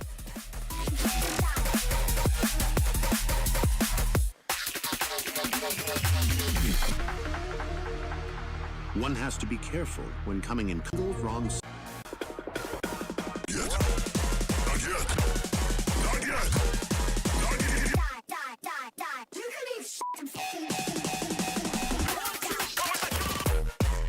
That was like 4 fake outs.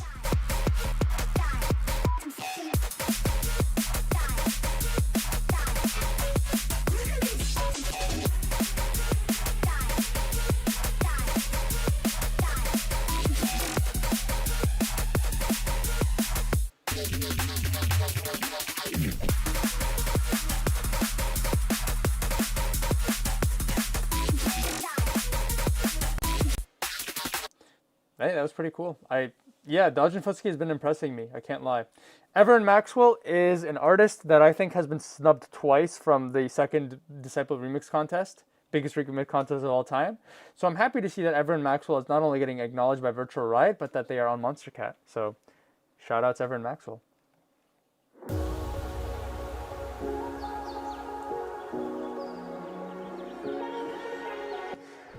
Who remembers when Boss Fight was a trio that made chiptune? I did not know that was a thing. I mean, I knew that they made chiptune, but not that they used to be a trio. Surprisingly, I don't hate the Dodge and Fusky remix, somewhat charmed by it. Never in my life did I expect to see Virtual Riot Dodge and Fusky remix on monstercat. Feels like I'm in an alternate universe. 4 fucking heavy bass design, 3 vocal samples in a row.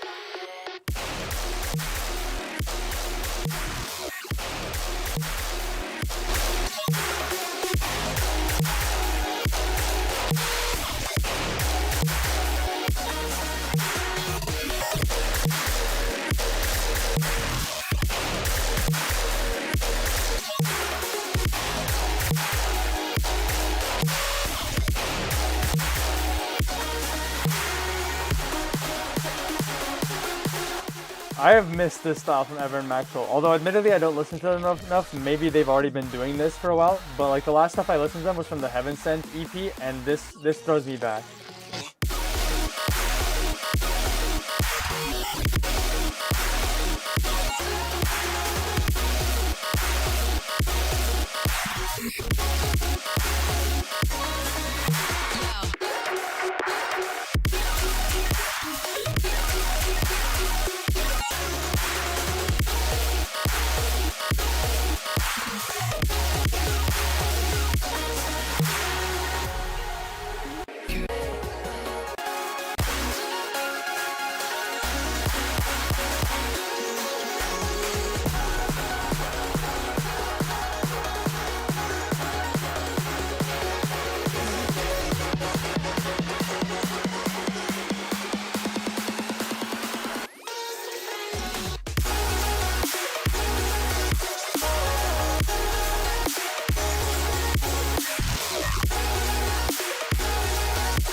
I like it. I think that last drop wasn't really needed, or it could have just gone first drop into that third drop, but it was alright. I liked it. Everett Maxwell on monstercat was a big surprise. I've heard they were a trio. Heavy drops. Best remix together with the Tokyo Machine one. Alright, we're on the last one, Frankie Nuts. And we are out of the Stealing Fire era of this stream, because I feel like we've been stuck on this release for a while. Probably because of the Brian Tyler Are We Dreaming single. Also, fun fact, including Rise Higher. Rise Higher is the 69th song eligible for best of 20. Well, I don't know if it's eligible for best of 2025, but it's the 69th song though, in chronological order from Topi's track. Here we go.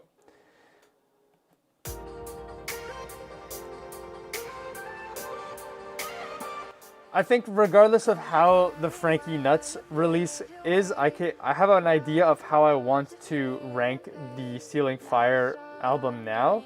My thoughts are low B tier. There's some pretty grating tracks. There's some pretty alright ones. But just generally, I feel like it's a very above average album. For that reason, I think I'm gonna put it...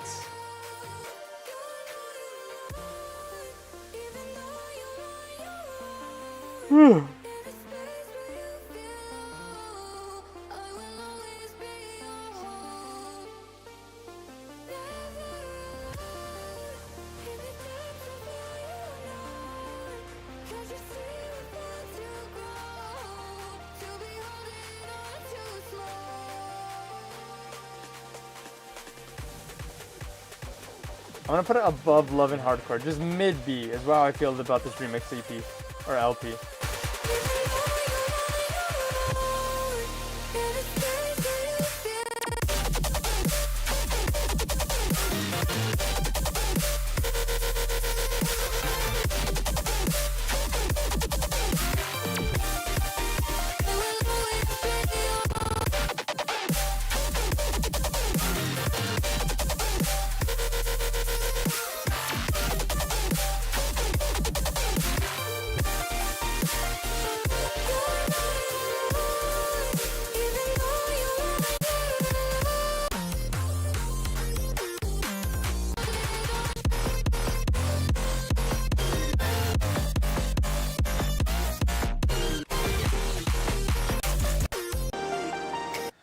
Yeah, it's Frankie Nuts. It's alright.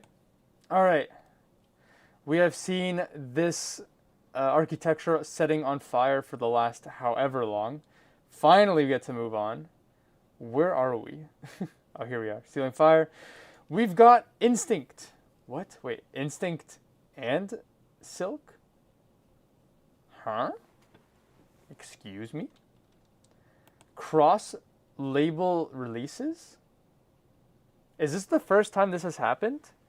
Because I feel like there's been like mixed Uncaged and Instinct, if I recall correctly. Well, I guess technically the Undertale LP, the Undertale album is like the first cross-label album that included Silk. Unless I'm mistaken about that as well. But a Cascade double single with Silk and Instinct, that does not feel like it is, that feels unprecedented. Imprint and Dancer. Alright, well, let's get to it. Dancer. I'm guessing Dancer's Instinct? Yes.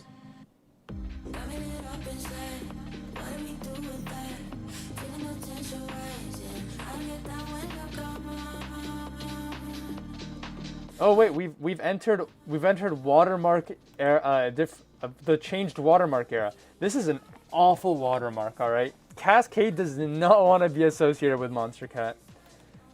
That's funny though.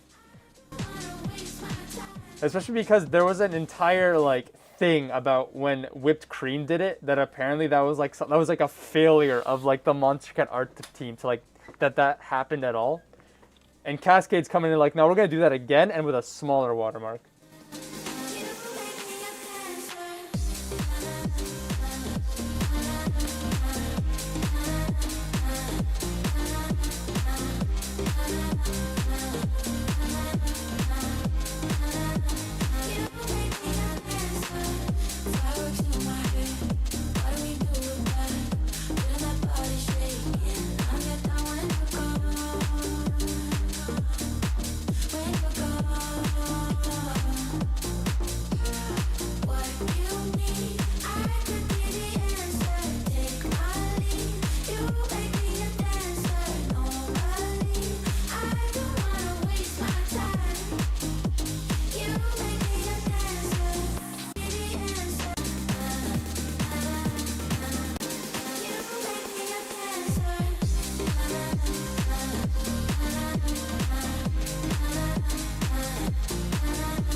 Dancer's nice. I actually kind of like this. It also reminded me that Cascade was apparently leaked to be a skin that's coming to Fortnite or something, which I think is pretty funny.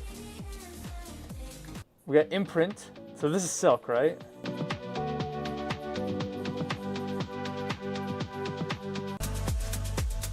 Why the stories reading backwards without feeling overwhelmed. But this trying doesn't set in stone what I think. I'm trying to read you.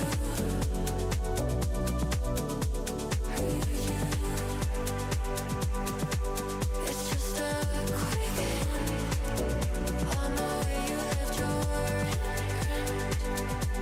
I'm trying to read you.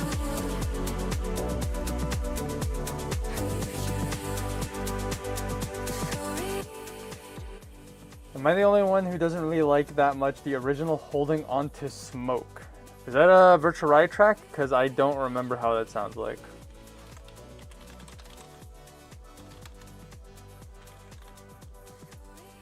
Oh, it is, yeah. Holding On Smoke, Frankie Nuts remix. I don't remember what the original sounds like. I'd have to re-listen to it. Dancer is pretty much like Miles to Go. The watermark is barely seeable on one of Cascade's albums. The monstercat logo in the thumbnail. I am back. Welcome back, QPSLGD. What the fuck? This is the same Cascade that collabed with Skrillex 14 years ago? I suppose so.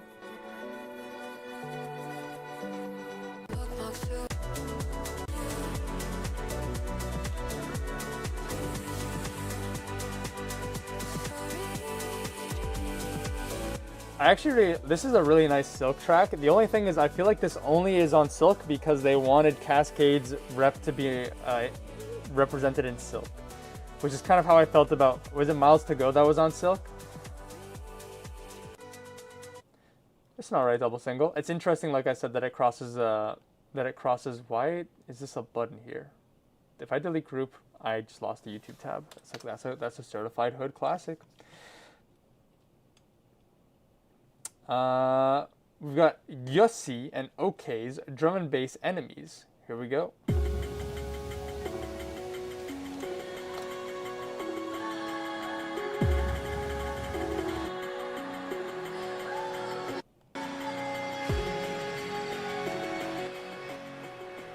All right, what do we got here?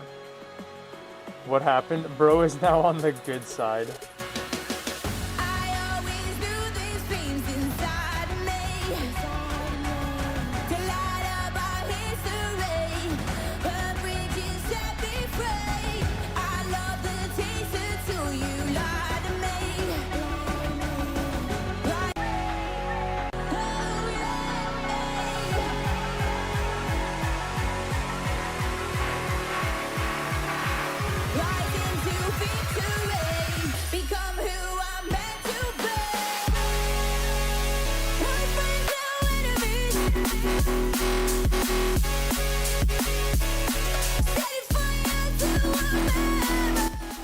I was a lot more interested in where the song was going, and I feel like they kind of lost me, just a little bit. Also, I just realized I didn't rank the double single. I will do that right now.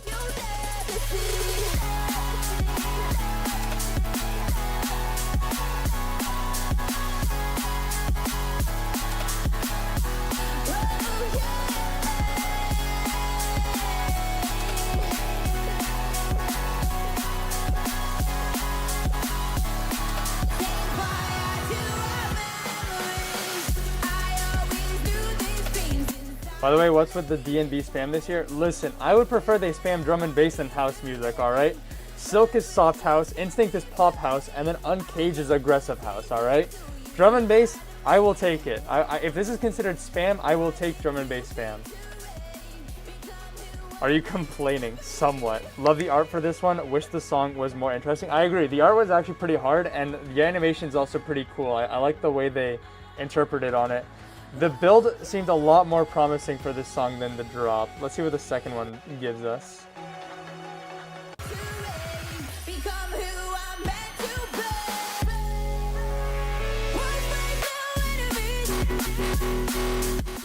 Alright, more of the same. I think the vocals are really good on this. What is this? We got Cultist Scream Arts. Okay, for a second I thought this was Silk. I was like, this album cover does not look like a Silk artwork. Neither is the name very Silkish to me. Although the intro is very Silk. And not anymore. Oh, more drum and bass spam. I'm putting the Yessie OK collab in C, by the way, mid C.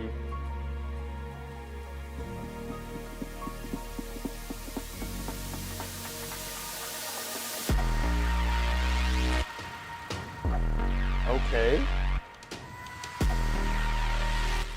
Why is the entire drop just 2 saw waves 19 semitones apart? One of the stronger debuts this year, this cultist tune. I am a little traumatized because listening repeatedly to the same rhythm is how I became a baile funk hater.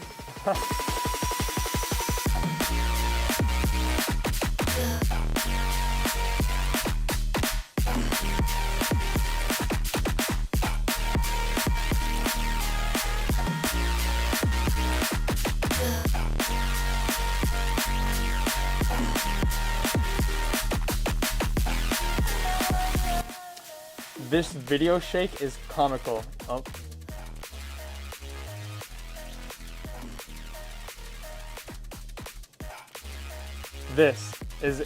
What is this? Five Nights at Freddy's loading screen ass animation.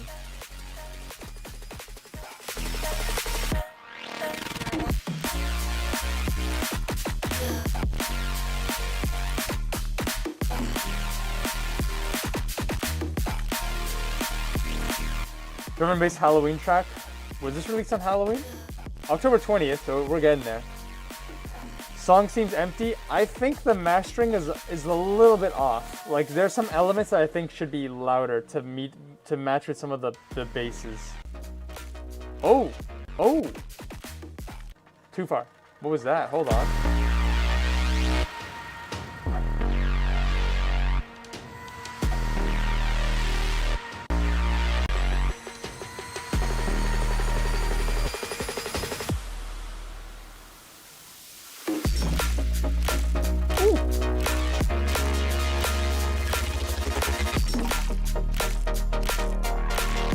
I am a lot more interested in the second drop.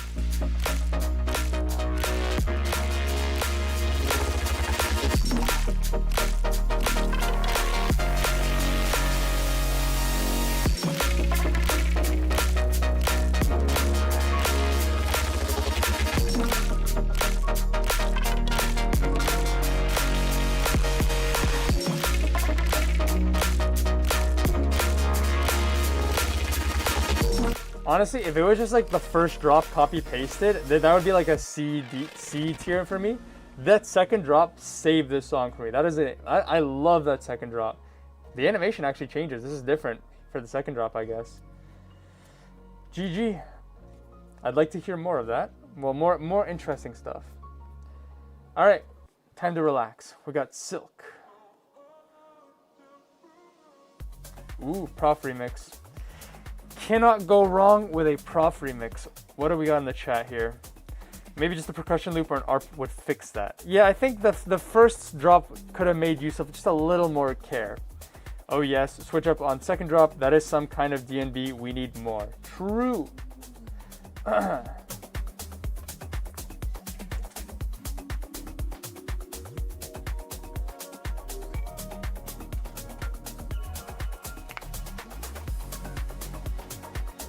Okay. I was a little worried that we've only gotten like one Prof release. Actually, we might have gotten an original and a remix, but where was it? I think I ranked it in... Oh, I ranked this Prof track in B tier, and I think there was another Prof track that I didn't like as much. I was like, did my goat fall off? My goat? But now he's back. This is a good remix.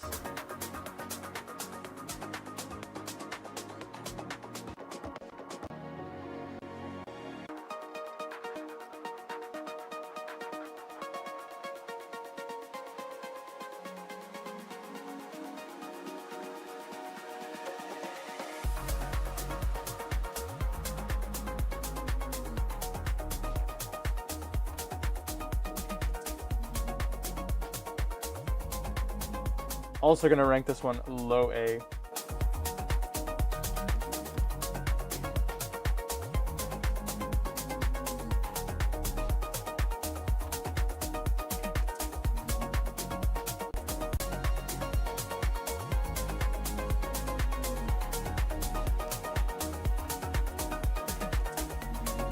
We're gonna move on. Heritage's Blue. I am expecting dubstep. So far, who do you think will be the #1 spot in the best of 2025? I don't know, only because like I've mentioned before, I feel very out of touch with the monstercat community. I don't know what they like. I don't know what I think they're going to feel is strong this year. If I had to gamble money on just something, I feel like a safe bet would be something from the Undertale comp. I think that's a safe bet.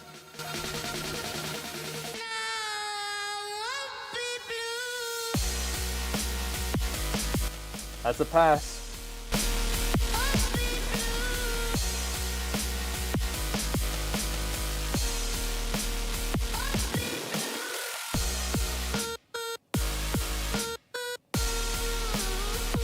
If not something from the Undertale comp, it's either going to be Tokyo Machine or Bad Computer. I think those are safe bets.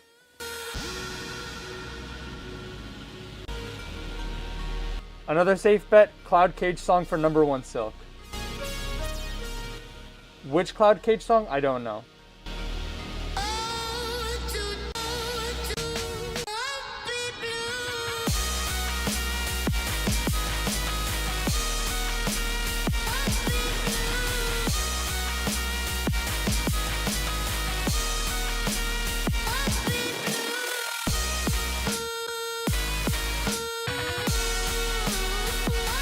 The second drop saved it for me. Originally, I was thinking low C tier, maybe even like high D tier. Second drop made up for it. I'm gonna put it mid C tier. Did I see somebody say this is like effin'? Hold on. Love this part. Oh yeah, I already read this. Effin' type beat? That is not like effin'. No way. Oh yeah, you haven't listened to I haven't listened to Revier yet. I guess I haven't. The Break and Return. Oh, the Haywire collab. Yeah, I haven't heard that yet. That energetic sadness is something I always love. All right, we got Mazzari and Sad Boys and Carter Rubin.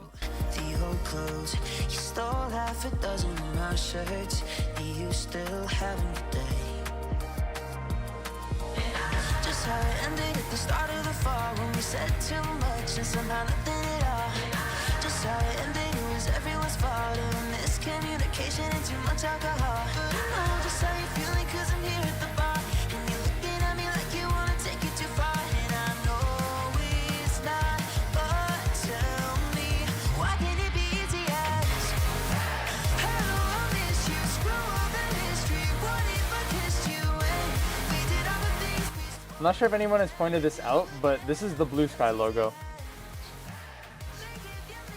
Oh, I think my camera's covering it. Whoopsies. This is the Blue Sky logo, which I think is funny.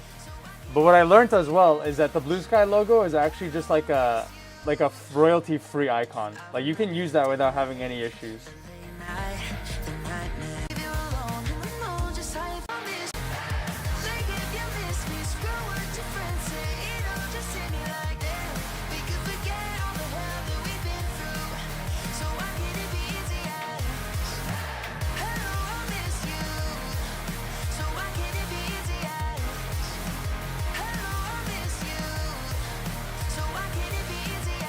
I actually kind of like this. I'm going to put this high B tier. I think this is a good song. I wish the vocals were just marginally quiet, but like I think the production is alright. I think I agree with Rick though. Punk rock Mazzari feels forced. It does feel a little forced. Although it's not Mazzari that's singing, right? Rock with modern metal mixing sounds weird. I mean, that's the only metal that I've really ever known. So like, I know it's not real rock, right? But like, I think it's alright. I don't think there's anything particularly wrong with it. It's also like sad boy rock, so you can't go too aggressive with it, or else the the sad people would be like, no, I can't be sad enough. The loud drums are distracting me. All right, what do we got next? I'm lost. I have lost myself. Man, it hurts my heart to just scroll down and just thinking I have so much more left to listen to. Infected Mushroom. Speaking of long marathon, we've got a 9-minute song. I'm definitely going to be skipping around here.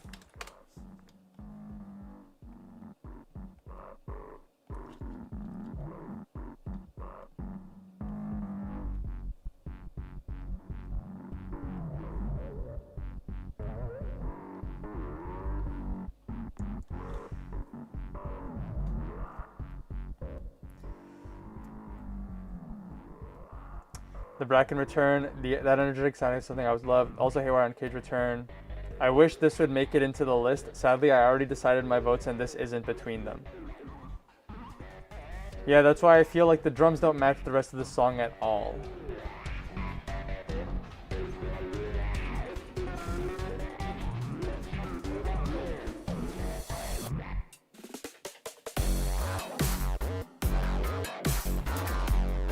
Yo, are we getting dubstep infected mushroom for once?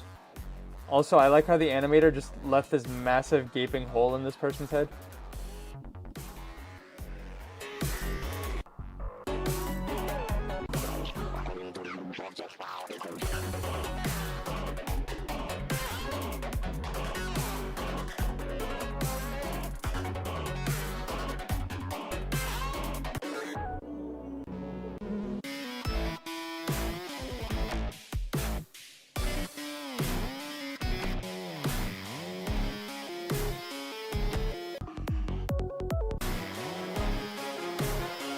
This whole track up until this 4-minute mark has felt pretty boneless.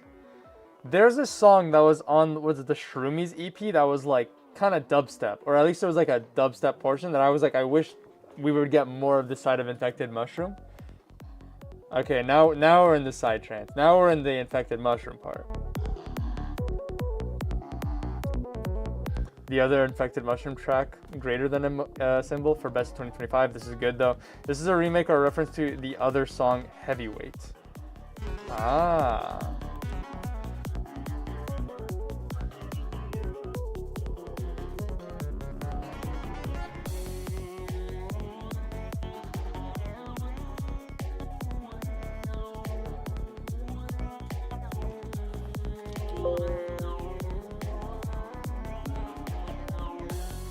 Is Heavyweight on monstercat? Oh, it's not on the label. Okay, appreciate it.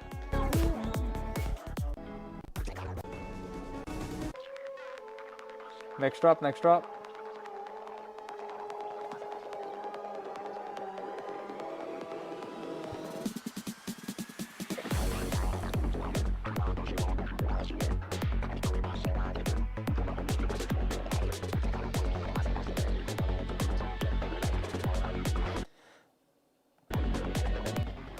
I think I just noticed a render error. Hold on, hold on. Look at these characters. They're going to glitch out for no reason. Right here, and boop. They just freaked out for no reason. Funny, I guess.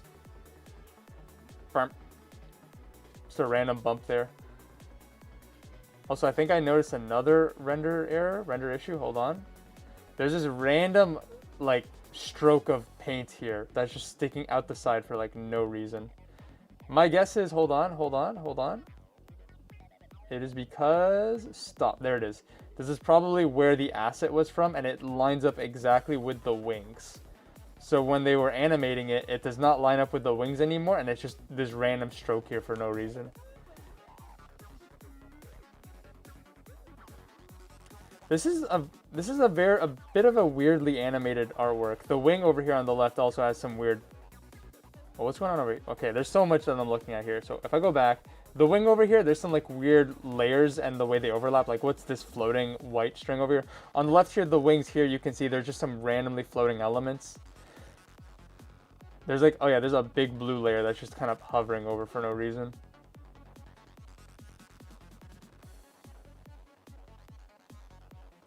It's an alright animation, but there's definitely some weird layer issues going on here, layer separation issues, and that glitch for no reason. This hole in their face, but it's alright. It's a cool animation. Infected Mushroom track, I don't really care for. I think the first 4 minutes is boneless. It does not give me like the dubstep hit that I thought I was gonna get. I almost want to say this is kind of D tier for me. I'm gonna put this below the Ramses. No, not above the Ramses B track. There we go. It's high D tier for me.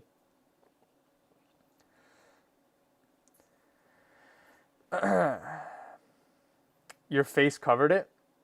What was that? Oh, shoot. My face covered. I'm guessing you guys were talking about the characters glitching out. Shoot. Hold on.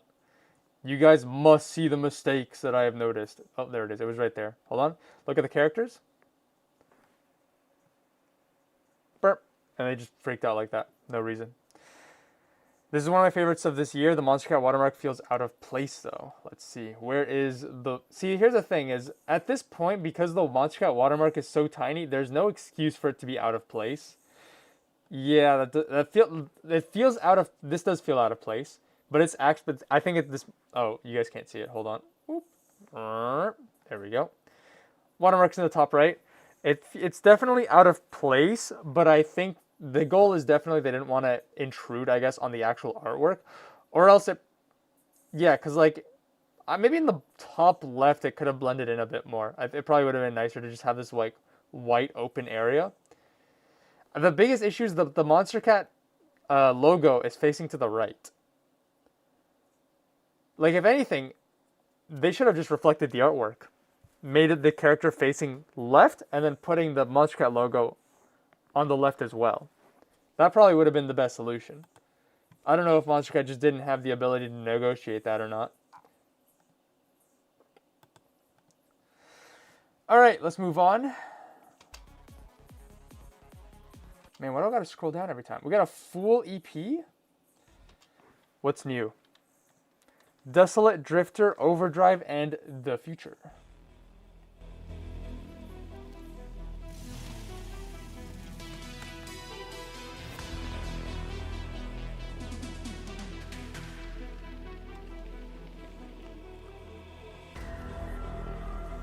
Alright, huge update.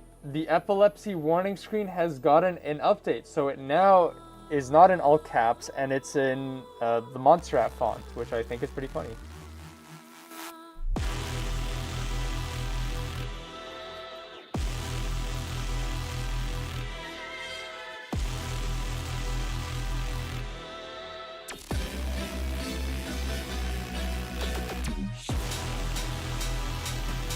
Alright, I can't pop out the animation, so y'all are gonna have to deal with it.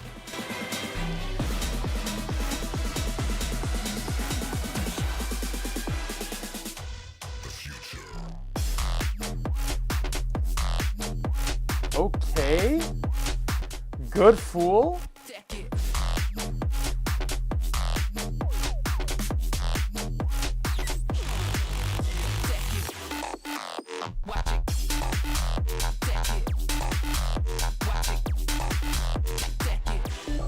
Thank you, Mo EDM, for that eye shortcut.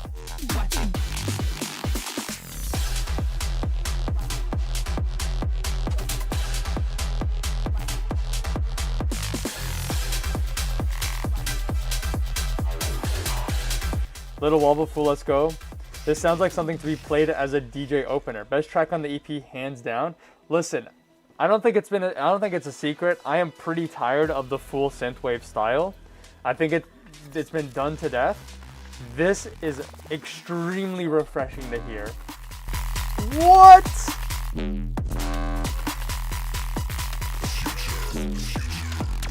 Okay, buddy.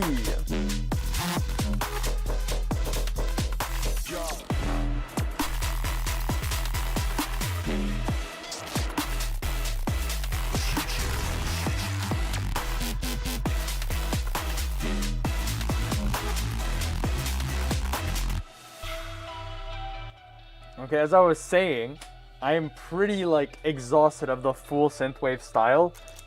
specifically that they just keep making the same synthwave, in my opinion. So first of all, the fact that it was house and like pretty well mastered house, like all right, that's already sick. That like halftime trap section, inject that into my veins. Where is this going?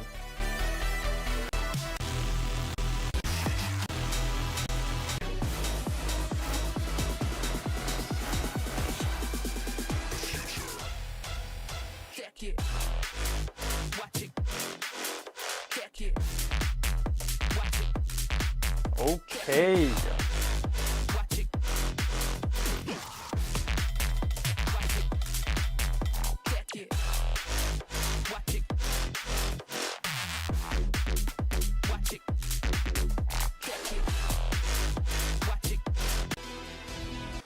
Very promising so far. What's next? Is this entire EP just new? This is a fully new EP. Wait, hold on. 1, 2, 3, 4, 5, 6. Okay, not all of them are new. My bad. But we got Overdrive. That's new. I just realized I don't think I'm listening to these in order. So, my bad.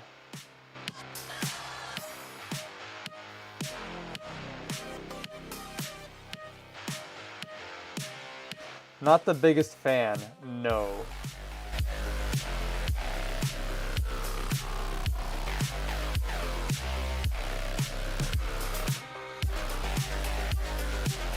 There's also damage in Redshift? Yeah, I do see that now.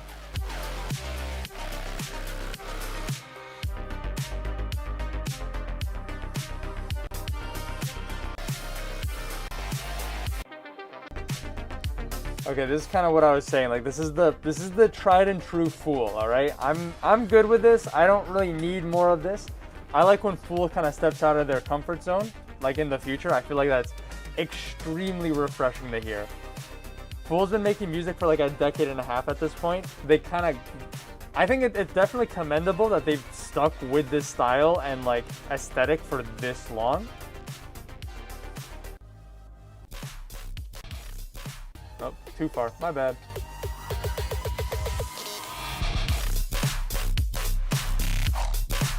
Like this is hard. This is hard.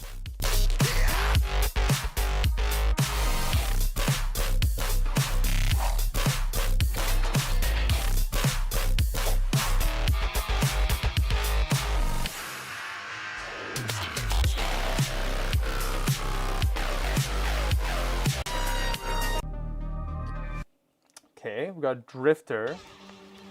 I'm expecting Cowbell.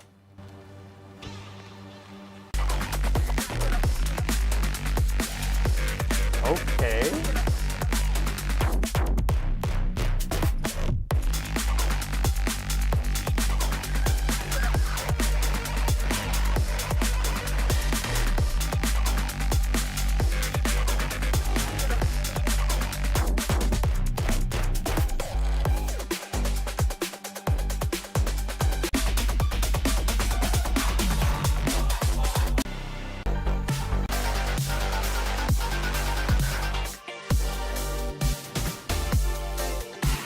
This one goes. Hello, Isolate.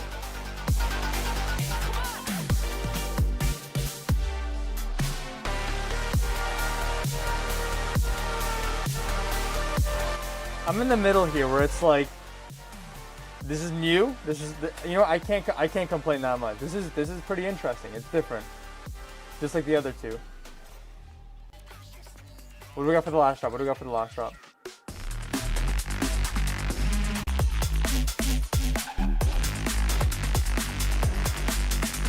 I also got to give a shout out, all right? I say this every single time there's a full release, right? Even if the music is not what I enjoy, whoever is making... We got our cowbell. I called it. We got our cowbell. Well, we lost the cowbell.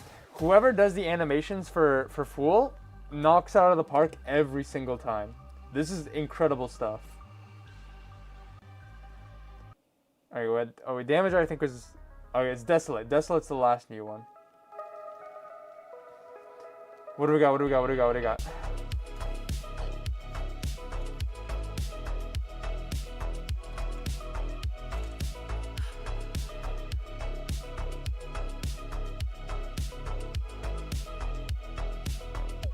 This EP is definitely E tier. This song will determine if it's A tier. That's how I'm feeling right now.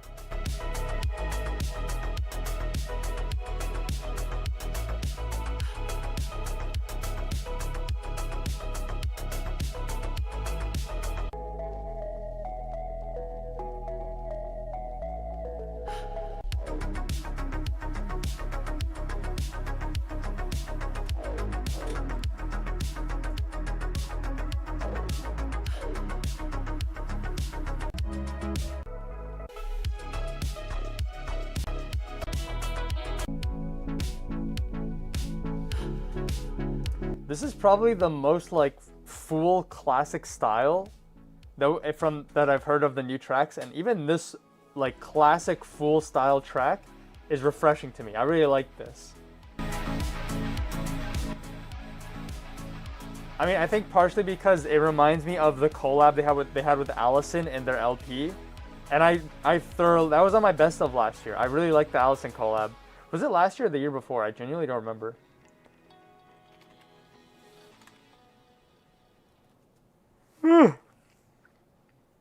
This one is like Vodge's Distant Echoes track. Fool's production is always so clean, that's for sure.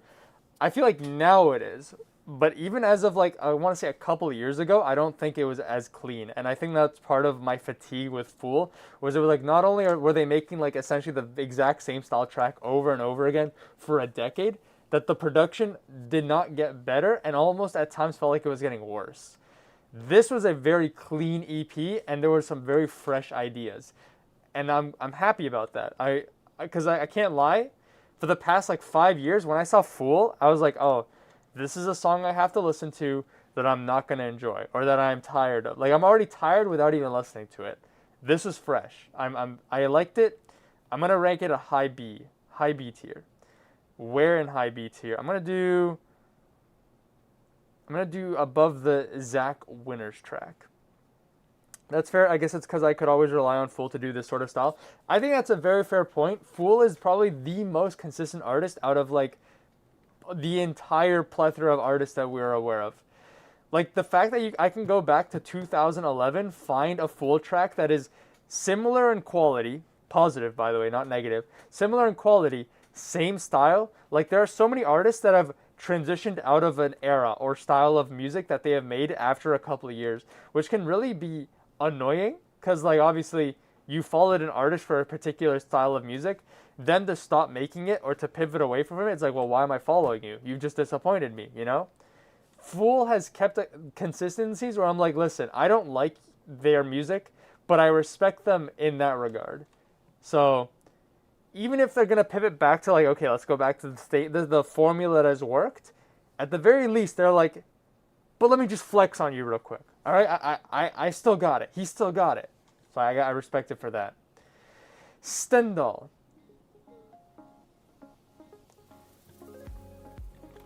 Stendhal, we got a double single. Do no wrong and make you mine. I don't remember if it was the last year or the year before that, but Stendhal made my best of. I'm waiting for that Stendhal track to hit me good. Oh, I need to change the animation.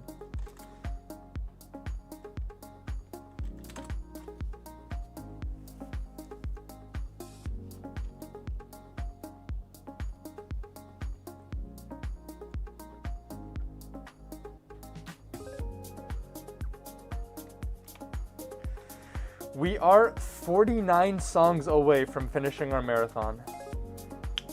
Oh my goodness, we are getting to the end. Holy cow.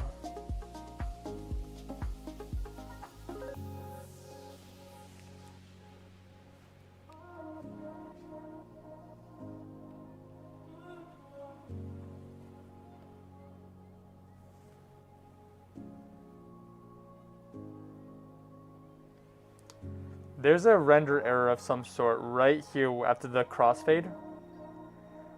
It immediately gets darker right there. Don't know what that's about, but that's kind of weird.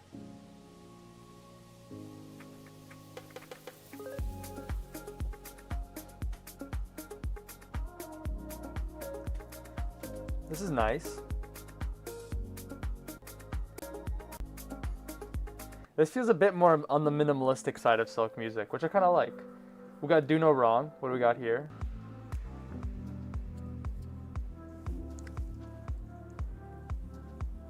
Damn, I'm getting tired.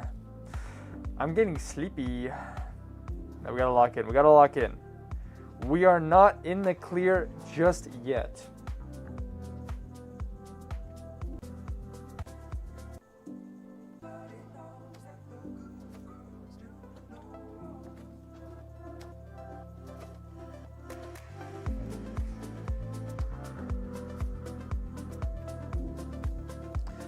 I need a mid beat here. A solid beat here, I think.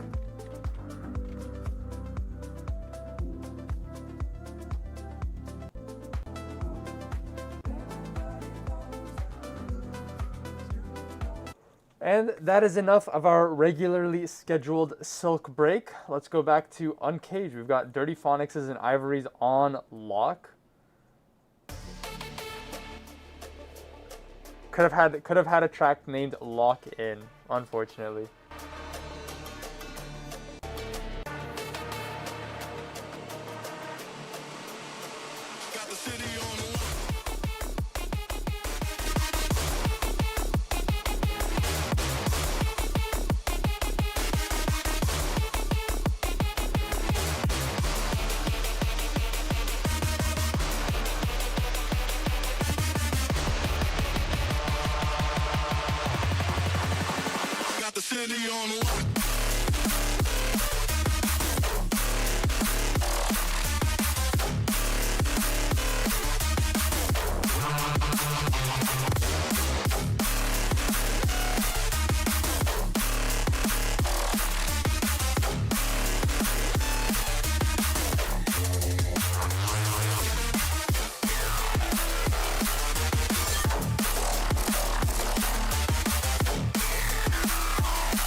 This was disappointing. This was surprisingly great. That's a duality of man right there. This goes. The cover art. The cover is AI, isn't it? So here's the thing, right?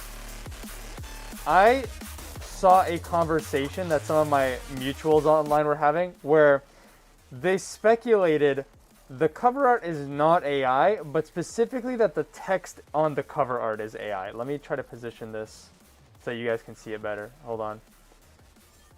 And that's what I was looking at, because I've never actually had a chance to look at it. Like, this is a very high definition lock. It looks good, right? Like, this looks clean. This looks crisp, right? Maybe even like a stock image. But then you look at the text on lock, and it looks out of place. Like, it's not a crisp font. The texture in the lock is different to the texture outside of the lock. The period also just feels out of place. Like, something's just off about it, right? I remember one of them saying, like, this looks like an AI font, which is a weird critique to have because there's not really anything, there's no metric by which one could really measure that, I think. It looks weird. But that's it. Like, if the text wasn't here, I think this would be like, no one would think twice about it. But the text does look weird. The other thing I was looking at is this animation is extremely minimalist.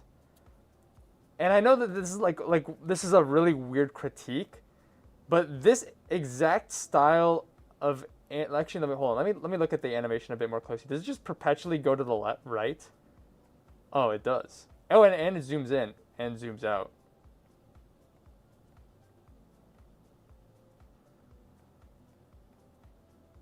Okay, I was gonna say there, because I work at a job, right? I know, big if true. And one of the tasks that I was given was to actually study some of these like AI tools that exist out there just to see how that could like improve my workflow as an editor. There are certain AIs, specifically Gemini is one that I'm thinking of, the Google one, where you could just throw in a photo and make very subtle animations. And I wanted to see if this was one of them, which I don't think it is. This looks like this was animated by like a person, right? But that's what I was looking at. So the animation, I don't really think much about it. It's way too simple that it's like if you're using AI for that, then it's like, okay, well, no one's gonna notice, right? You just burn down a forest to like make the background move over. But the text, I forgot I had the Excision open, that just jump scared me. But the text is weird. And that's the only thing I can really say about it.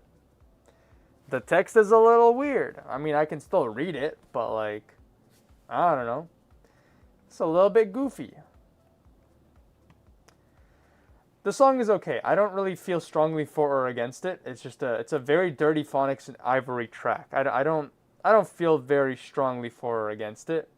I think it's like a solid like low B, high C. I'm gonna do low B tier. I'm gonna put it below Rubik's Cube, but I lower than Rubik's Cube. I think I might just do one above or two above. I'm gonna do two above the lowest B tier ranking. I think is a fair take.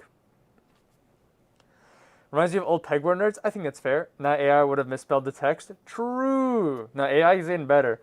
Listen, it may have misspelled the text, but then at that point it's just AI, do it again. Do it again. Do it again. Like these artists will do it 20, 30 times and then eventually find one that's like a good one, you know? It looks odd. It's so weird. Like if you put an AI font, then just make everything AI. The thing is, if we tried into that argument or territory where it's just like using AI as a substitute for an artist versus using AI as a tool for an artist. In this case, using it just for the text could be like a tool for the artist, right? But because if you're using it just to replace the entire artist, then it's no longer just a tool. It's like, okay, you just screwed over a graphic artist in that, right? But if a graphic artist found that galaxy, found the nice lock, and was just like put on text, then it's like, well, it's a bit of a weird middle ground area, I guess. I don't know. But it is a little bit interesting seeing like how far it is going, allegedly, right? I don't know if it's AI. Allegedly. We got Momentum by Sin Cole.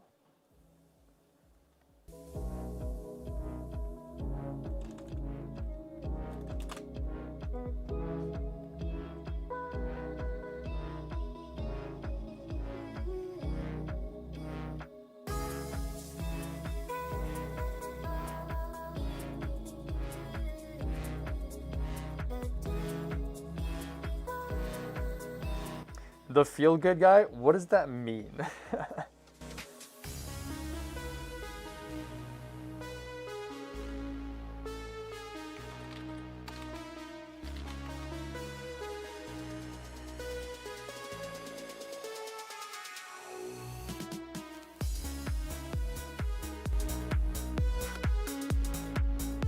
I like this. This is kind of nice. I think whoever animated this over-animated it, right? Like, hold on. That like shaky effect between scenes, they're doing too much. They didn't need to do that. Or that. They didn't need to do that. But like the vibe is there. I don't like the shaky, but like this is nice. I think it's alright.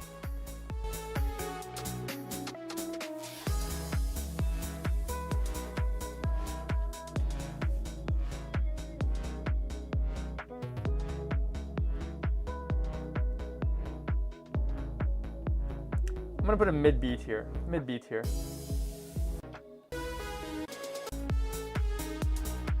It's alright. I see we got a Nailek return with Andrea Botez. Ooh, I don't know about that. Alright, here we go. We got Reaper.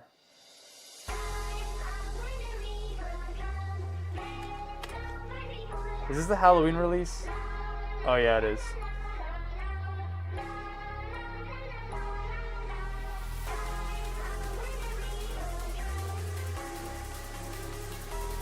I don't know. I think Nailek has good production. This could be good.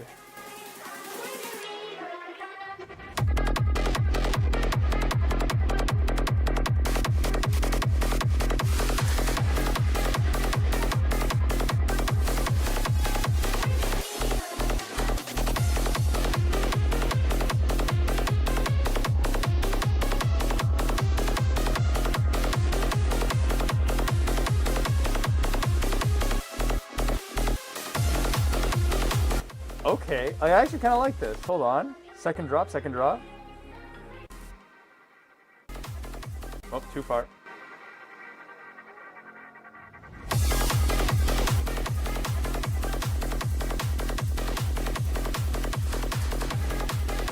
The iconic NCS song. I actually just like the vocals in this track. That's funny because I don't really like the vocals in the track, but like everything else, I'm like, I can deal with this. That's all right.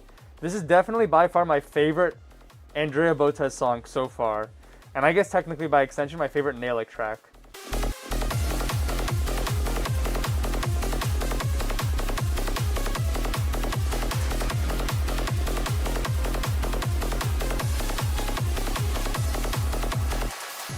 I'm giving it a mid B tier. All right, we're at the Abstract Don't Let Me Down remixes. Fun little fact about this is when I did my first Marathon remix live stream, Monstercat Marathon live stream, my part 1, the newest release at the time was the remixes, the Abstract remixes. Since then, they have dropped another 39 tracks. So we are at the last 44 tracks. I don't recognize any of these names. Except, I recognize IKU and I recognize Synergy, I think. Alrighty, here we go. What is this? Now hold on, let's open up in a new tab. That'll make a little more sense. There we go. Synergy.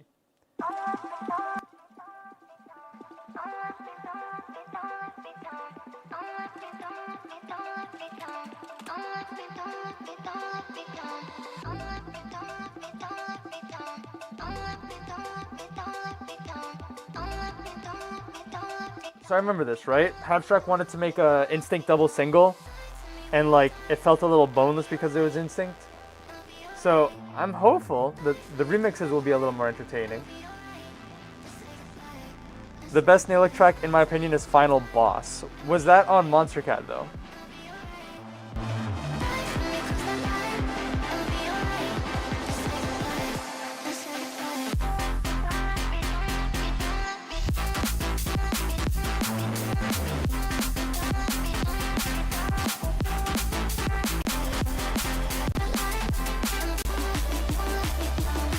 Second drop, second drop.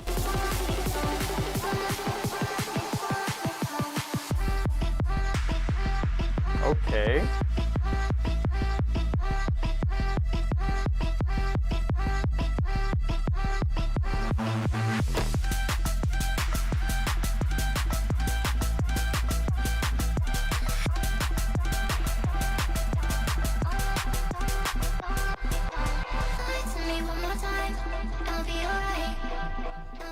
Bruh, we have 3 songs in Monstercat and you've heard them all in this ranking saga. What do you mean we have 3 songs on Monstercat? There's a little more than 3 songs.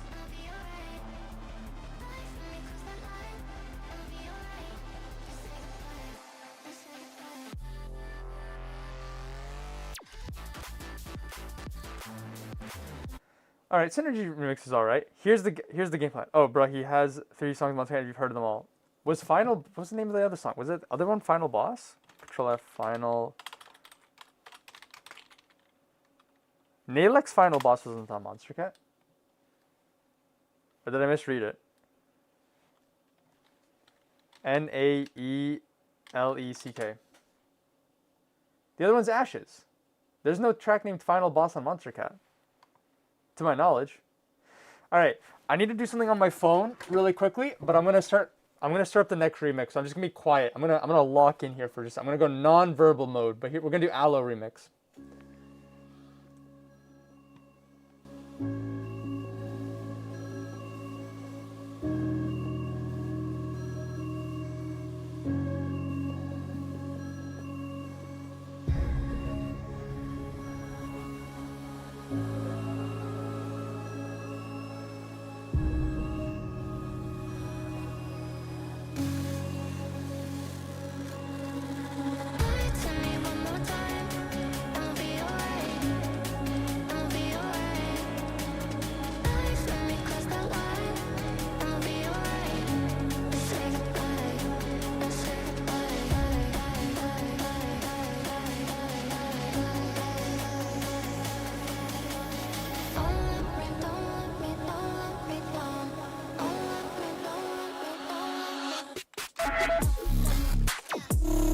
Okay, buddy.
Crazy. All right, we're moving on to L Mix Remix. I'm almost done with my phone shenanigans, and then I'll catch up on the chat in just a moment. Thank you for your patience. This is like hold music, but for the electronic music community.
Alright, I'm done. Literally nothing serious. I just have to do a Pokemon Go thing real quick, that is all. Alo remix, crazy. L mix remix is pretty alright. I can't complain. Nothing too crazy, but it's alright. I like it. Let me catch up here. monstercat just released the third song ever. True. Is it broken? I was a minute behind. The vocal sample was repeating. By the way, you should try to finish it before the timer hits 24 hours. Bro, if it takes me 24 hours to listen to 45 songs, there's a problem with me. S tier. I think that was in reference to the Alo remix. IKU. What do we got here? What do we got here? I think it's gonna be trap. I think that's what IKU does.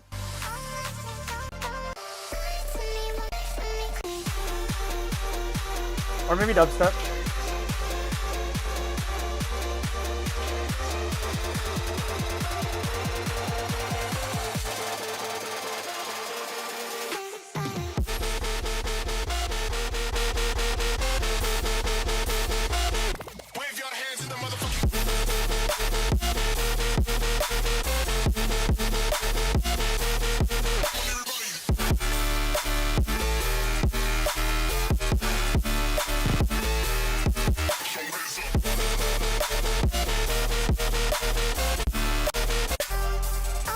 All right, I need a good second drop for this to be memorable for me. Let's see, let's see.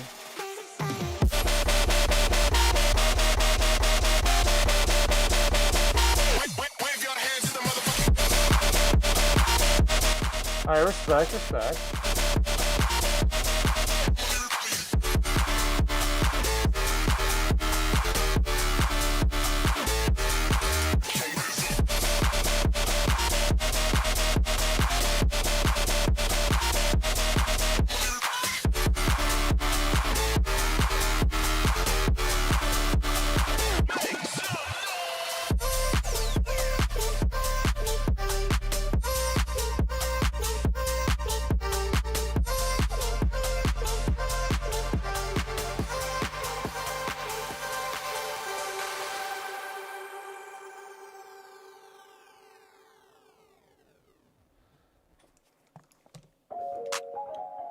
Neat. I think the Elo remix is a little more impactful for me than the IKU remix. We got the Gazia remix. I feel like Abstract made like an instinct song just to be like, okay guys, you guys gotta make it hard for me now since I didn't make a bass house banger like I normally do. Genuinely the most memorable one for me, the 1/8 note drops never really feel like trap IMO. Yeah, I guess so. It was kind of on the edge there.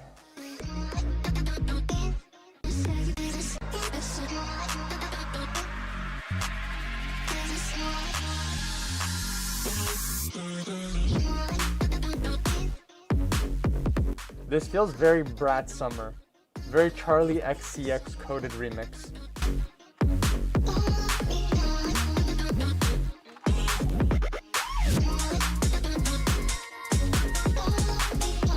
Like this could be I feel like this could be on Instinct, but I see it's labeled as Uncaged.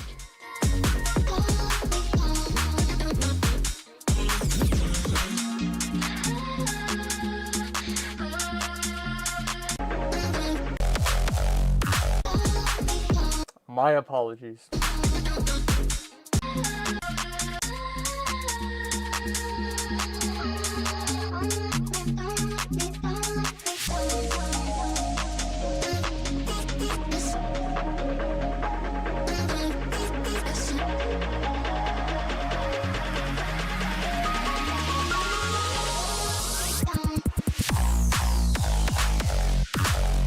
Oh, okay, buddy.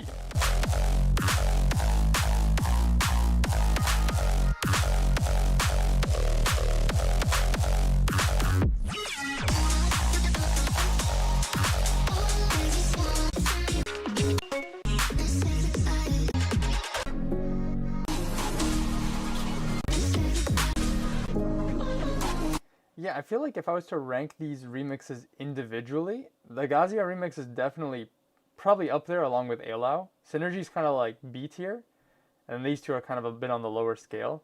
As a pack, on the pack as a whole, I'd probably feel like it's closer to like BC, maybe closer to C tier.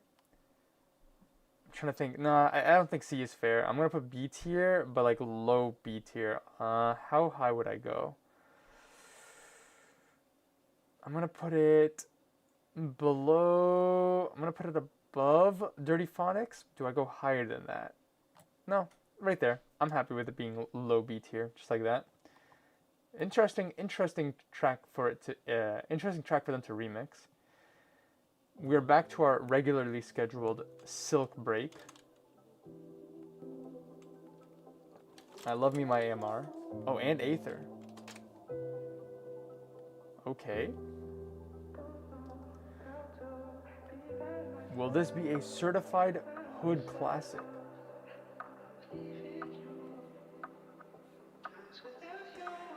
Synergy Remix is the only one that sounds like a Don't Let Me Down remix. A or B tier? Is this a Cashmere hardstyle kick? Hahaha. It definitely does sound like just a raw sample. Listen, what I'm gonna give myself credit is that, like I said, it was very Charlie XCX Brad Summer coded, and I think I clocked it, especially with the hardstyle kick coming in out of nowhere.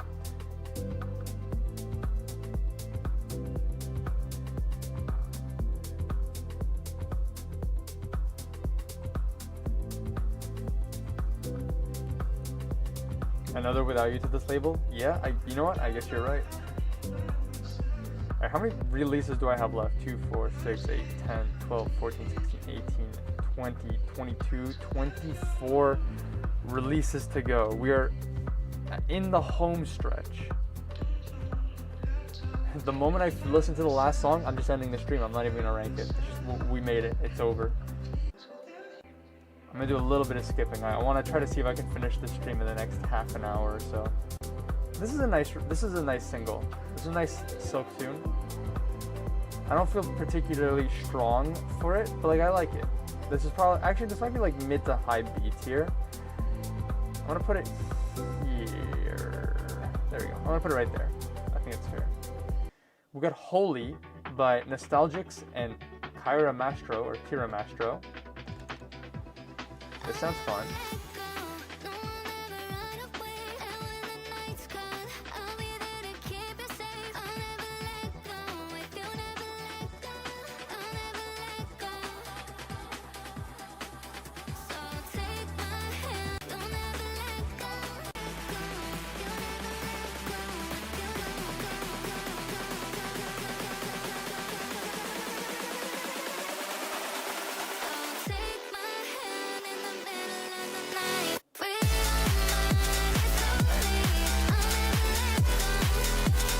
I like this. This is good.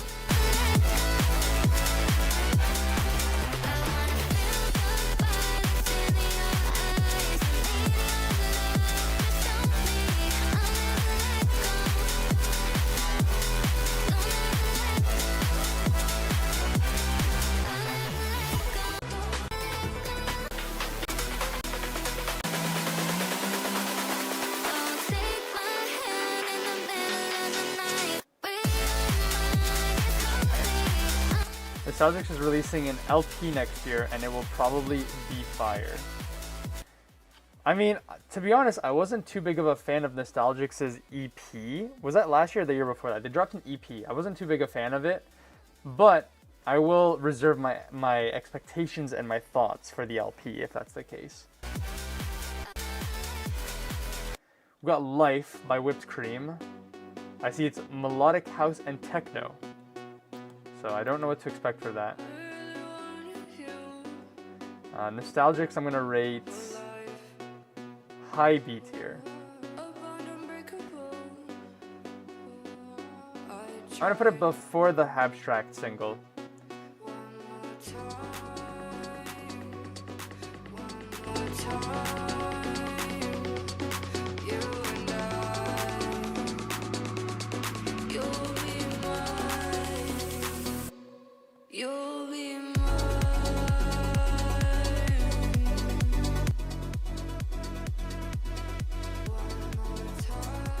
I don't mind this so far.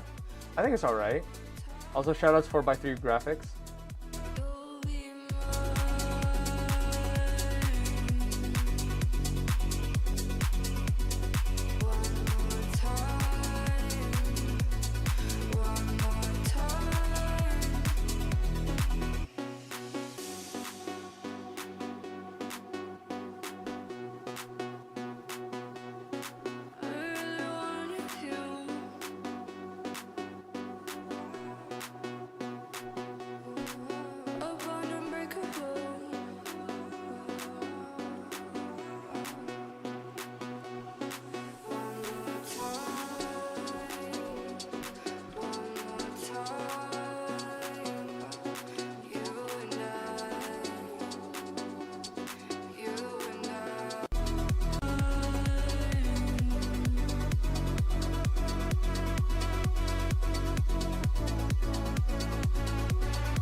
I think this is a more of an enjoyable Whipped Cream track than some of the other ones are. Here's what I'm gonna do. I just realized I made a mistake on my spreadsheet. I'm gonna fix that, but while I'm fixing that, I'm going to just start playing the next song, and then I'm gonna come back around and rank the Whipped Cream track. We're gonna go into Viperactive and Dylan Francis's Louder. Viperactive, already a solid name, so we'll see how this goes. Hey, could you turn it up?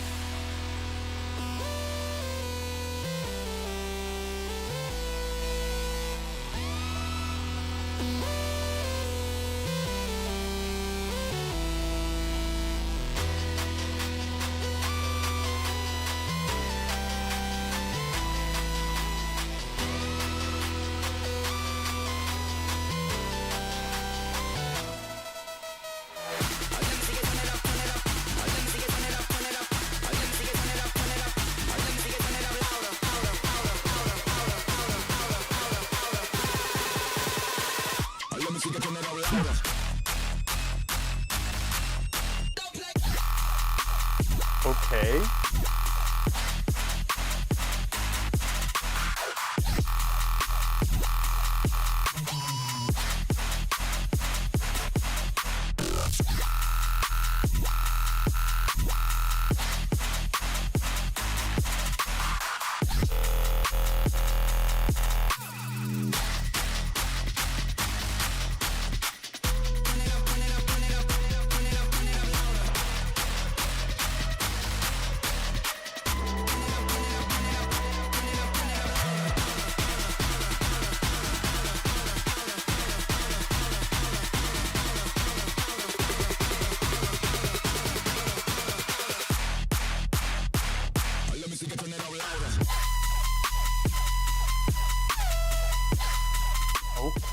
Okay. Hyperactive is falling IMO. Genuinely, how does he get worse with each release? I just don't feel like he's hit his peak yet. I don't think he's getting worse. I just don't think it's getting better. Like, some of the sounds in Louder are literally ripped off from some of the earlier tracks that he had released this year. Oh, hey, I'm off to work. Damn, you've been streaming a while, haven't you? This guy. I've been streaming for 5 hours. Not my longest, but that's what a marathon is all about. You gotta go for those long hours. Also, I'm pretty sure that Let Me Turn It Up Louder sound sample is like a pretty popular one. Alright, I'm gonna play one more song and then I'm gonna wrap back around and rank the other tracks. What do we got here? Louder, Hybrid. Oh, it's a Teddy Killer's double single. Alright, so we got Future and Hybrid. Here we go.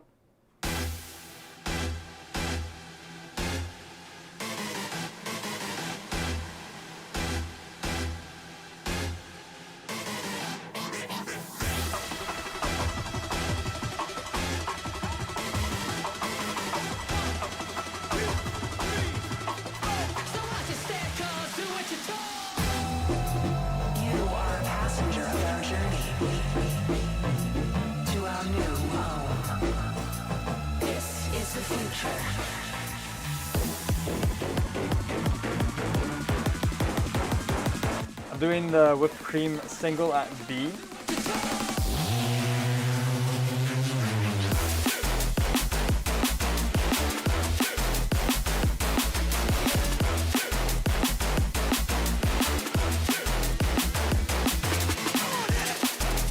Potentially a hot take, I think the Viperactive collab is a high C tier. Like I wasn't feeling it, which is unfortunate because like I think Dylan Francis had a very strong presence, but like it just feels like a reused, redone Viperactive track.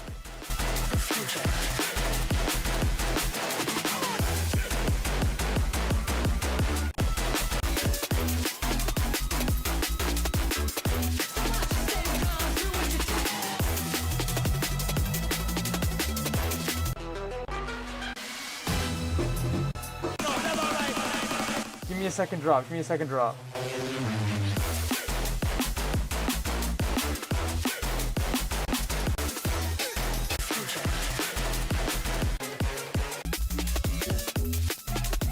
I think the song would have been much more interesting if it was just this like low-key, bass-heavy section like this right here. If the whole song was that, I think it would have been more interesting. I feel like the basses were a bit too aggressive for a Future. Let's see what Hybrid's got. For total domination.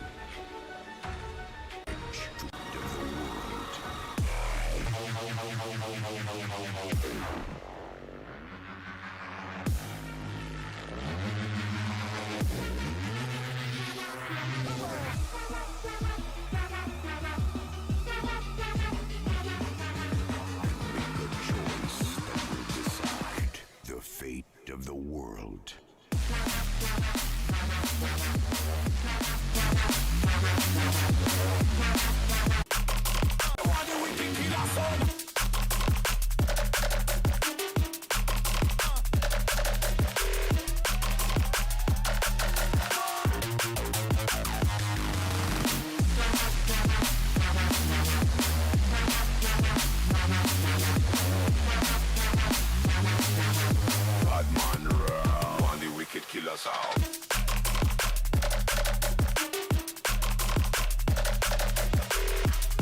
I think that like B section of the track is definitely more interesting, but I feel like both tracks just feel weaker than past Teddy Killer tracks.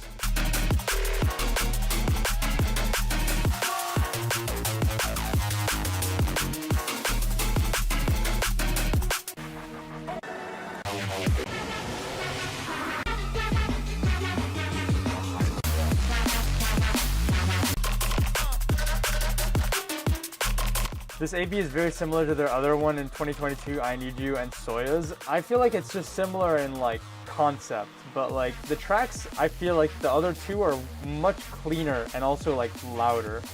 Louder in a good way. Like it was mastered a lot more sausage. I think this is like a high B tier for me. Like it's not bad, but I'm just not feeling any sort of way with it. I'm gonna put it below the Rogue track. That's what I'm going to do. High B tier below the Rogue track. Alright, back to your regularly scheduled Silk track. We got Snow Globe by Mango. And is that Cloud Cage? Cloud Cage. Oh my goodness, look at down here. The end is in sight. Holy cow, we're almost there.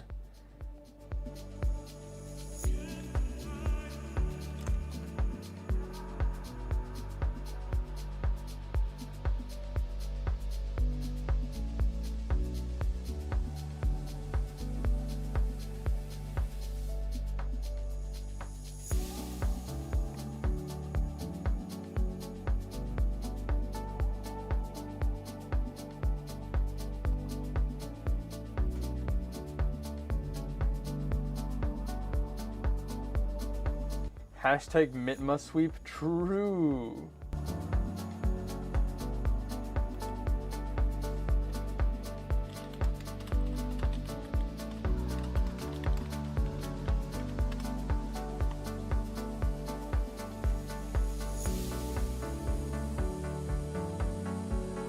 Yeah, just relax. Just a 7-minute song and a whole LP ahead?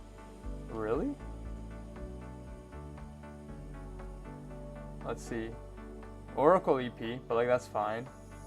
Infected Mushroom, but like that's Psytrance. Fair enough. I'm probably gonna skip around that. No biggie. Holy cow! Undux. The Cascade LP. Is it? Let me guess. Oh yeah, I was gonna say this is the exact same album cover, but with Undux in it. Wait, so hold on. Are they scrapping the monstercat LP watermark as well? I was thinking maybe that would stay.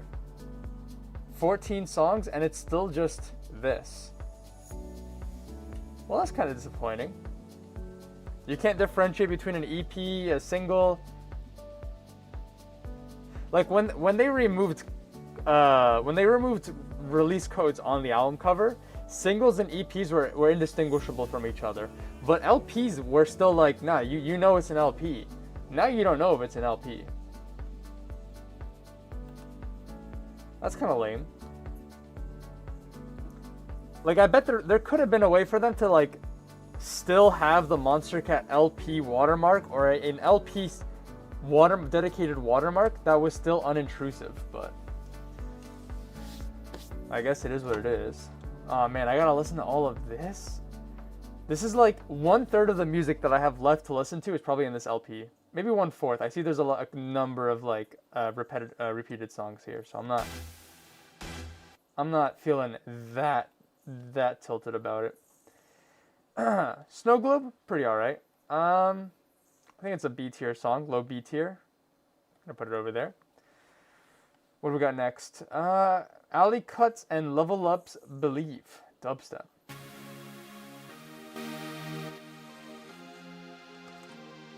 Ooh, I don't know. This does not rub me the right way yet. We'll see. Let's see.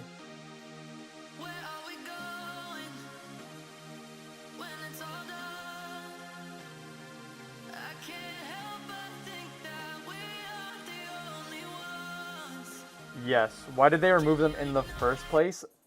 We briefly talked about it earlier in the stream, but I think it's just because the monstercat watermark is... There's a cost-benefit analysis between including the watermark for brand recognition and the fact that it oftentimes ruins the artwork in a number of ways. And also that having monstercat in the logo besides logo, but the text in the box, like, does not add any sort of like streaming numbers to the release. Like, a release is not more successful because it is on monstercat inherently by enough of a margin, I would say.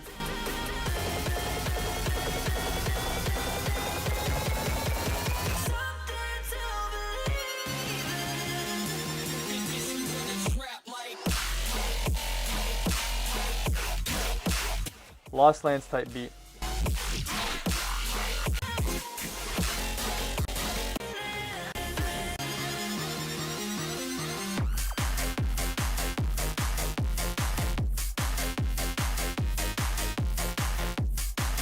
I mean, second drop's actually kind of interesting.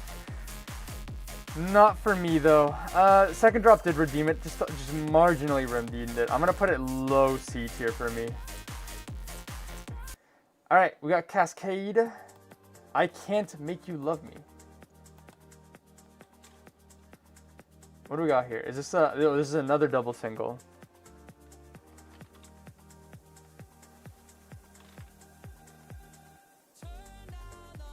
Oh, another double single, and it's both, again, split between Instinct and Silk. Okie dokie.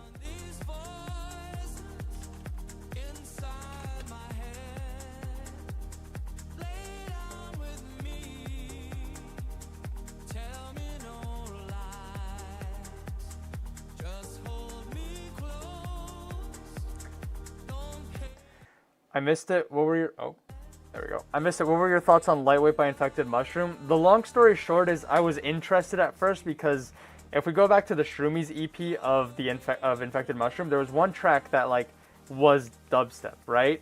Which I thought was interesting. Like, I've heard enough Infected Mushroom psytrance. Hearing that they could do something, even if it's not really dubstep, but dubstep adjacent interested me. Hearing Lightweight, I thought it was gonna lean into that, right? But it felt very boneless. There was a lot of like it had the dubstep structure, but the basses just weren't, there was no emphasis. It didn't hit for me. And it was half the 9-minute song was that boneless dubstep, right? For lack of better words. And then the psytrance was just the same typical Infected Mushroom psytrance. So I think I ranked it C tier. Also, there was just a number of weird issues with the animation that I kept pointing out. But like, obviously it doesn't affect the music in a major way.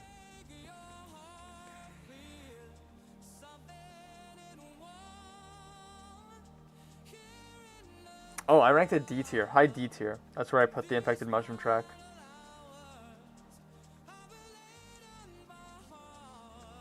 Now you just know it's a monstercat release if you find the watermark. Yeah.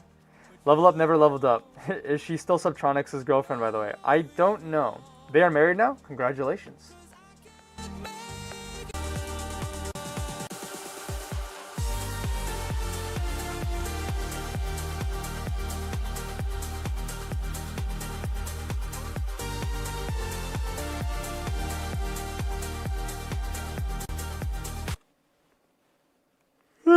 It's alright. I did not yawn because of the song. I'm just a little tired, but it's alright. We got Started Over. That's a Silk one.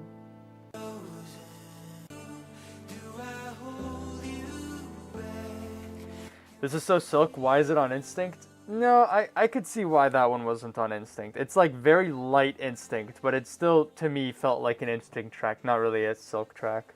We'll see what the Silk one has, though.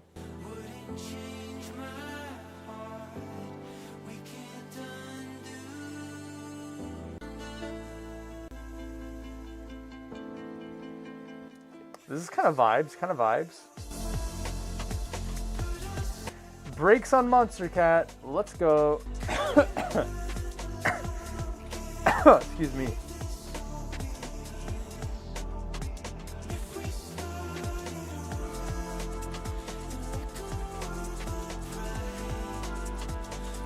This is one of my favorites on the album. No, I like this. This is really nice, especially for Silk. I think this is very memorable. This is cool.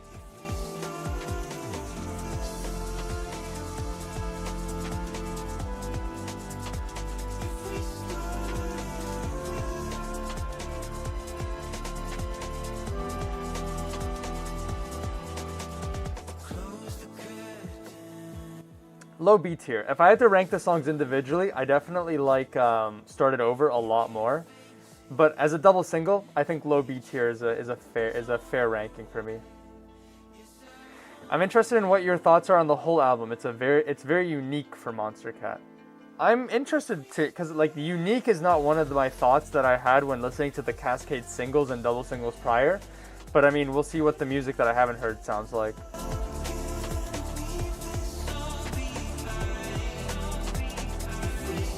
This is so Instinct. Why is it on Silk? No, this is Silk to me. I mean, I agree. It's like right on the line of Instinct and Silk, and it definitely feels like they only put it on Silk to have Silk representation. But even without that as a point, I feel like it still has a home on Silk. I just wanted to make the switch. I had a feeling you were memeing, but I felt like I should have thrown in my 2 cents regardless. Yeah, I like Started Over. All right, we got The Speaker by T and Sugar and Grace Barden. T and Sugar is an artist I never thought I'd see on monstercat. I just thought, like, I didn't know they were still producing. So, like, this is cool. 238.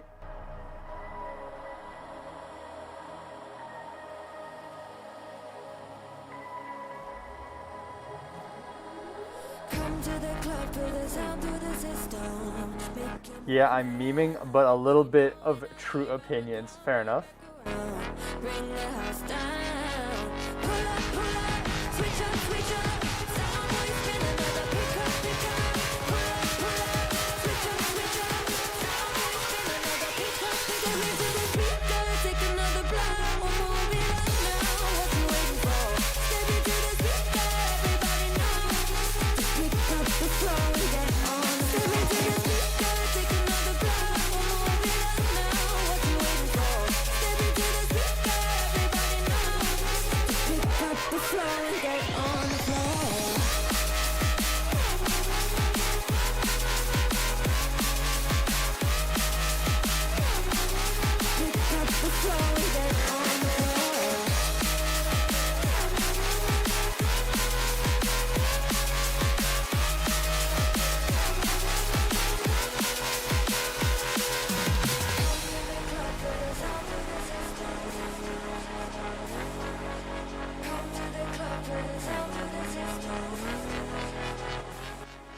The song is alright. I have no strong thoughts. The reason I was pulling up the album cover is I noticed something weird with like the outline and the hair, and I realized what it is now. This might be hard for me to fit all on one screen. Hold on. Let's do this and this. There we go. Alright.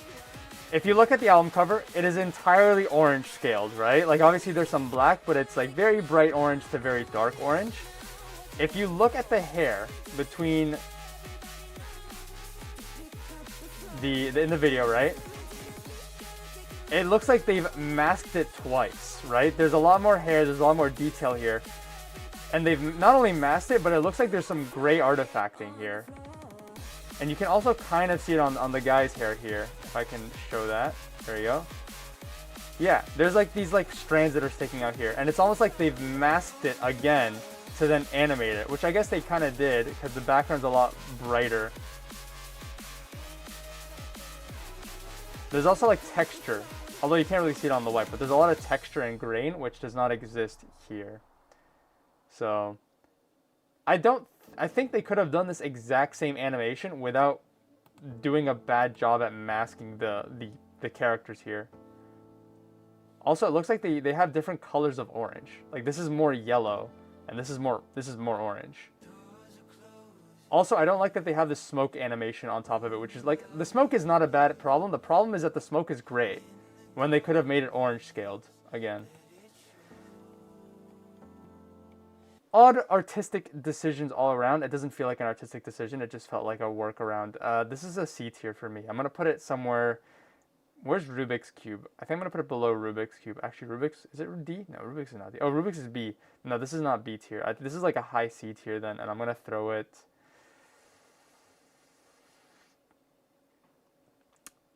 I'm going to put it below Sublab. I think that's fair. Below Sublab. The most danceful GNB shit you'll ever listen to. No and thank you. Oh, it's now. Alright. We ranked that. Oh, it's that time of the stream. I know a lot of y'all have been waiting for this. How do you pronounce this? Reverie something. That's the Haywire and Bracken collab. Here we go. I was not a fan of the last Bracken single, so we'll see if this changes it. Maybe Haywire does a bit of a carry here.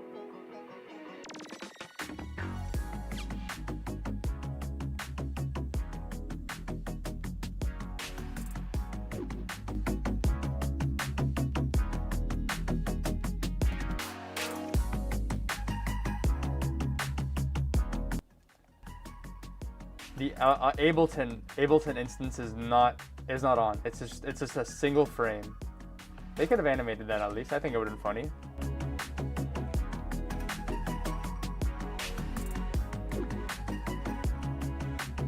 Reverie, Yar. Hello Barry, welcome back. Yes, this is so catchy. It is pretty catchy, I will give them that. This is very 2015 sound design.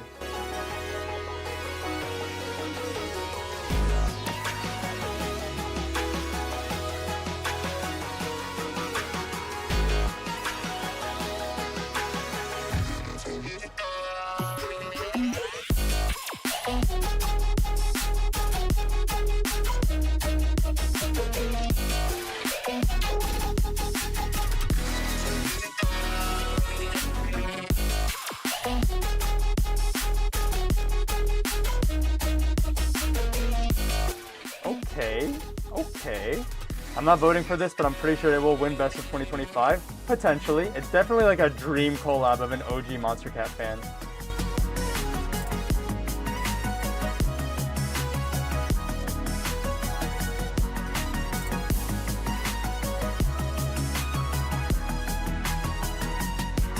I wouldn't mind it winning. Yeah, I think this is a huge upgrade compared to the previous Breakin appearance. That's what I said on my comment for this video. Well, now we gotta find the comments. Oh shoot, yo, it's Tapel on here. That's crazy. Braxton Kavari, or Cavery. I've been saying Cavery this whole time. The A is after the V. That's crazy. Braxton Kavari, bro, this is an OG monstercat fan's dream come true right here. Yo, you actually said that before me. That's funny. It's absolutely insane seeing this collab be a reality. Welcome back, Breakin. Welcome to Uncaged officially. Haywire and Bracken.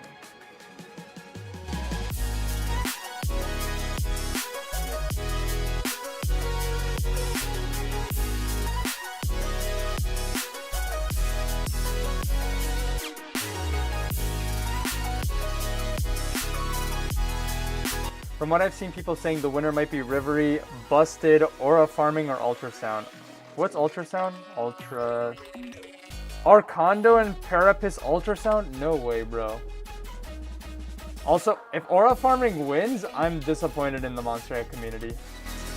Like, if it gets on Best of, fair enough. But number one, I'm disappointed in the community.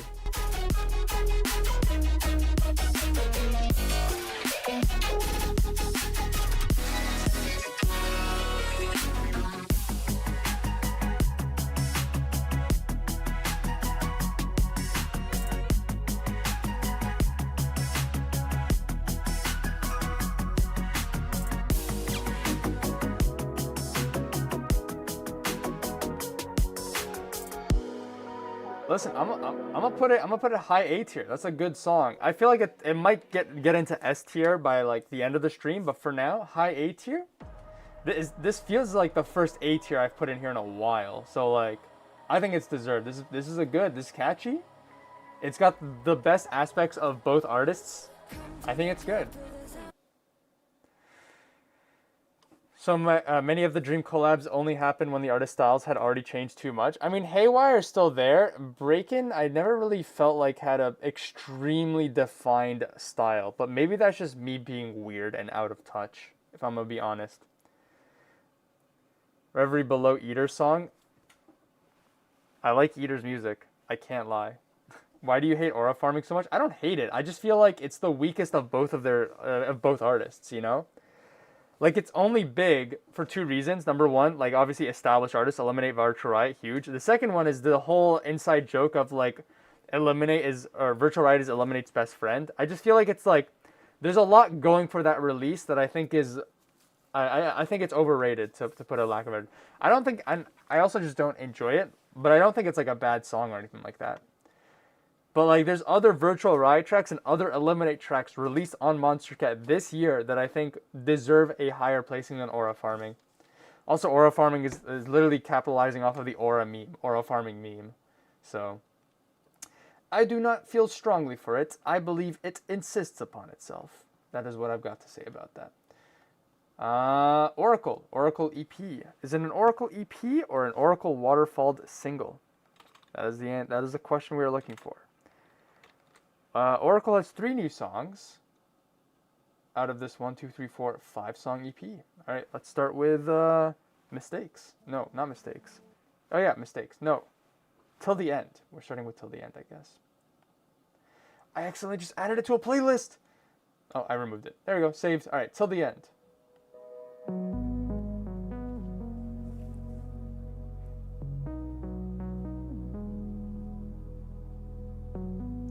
Nah, bro, these two guys are timeless. Are you talking about Eliminate and Virtual Riot or Haywire and Bracken? Because I'm talking about Eliminate and Virtual Riot.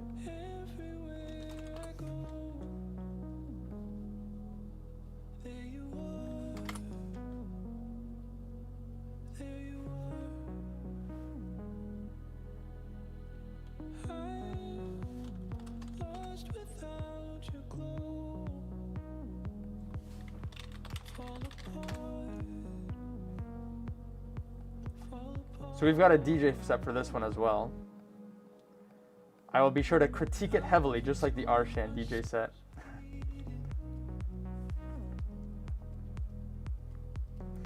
I agree. I like Surface better than Aura Farming when it comes to Eliminate this year. Yeah, I like that one. I like Surface more. And then for Virtual Riot, I think there's just a, there's a couple of Virtual Riot tracks that I like. Like the Viper Active one, I liked it more. The DJ Diesel Virtual Riot collab I liked more than Aura Farming. I'm fine if this wins, but if Undefined wins, my hope is low-key restored in this community, 100% doubt. Undefined, I think, is definitely a contender. Yeah, the title is stupid, but IMO, the song itself is definitely the best Virtual Riot monstercat released this year. Nah, that's a disagree for me. Haywire and Bracken. Listen, to you talking about these songs makes me think I'm overrating them until I remember that your top song is S tier is Crush the Kill remix. Listen, I don't think I have an incredible taste of music, and I will readily admit that, alright? Listen, by putting Crush the Kill G-Rex remix at S tier, I am giving you guys the allowance and opportunity to discredit any musical opinion that I have, and I am completely okay with it. Yeah, lol, I'm constantly questioning my own opinions here, but then I realize your music taste is almost the exact opposite of mine. Alright, what do we got here? We've got controller, laptop, GoPro setup. Is the controller plugged in? It looks like it might be plugged. So the controller, it looks like it's on, right? No, it is on. The controller is on. It's also plugged into the laptop, but what is it plugged into? Where's the power source?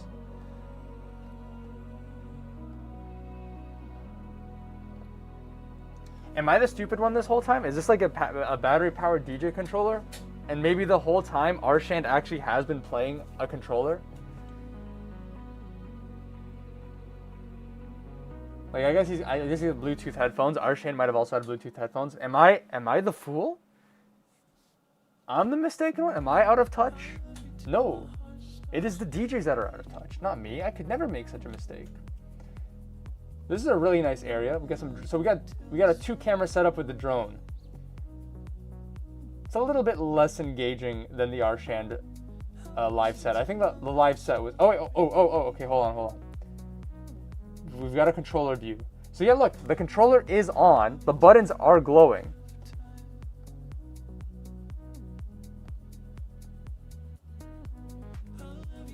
I wanna remove, there we go. Oh, it is plugged in. It is plugged, well, so it's plugged in at the bottom. I think that goes into the laptop. Oh, and then, no, he's got wired headphones. The headphones are plugged into the other side. I see it. So is the laptop powering the controller? That's the next question. Maybe.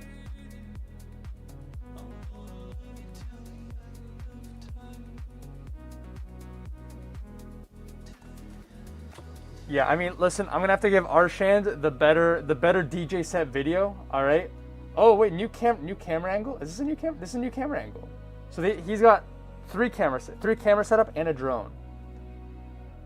Okay, but he's not in front of the CN Tower city skyline, so Arshand still gets the better setup. Drone is a nice touch though. All right, Till the End is okay. I kind of liked it. We got Past Life. That's another new one, so we'll skip down here. Let me catch up on the chat here. Undefined is top 10. I will be surprised if it isn't. I think that is a reasonable take. I wonder if Connected will make it. What is Connected? Control F. Connected. Oh, Bad Computer and Gold Connected. I think it has a plausible chance. I could see it getting there. I feel like if it does make it, it's not going to be the first or second best Bad Computer track, but maybe the third best. Because maybe it's my bias. I think I am burping and hiccuping like crazy. Holy cow! I think the Glass MP3 album cover track from Bad Computer has a better shot. This is kind of nice. I like this. What are mistakes? Let's peep mistakes. Seen so many people saying it was, quote, Bad Computer peak. What was peak? The Gold collab?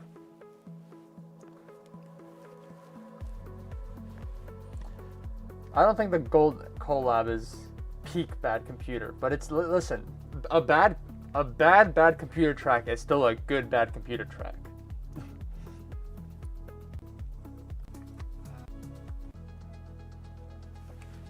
I like Past Life and Mistakes. I like those two songs.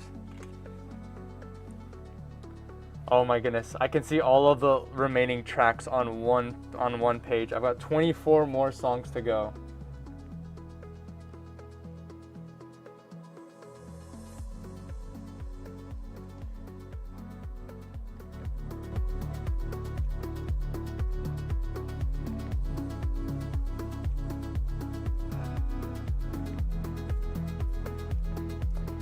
I'm gonna rank it low B tier, but like it's alright. It's an alright body of work. I think Oracle has been growing on me. It's been a while that Oracle has been on monstercat, and I've just not really enjoyed their music that much, to be honest. For no like fair reason, I just didn't really vibe with it.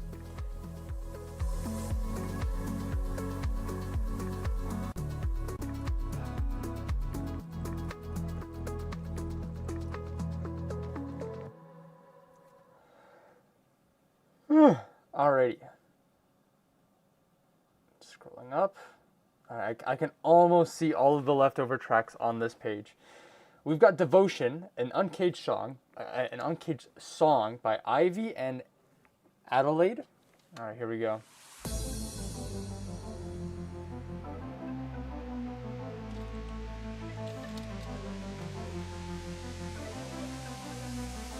Give me everything you've got. I need your love and I want it all. 'Cause I can take it no more. Yeah, I can take it no more. I don't need no diamonds, money, Gucci, Prada to get what Okay, Speed House, Speed House. I just need your time, it's priceless. Touching like this, that's the thing I want. So show me. Oh, I didn't even realize it's at 174 BPM. Yeah, it's not going to be Speed House.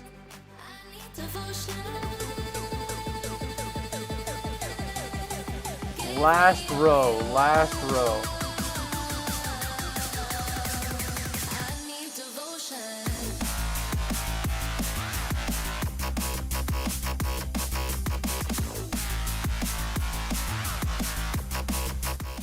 This feels like 2012 sound design, 2013 sound design with like modern 2020 production.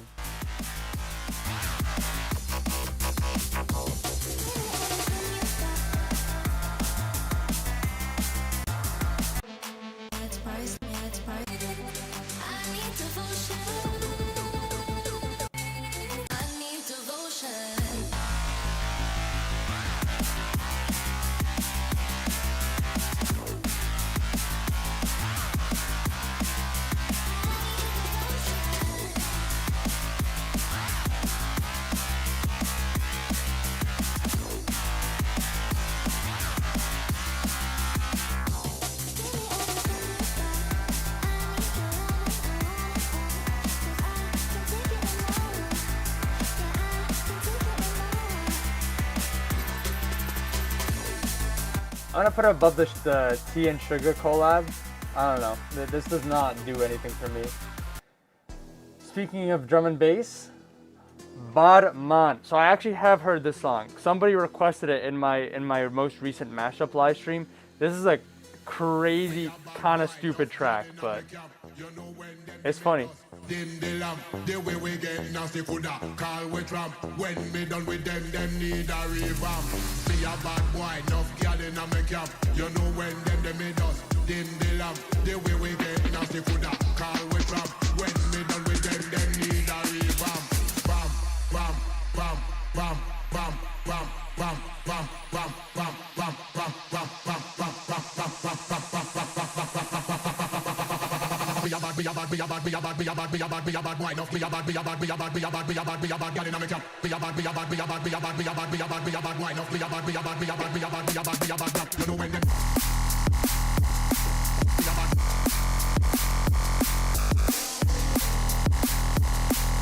When me done with them need a revamp. Bad Manchun.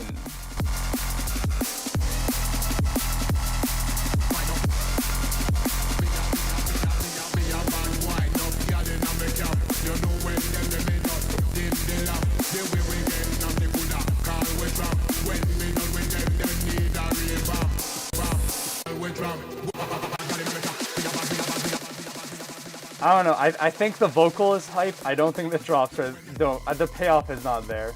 This is actually kind of cool.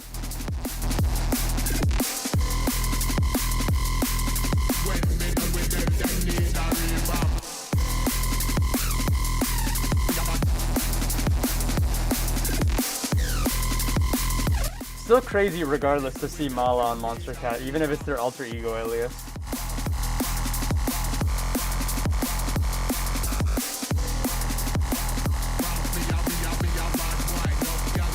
Whoever edited the animation, this feels like a 2019 Vine fan cam edit. Like it's kind of alright. It's a little goofy sometimes, but it's funny.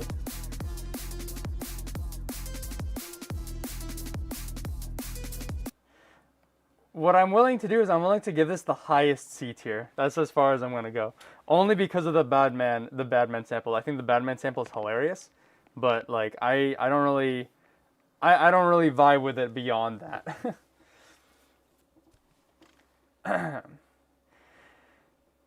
Serum Linfold Distortion. Haven't heard that in ages. DNB is everywhere. DNB year. Yeah, DNB 2020 finally happened, guys. It's just 5 years late, but it finally happened. DNB year. The track Insane drops Insane. 6 waving emojis. Craziest track award goes to Alter Ego. All right, Trevecta, Instinct. Haven't seen that in a while. I was caught in the middle, trying to find my way back home. Saw a face in the mirror, trying to find my way back to you. Who are we? I'm howling at the ocean now. Who are we? 22 songs to go. Holy moly. Won't you tell me that you need, tell me that you need me.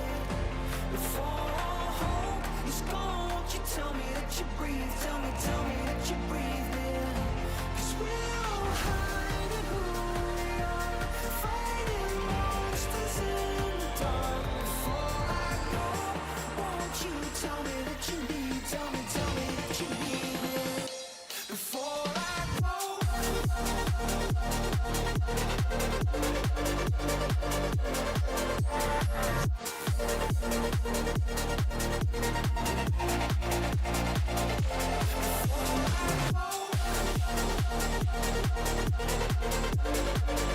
It's alright. It feels a little weak, but like it's not bad. Oh. I cannot answer that at the moment.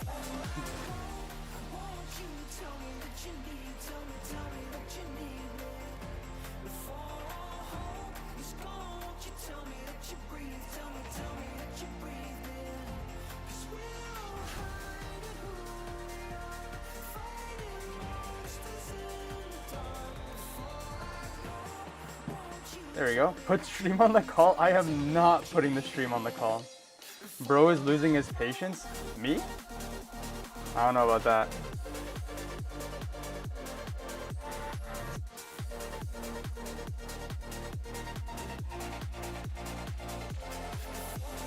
It's a very like uplifting Trivecta track, which is pretty nice. It throws me back to some of the earlier Instinct Trivecta releases.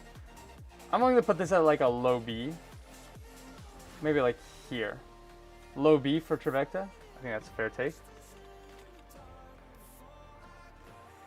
Trivecta is calling true. Wait, you just did the huh? Cat sound effect? Huh? Huh? Huh? Huh? There was a bit where I was like really trying to perfect the huh sound effect. I definitely did not do it on purpose. What do we got here? Oh, we're at the 7-minute Infected Mushroom track. Alright. What do we got here? I don't know. Infected Mushroom has just not really been hitting lately. And by lately, I mean like the last couple of years as well. Not just this year. Their artworks always hit though.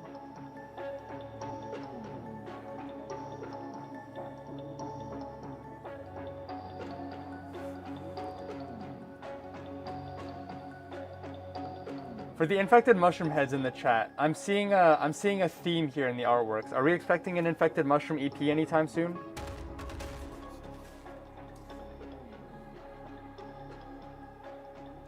There's some weird effect that the editor has done here on like their shoulder, which I don't.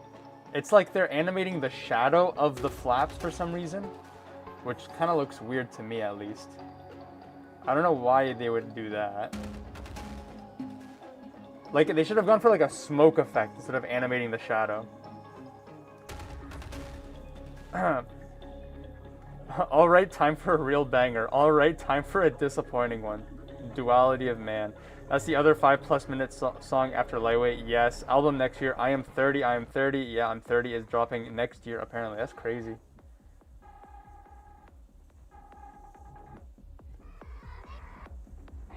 Is this the build-up still? There we go.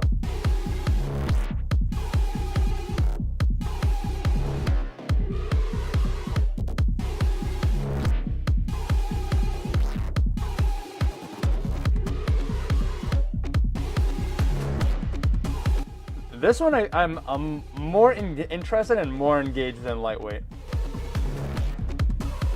What you know, you know, you know.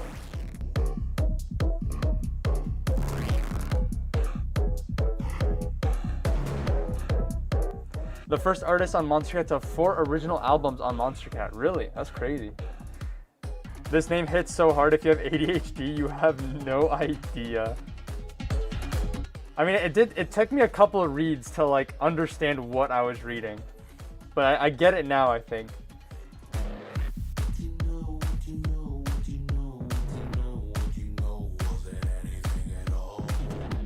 They did it, guys. They said it. The middle must be the orb. This? I guess so, yeah. Alright, we gotta skip around a little bit. I'm gonna speed this up just a tiny bit.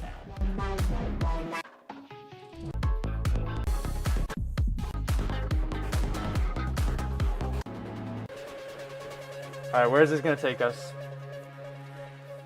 If you IYKYKYWYK, the name drop fire emoji. WYKWYKWYKWYKITAAA.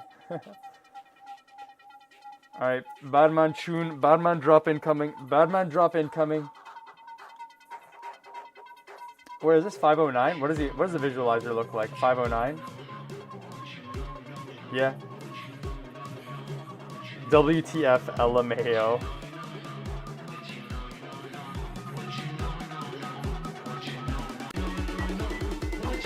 Alright, what do we got? Fake out number 2. Fake out number 3. There we go.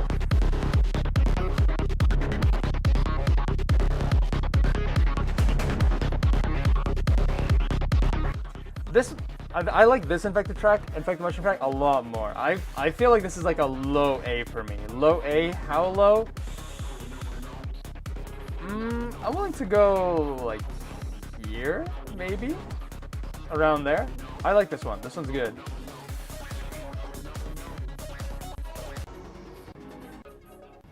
And then it outros out. Fair enough. Alright, I'm unfortunately expecting this to be rated low. But let's see, this is After Dark by Ramses B and Vila.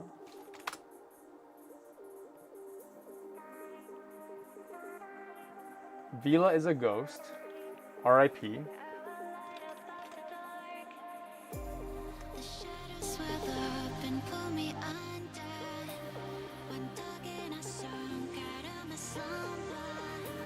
This is 174 BPM, is it? This does not feel like 174 BPM.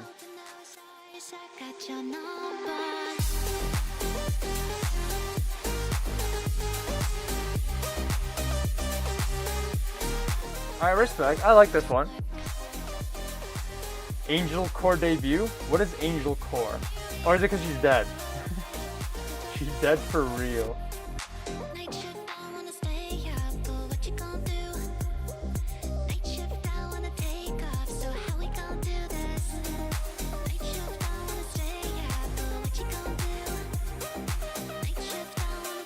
Monstercat tried doing what NCS did when they invented Witch House. I'm guessing you meant to say like WITCH house, not Witch House.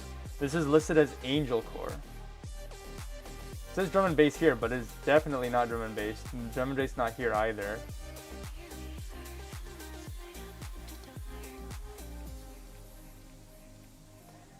We're always up innovating on new genres when we work together, so it's exciting to work with this new sound, which we hope you all love. Big ups to Monstercat for seeing our vision.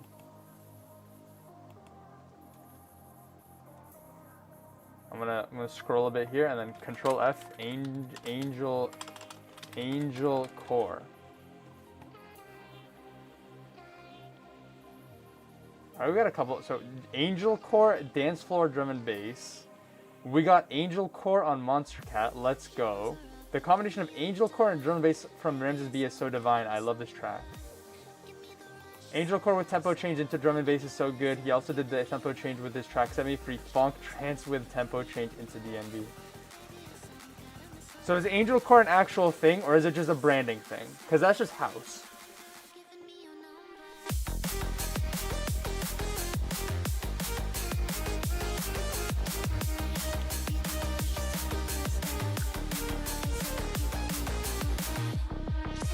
Well, there's the drum and bass.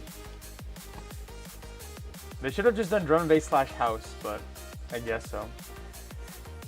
Okay, where am I ranking this? I'm willing to rank this a B. This is a more interesting Ramses B track. I think if it was just straight house, I would have liked it a lot more than the change to drum and bass. But like, it's not a Ramses B track without drum and bass. I'm thinking this could go low B. I feel like I'm just kind of shoving a bunch of stuff into low B, but this feels like a low B track to me. It's Witch House, actually.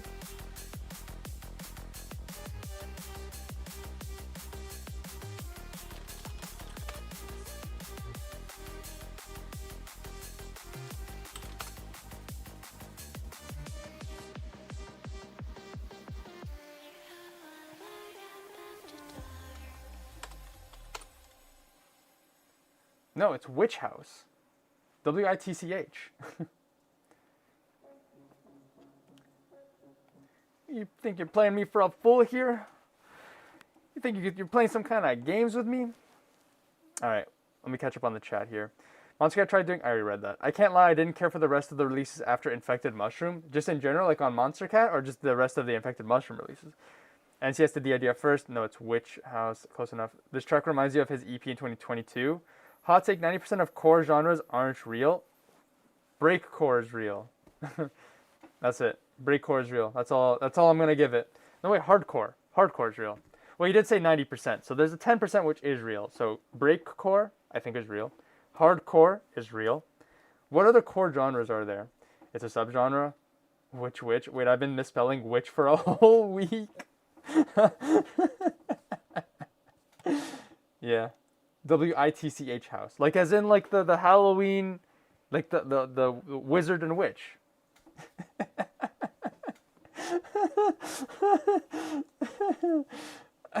Okay, let's what is Witch House? What is this? A small tangent, I mean, I'm expecting house, right?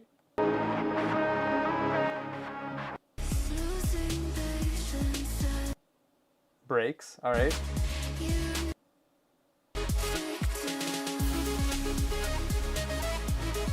My face when the subgenre of this is a subgenre of breaks, not a subgenre of house. This is witch breaks. Second drop? Does the second drop, do we get house in the second drop? That's the question. No, this is breaks. This isn't even house. Give me another one. Give me another one. All these names, these look like funk artist names. All right.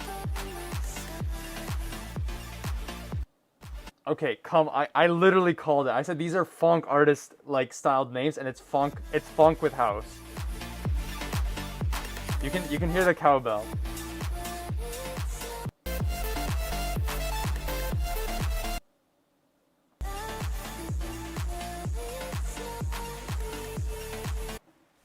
I feel like a loser, almost similar. By the way, their first Witch House release is a banger. What's their first Witch House release? These look like funk artist names. Then that has been the entirety of NCS for the past while. Has it really? Let's see. I would like to marathon NCS someday, but like they have a big catalog, and also their history is like extremely destroyed by like releases that are no longer on NCS. Kuka, Lofin, Sam Day. I mean, Sam Day is a Bitbird guy. Tequila in my cup. Oh wait, this is a cross label release. Okay. NCT, I recognize that. Surreal DVD, that feels like a funk artist. Cryjax, Murfin, Lucy Malfoy. I think Lucy Malfoy I recognize, but Murfin and Cryjax feels like funk artists. Mild exaggeration. That's the current Witch House release in NCS. Core genres are either subgenres of hardcore like speedcore, artcore, techcore, J-core, or they're just alternative names for genres that already exist otherwise. All right, we are I don't know what Angel House is. Sorry, not Angel House. I don't know what Angel Core is, and I learned nothing from the Ramses B single. That is what I have gathered. Onwards, we've got a Daco double single. Daco double single. I feel like I'm losing the ability to speak as we near the end here. I am happy that after 19 hours and 40 minutes that we are nearing the end of this marathon. Holy cow. I didn't feel... if I wasn't streaming this, I think it would have taken me like 10 hours. Maybe like 8 hours. But because I'm streaming it, I gotta add my commentary, alright? I gotta make it fair use. I'm adding in my 20 cents, my 30 cents. I gotta make sure I have no issues. I am the content creator of all time. I was talking about Echoes by Critical Eyes, but you gotta move forward. Cryjax used to be trap and now Brazilian funk. Nah, okay, we're going back. We're going on another tangent. I gotta listen to that now. Where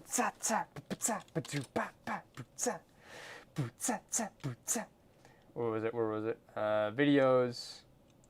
Cryjax. Alright, what do we got here? 1 minute 14? It has to be funk. Brazilian funk. It has to be. Will it load? If it doesn't load, I'll refresh it once. Will it load? Oh, I refreshed it right when it started loading. Come on, man. Come on, man. All right, we're moving on. So we got a Daco double single.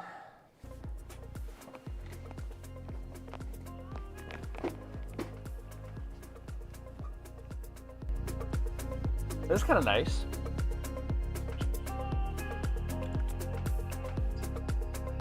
So my bad. It's a Daco and Raf 5im double single.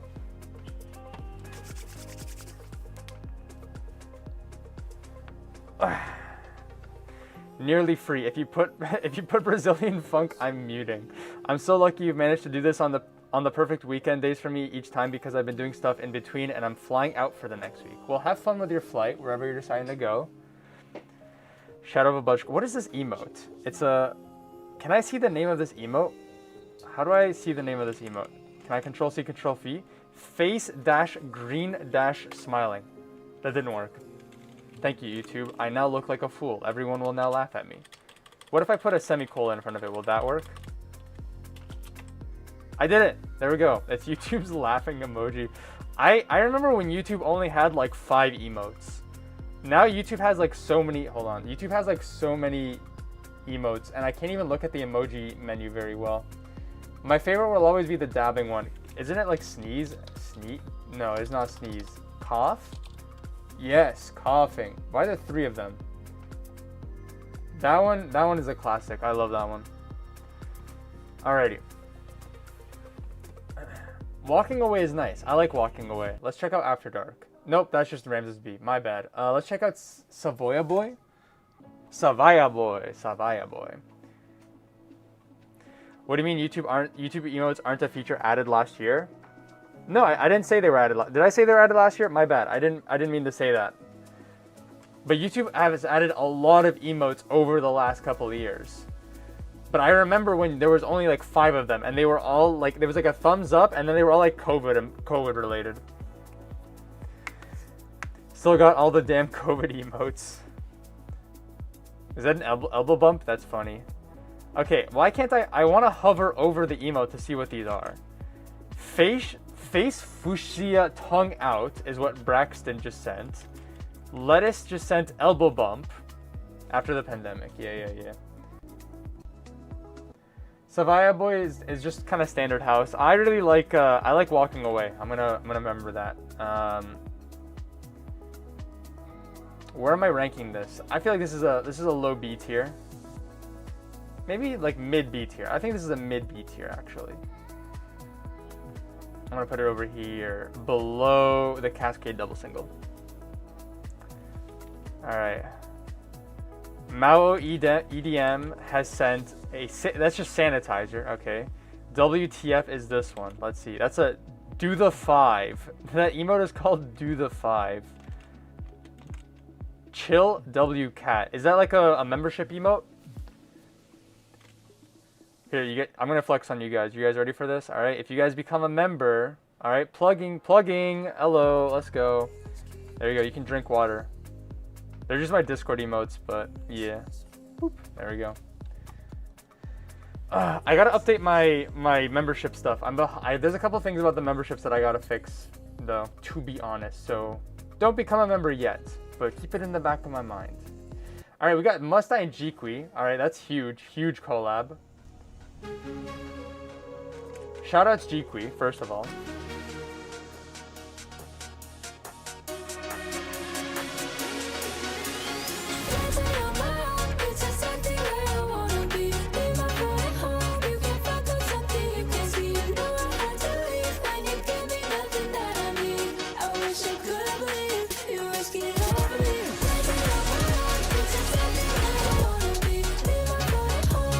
My bad, I didn't realize I had the music unmuted on the player above. My bad.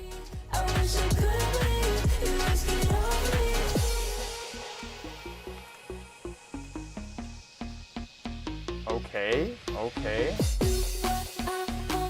I'm gonna oh my god, you guys are sending too many emojis. Alright, Mao EDM just sent whistle red blow. Okay, I'm not gonna be able to, I can't copy it fast enough. Here we go, first drop. Fake out. Okay.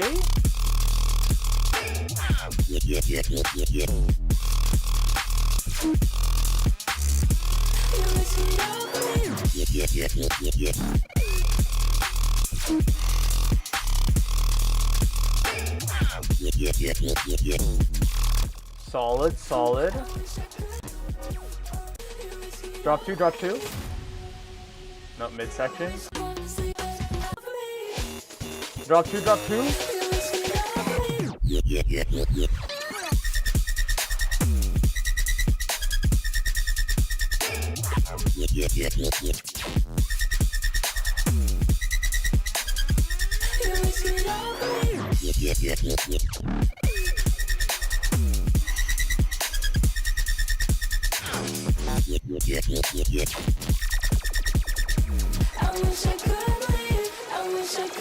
High A tier for me. I feel like if the Aria Beast Boy collab was mastered to the same level as the Mustang Jikui track, they'd be a lot closer to each other. Like the Beast Boy and Aria track is hard, it's good, but like there's not as much of a punch as I would have liked. Got Andrea Botez.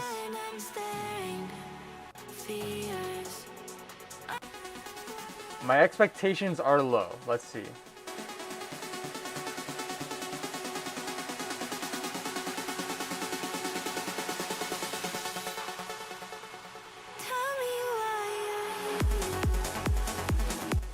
Yeah, that's Andrea Botez.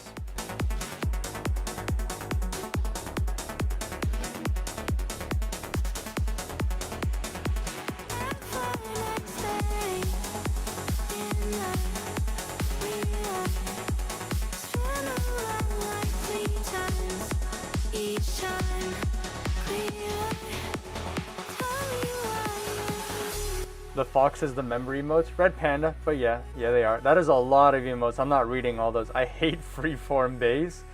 Yeah, fair. This one's kind of hard actually. I thought it's UK dubstep. I mean, I think freeform bass is just a catch-all term that monstercat has invented. I mean, monstercat didn't invent it, but like it's a catch-all term. Usually it is like UK bass, UK dubstep, or like trap music adjacent. Mao EDM heart emoji. Punctual helped write the song. That's why it's instinct. True. Same genre, no change. Yeah, I'm not feeling this one. This is I mean, it's not. I think this might be the better of Andrea Botez's songs, but still not quite feeling this. I'm gonna put this at maybe like here. High C tier, but it's alright. We got Yossi and Wimbo. Now hear me out, alright? My friends thought I was a little goofy for this. What if instead of Wimbo, we replace the letter I with a U? I think that would be a much better alias, but that might just be me as well.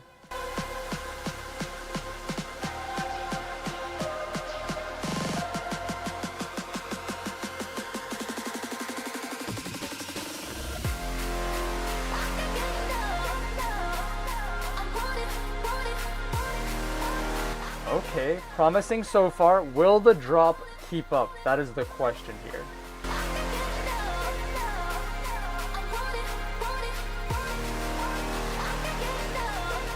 "15 songs to go."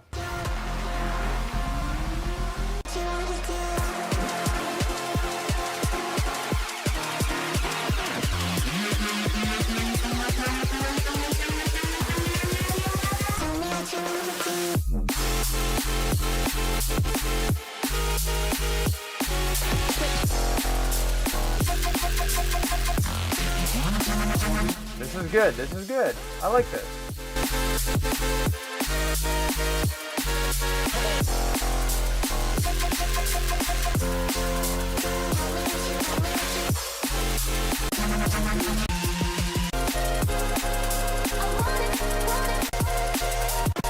Second drop, second drop, second drop.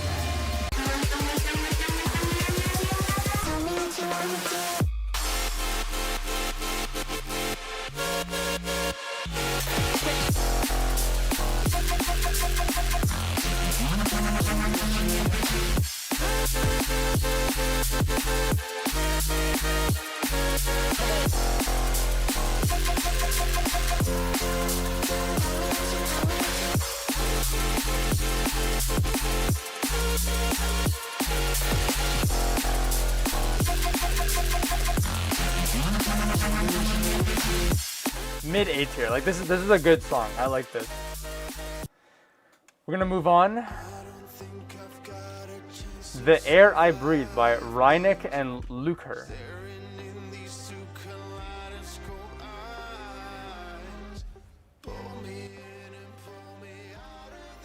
Plimbo. It's weird because UK dubstep is good most of the time, like in Skybreak's Half-Blood LP. If freeform bass is just a different name for it, then it's just so you can know that this song is bad. I think UK dubstep has a more defined sound. Freeform bass is just kind of an adjacent, like a trap adjacent version of, I guess, of UK dubstep. "The Study of Wimbology." Drop 1 incoming. Really like this one, yeah. Better than Enemies. I agree, yeah. Didn't even have the decency to write a different second drop. Listen, the first drop is good enough. I don't mind it that much, to be honest. Random question: do we know if Rise Higher will be in voting? I don't know. I think it deserves to be in voting, but I could see them also just being like, no for some reason. I feel like we gotta get it in best of just so that monstercat knows they made a big mistake.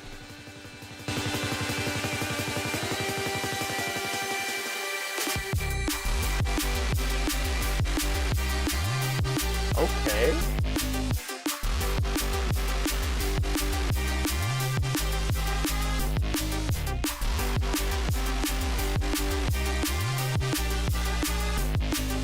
But yeah, I literally just learned about Rise Higher like 4 hours ago. I have no further information about the existence of that song beyond the fact that it exists. It was in the F1 movie, and that Hans Zimmer specifically seeked out that kind of music, which I think is interesting.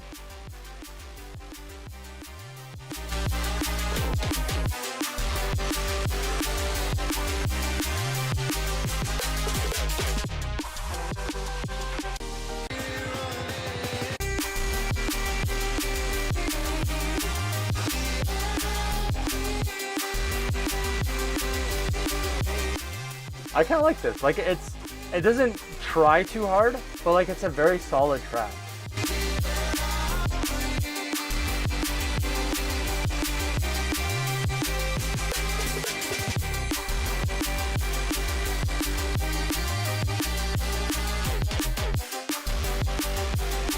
I'm gonna put it mid beats here. I like this one.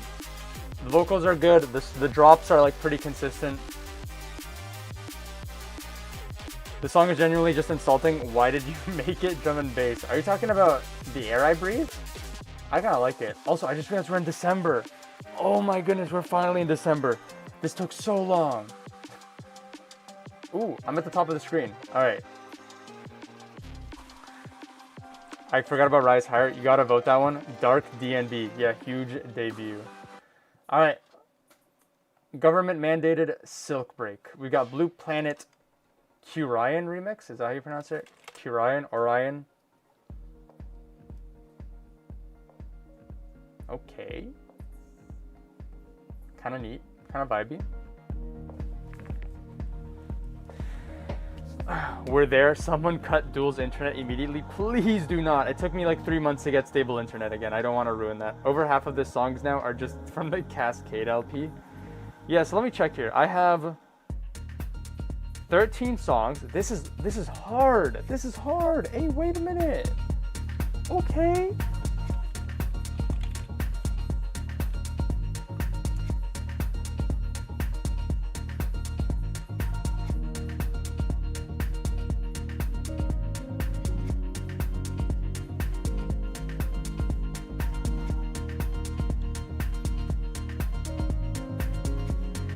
Anyways, what was I saying? So I've got 13 songs left, 12 if you exclude the Kurian remix. The next one, so the ones that I've got left, which I guess are on the screen here, right? I've got 4 releases left. I've got the Alert single, Beg for Mercy, the Cascade LP, Undux, and then the Control EP, or this Control single, sorry, Used. The Used single. What did I say? I said the Control single? Control is the single by Used and Lily Denning.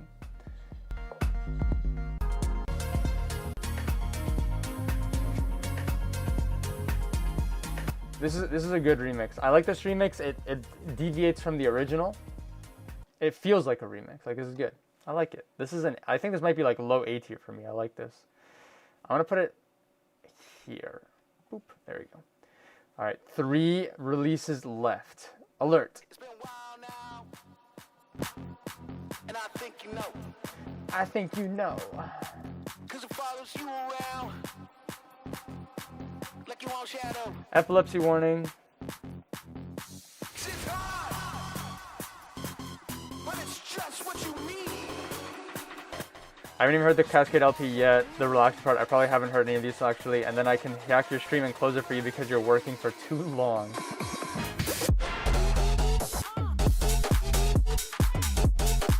Okay, okay.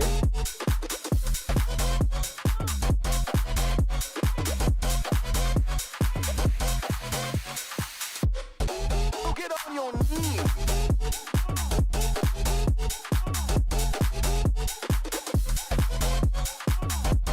video is a little off-putting, admittedly, but it's different. I'll give them that.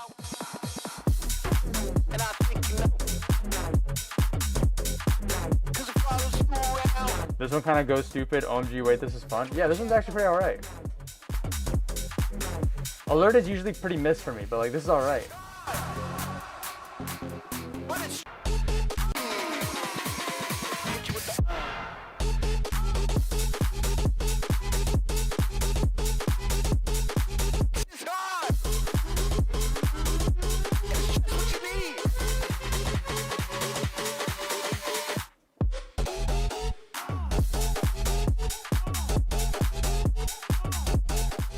High B tier. High B tier. I like this. I feel like this is something that could also grow on me to like a low A tier as well. It's been a while now, and I think you know. Kind of song to just turn off your brain and go along with. Hee hee hee. I love this. Wow. Going in my goofy shit playlist. All right. LP. Undux LP. Undux LP. All right, what's new? What's new? Whoops. I've got Heartworth. So we've got, how many Cascade songs do we have? We have 10 Cascade songs. All right, Heartworth Breaking. Here we go. Okay. My left ear is loving this right now.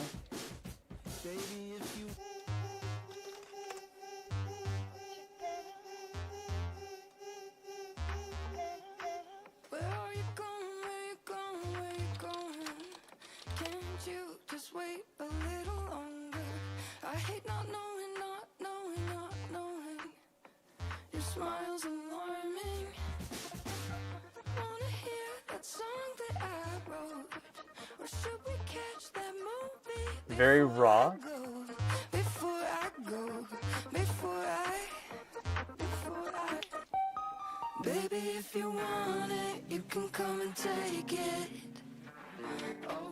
There's like 2 or 3 parts of the song where I thought it was going to drop and it hasn't yet. What's Cop Kid?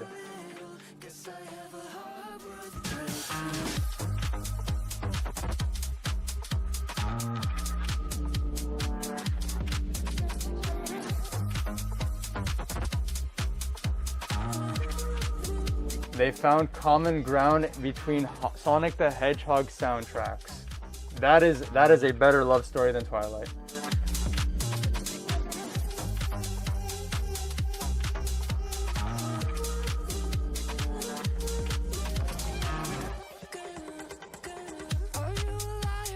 This is nice. This is nice. I'm gonna do a little more skipping just to wrap this up. I gotta end the stream soon.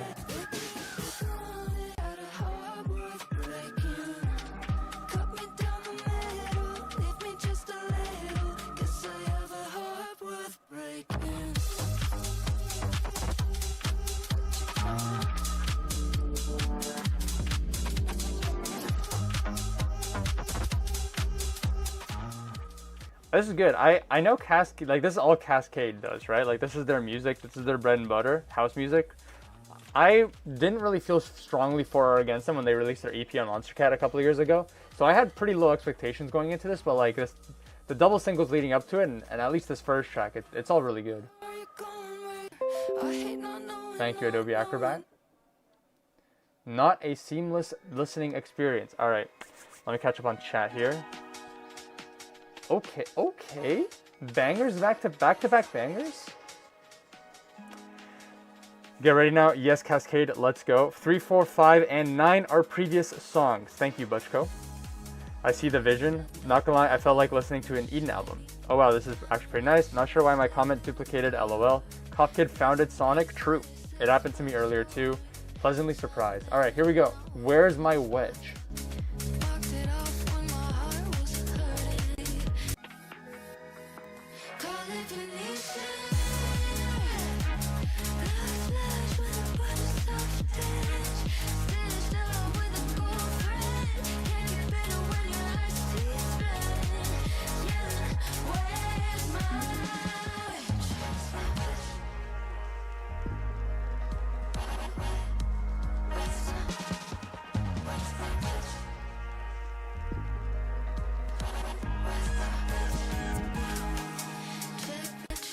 Okay, okay.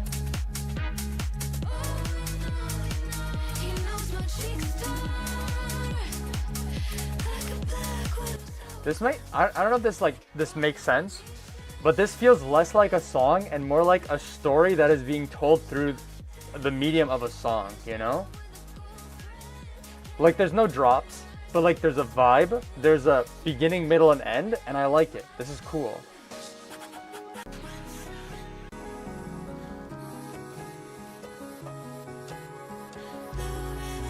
Ooh, ooh. Ooh.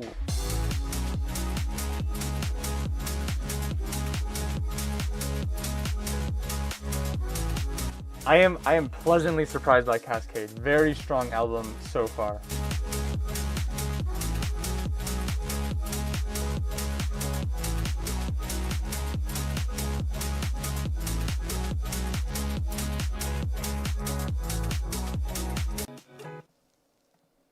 Okay, we're not gonna listen to it, but Dancer.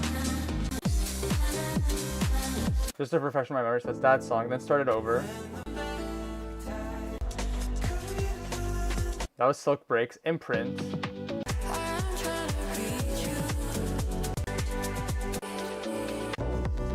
More Silk House. Alright, Touch. Touch is new. Ooh. Ooh. Ooh. Ooh. Damn. Cascade trying to make me feel some kind of way.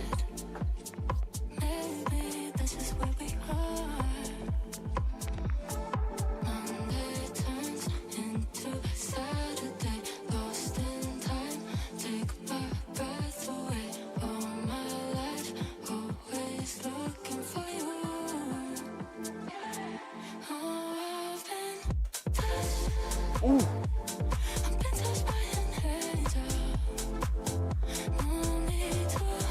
Touch.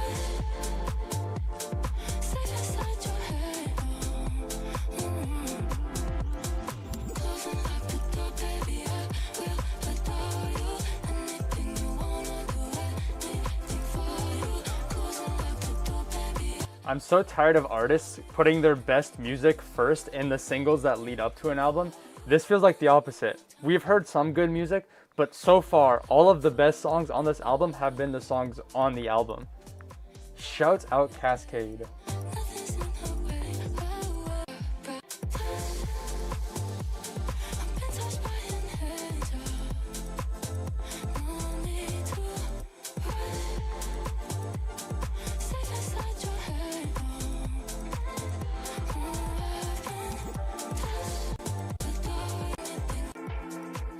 Fair enough, fair enough. Thank you, monstercat player. Excuse me. Alright, so we got If Only, that's number 7. Cascade, I'm listening. This is gorgeous, what the hell? We need stuff like this on Instinct again. True.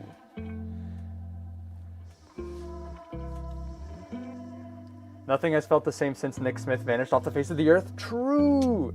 It goes until obvious, then the most of them are very forgettable. I mean, half an album of bangers is still half an album of bangers.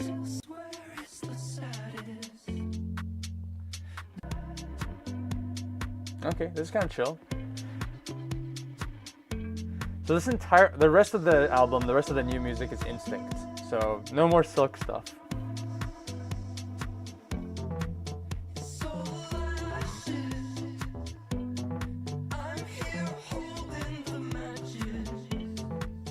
A bit sad we didn't get an album mix on YouTube. Yeah, I'm surprised. You'd think someone like Cascade, they'd want to really squeeze out every single drop that they can get.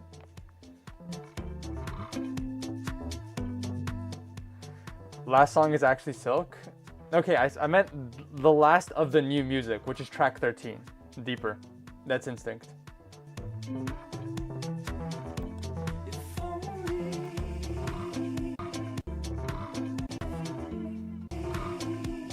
Okay, monstercat player's freaking out, but that one's alright. Inoffensive, but it's alright.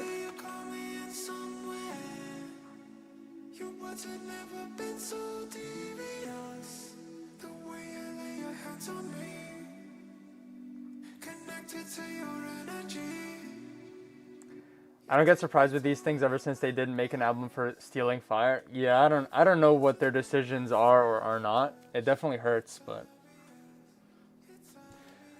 who am I to try to figure out the inner workings of the machinations of Monstercat's mind?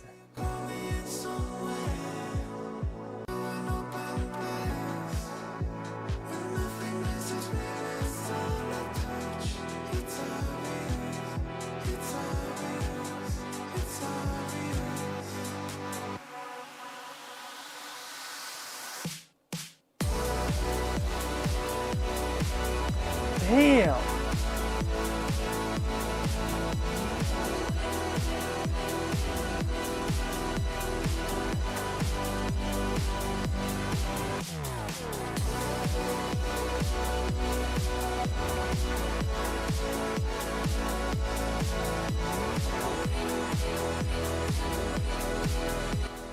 This is good. I will be a little hurt if the quality, if it does go downhill after this, but even then, like, I don't mind only listening to 8 Cascade songs, you know? Like, this is great. This is really good stuff.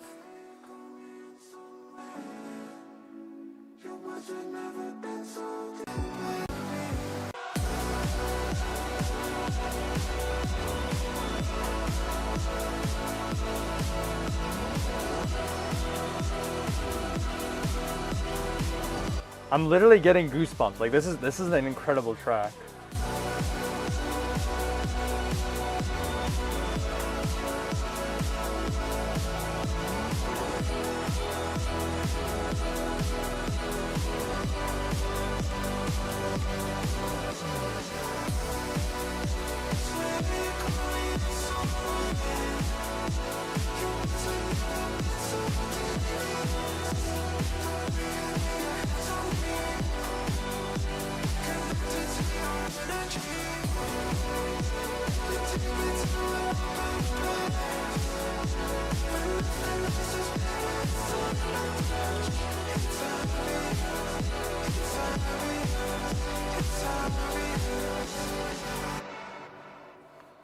All right, so apparently it goes downhill after here. Let's see. So we got number 9, which I think is already a... I think we might have already heard this, is it? Let's see, what is this? This is I Can't Make You Love Me.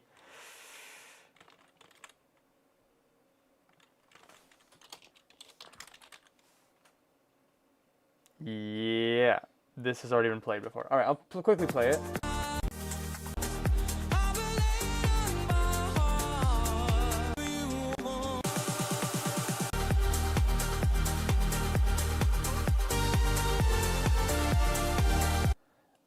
It's all right. It's all right. It's good. We got Fools. Damn. Promising vocals so far.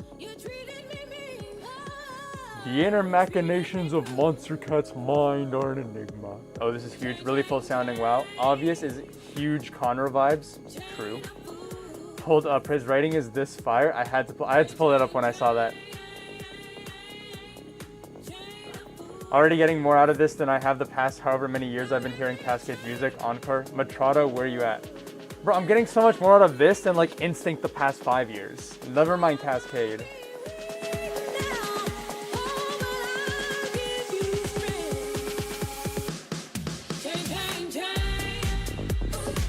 Ooh.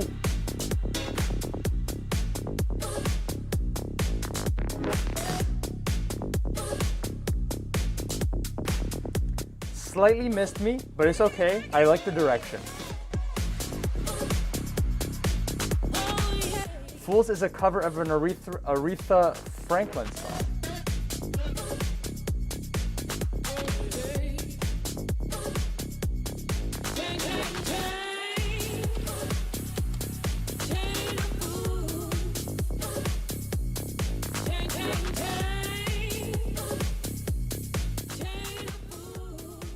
Respect, fair enough.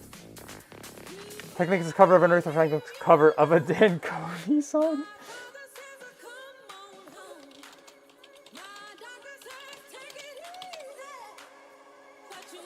Oh, we are getting lost in the sauce at this point.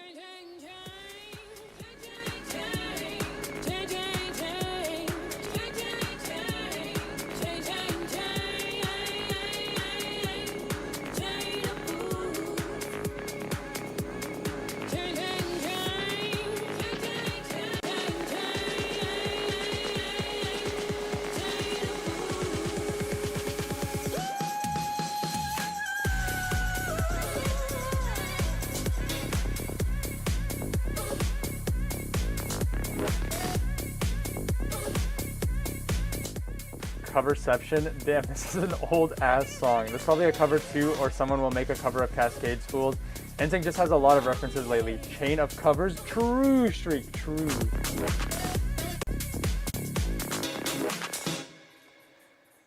Number 11. Like That. So apparently this is drum and bass. We got Cascade drum and bass.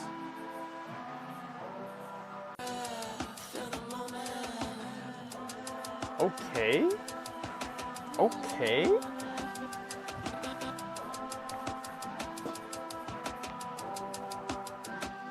Woke up in a fantasy.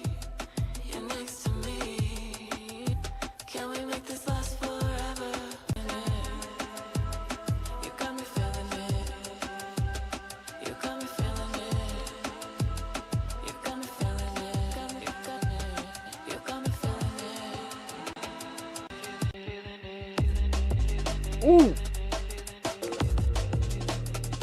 What do you mean the album falls off after track 8? This is crazy!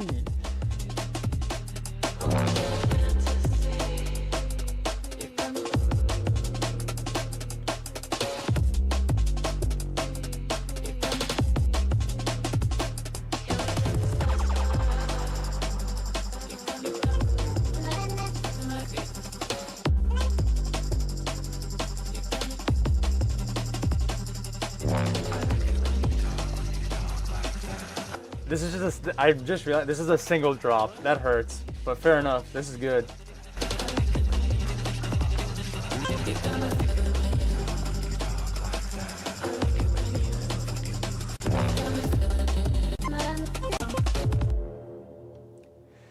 Damn! Alright, how many songs we got left? We got Unspoken, Deeper, and then Can I Surrender is a song we've already heard. Oh my goodness. The end is in sight. I have 3 songs left. Holy cow. Fun fact, Fools is the 420th song in this marathon.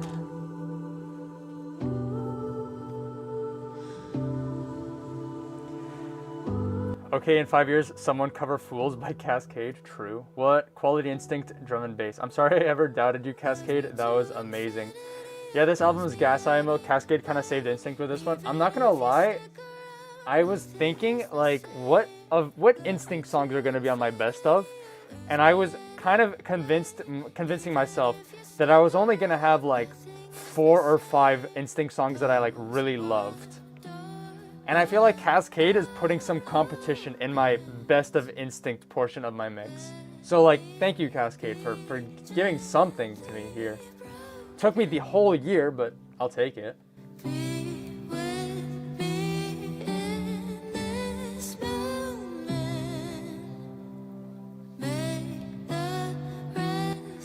To answer your question, what was the 67th song? I have here is One True God and Cassidy's Empty.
that's good. That's a good song. It's not the best song, but like that's a very good song. Like it's not every song is gonna be like the last, and I feel like that's far enough removed from like the streak of other tracks where it's still a really good song. It's really chill.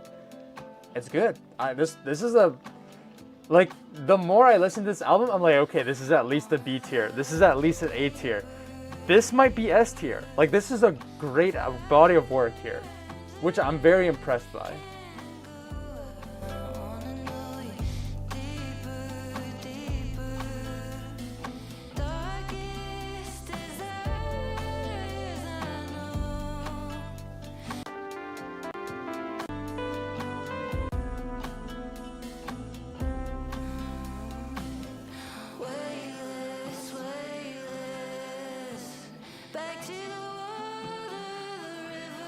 Like, there's been other artists, I'm thinking of Bitbird when I'm thinking of this, where they've released like an entire album of this kind of music, like tracks like number 12, number 13, right? And I didn't like it because it was just like 5 of the kind of the same songs, right? I would also say that I'm not really the target audience for this kind of music, the song that's playing right now. But not only is this like very well produced, I feel like it's given in such a precise dose where it's like, I just listened to all of these incredible other songs, I'm now getting Unspoken and Deeper, right? It's not for me, but it's very well produced, and I can still admire it and appreciate it, even if it's like out of the realm of music that I would listen to normally. This is good. I've got like, even if it's like not for you, I still feel like you could still acknowledge like this is really good work. Bruh, Instinct was weird this year. I'm only voting for 2 Instinct tracks. Never mind, 3 Instinct songs. Them pulling the most mid tracks for the singles on monstercat was diabolical. They were trying to hide this from us. I mean, unfortunately for the people that like only follow like monstercat's like main channel uploads, they are going to miss out on this entire body of work besides the double singles and the track that they uploaded for the main album, which is disappointing. Which I mean, that's why I keep on saying like, y'all gotta upload more mixes or just upload all the singles individually, which is what they did for the Paper Skies EP. I guess there's too many Cascade singles to do that, but they uploaded all the Paper Skies tracks, so I don't know. I don't know. But Dancer was peak. A lot of songs were good, but I still think Dancer's my favorite. I think that's fair. Like, Dancer's a very good track. It's not my favorite, but it's a very good track. Oh, these vocals remind me of Marcia's? Yeah. There's a number of tracks on here that you may not like, but you can at least respect it. That's basically, even then, like, even the tracks that normally I would just respect, like, I do enjoy them. All my votes will be only on Caged. Yeah, I guess there will be a lot of people that vote like that.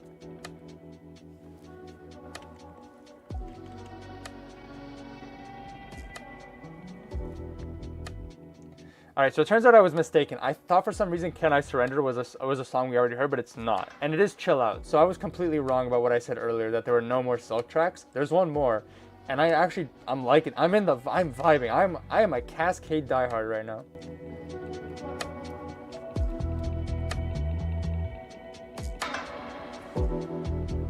This is like incredible puzzle game music.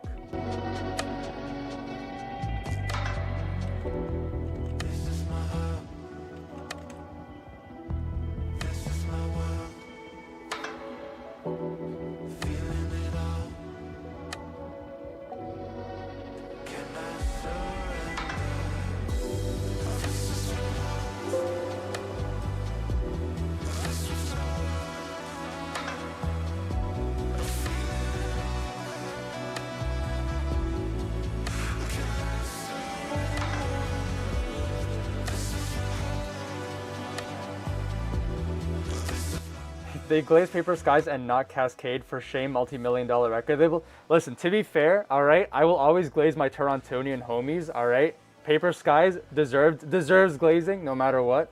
Also, biased, I would rather monstercat glaze an indie artist like Paper Skies than the established artist like Cascade. But this is incredible work. This is like the best thing that's come out of monstercat maybe in years at this point.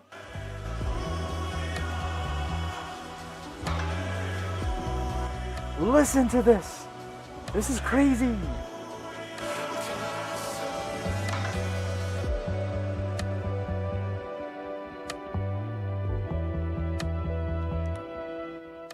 I think that this is an S tier album. This, like, unironically might be one of, if not one of my favorite Monstercat LPs.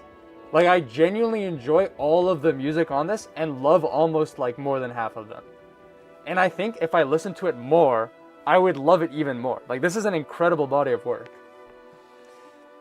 This is S tier for me. The question is, where in S tier?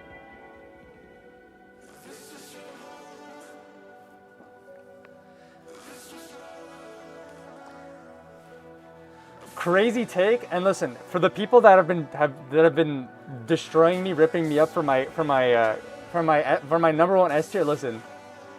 That's what I'm giving you guys. Actual best release of the year.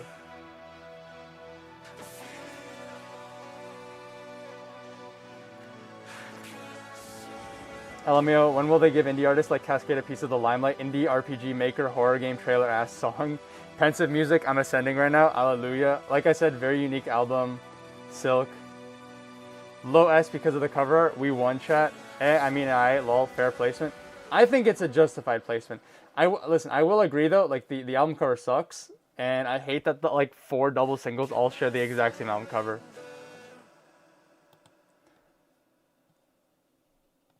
Damn.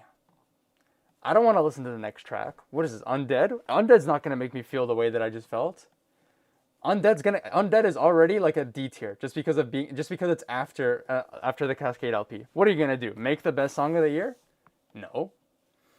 All right. Used and Lily Dennings Control. You're taking me higher than I've ever known. Put fuel on my fire and don't let me go. My only desire is keeping you close. All right, guys, last song of the stream. I'm losing control. You're taking me higher than I've ever known. Put fuel on my fire and don't let me Hard for single to go against a full quality body of work, but this was way too good. Cause see how I was gonna write off the entire album, but this is all right. Last song, same. get this higher.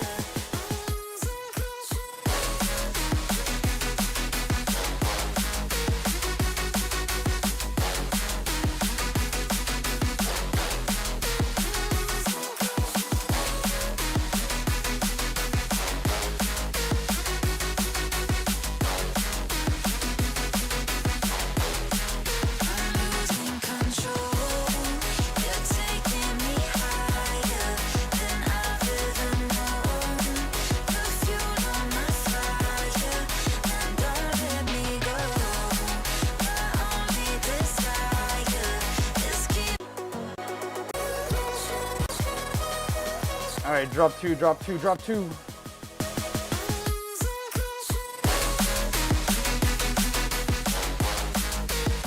All right, it's more of the same. The only problem is the watermark. Yeah, I can see the light. It's almost over. I actually haven't heard this one yet. We made it on the Cascade one. Crazy Marathon, Good Sir, NCS drum and bass, DND bass. All right, this is a C tier. I'm not gonna wreck on it too much. I'm gonna sandwich it after or before Sublap, after Devotion. High C tier is what I'm gonna give this one.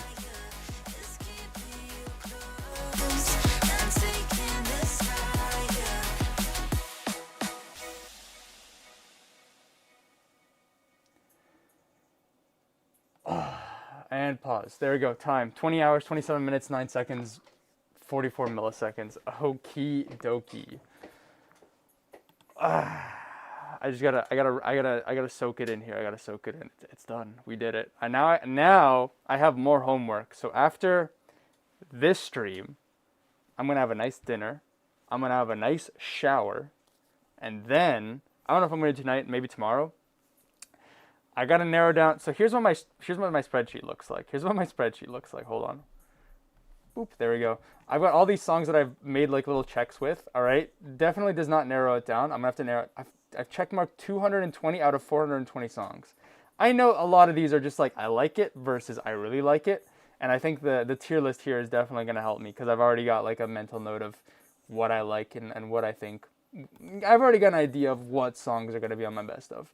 But there's my best of voting, which I'm going to do. And then I'm going to do my usual annual monstercat best of mix. And that, I think I'm just going to do the same thing as last year, which is 40 songs. I think it was 8 Silk, 8 Instinct, and that the math does not seem right. What was it? Let me go on my SoundCloud. SoundCloud.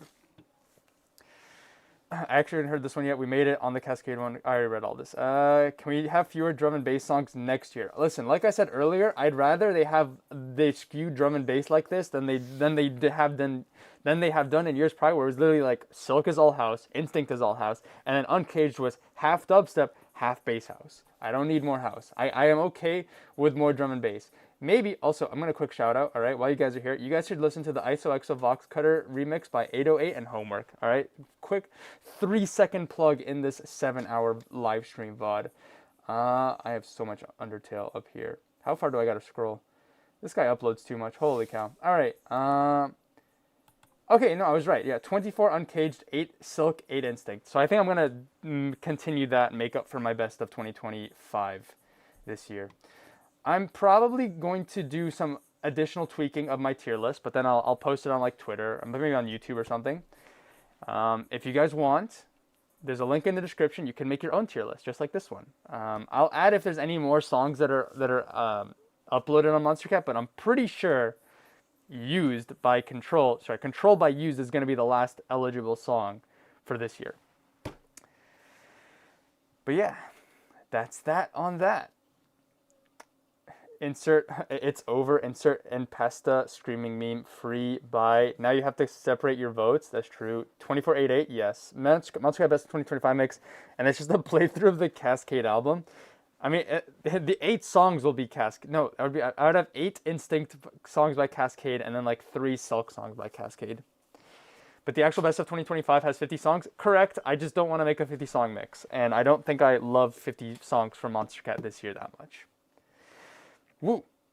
Congrats, good sir. Now I have to go back and finish my tier list. Haha. Well, I'm glad we were able to work on it together. Fair. All right, I can delete this now that I'm not listening to anything anymore. And I'm going to scroll slowly. This is my final list. There we go. If I'm being real, Duality by Fool, the VIP is not... It's not S tier. I don't think it's that good of a song, but it's there because I put Duality tier at the highest because I think it's funny. All right, onwards we go. Oh, I said I was going to scroll slowly. There we go. I don't think I will. Yeah, I will not do this again next year. It was fun. It was a lot of fun. I don't think I want to do this again next year. What I will probably do is I would be down to do another like tier list marathon ranking thing like this, but I don't want to listen to all the music for the first time. So... maybe I'll, I don't know. I will think about it. 12 months is, a year is a long time to think about many things. Fair, GTA, so good, number 1, let's go. It was kind of fun. It was kind of a pain. Oh, it was a fun kind of pain. That's every marathon that I do. Every marathon is painful, but then the fun part is that now I know what songs I like, and I never have to listen to any song I don't like ever again. So that's usually, that's like the relief afterwards. That's how I feel about my marathons. It's like, damn, I just listened to some of the worst rhythm of my life in my Disciple Roundtable marathon, but I don't have to listen to them again. Just once. Are you some kind of masochist? I don't think so. I don't really enjoy it. I feel like part of being one is you have to enjoy it, right? I just like the burn afterwards, right? Like, you've just went through all that pain, but now you've got a piece of pie that is all to yourself that is great. Something that I will do, I'm hoping to do it before the end of the year. I have all of these playlists that I've accumulated from these marathons that I've done. You can find them in my marathon video descriptions, right? They're all private, so I wanna consolidate them so you guys can find them all. So you guys don't have to marathon those labels. You can just leave the marathon up to me. Anyways, that's that. We did it. We did it, chat. We did it. We did it, Joe. I'm pretty sure that's what masochism is. Well, maybe I am. And so what? At the end of the day, I've got so much more good music to listen to. So that's the payoff here. Hi, All-Nighter 1. Hi. Did you want that playlist? I mean, you can, like I said, you can find it on my All-Nighter marathon.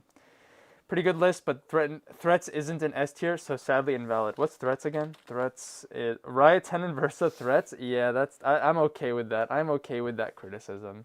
A valid but okay criticism. On the bright side, it's on the opposite. It's on the opposite of S tier. It's on the F tier. So like, it's the other S tier. You know, S for sucks, but is what it is.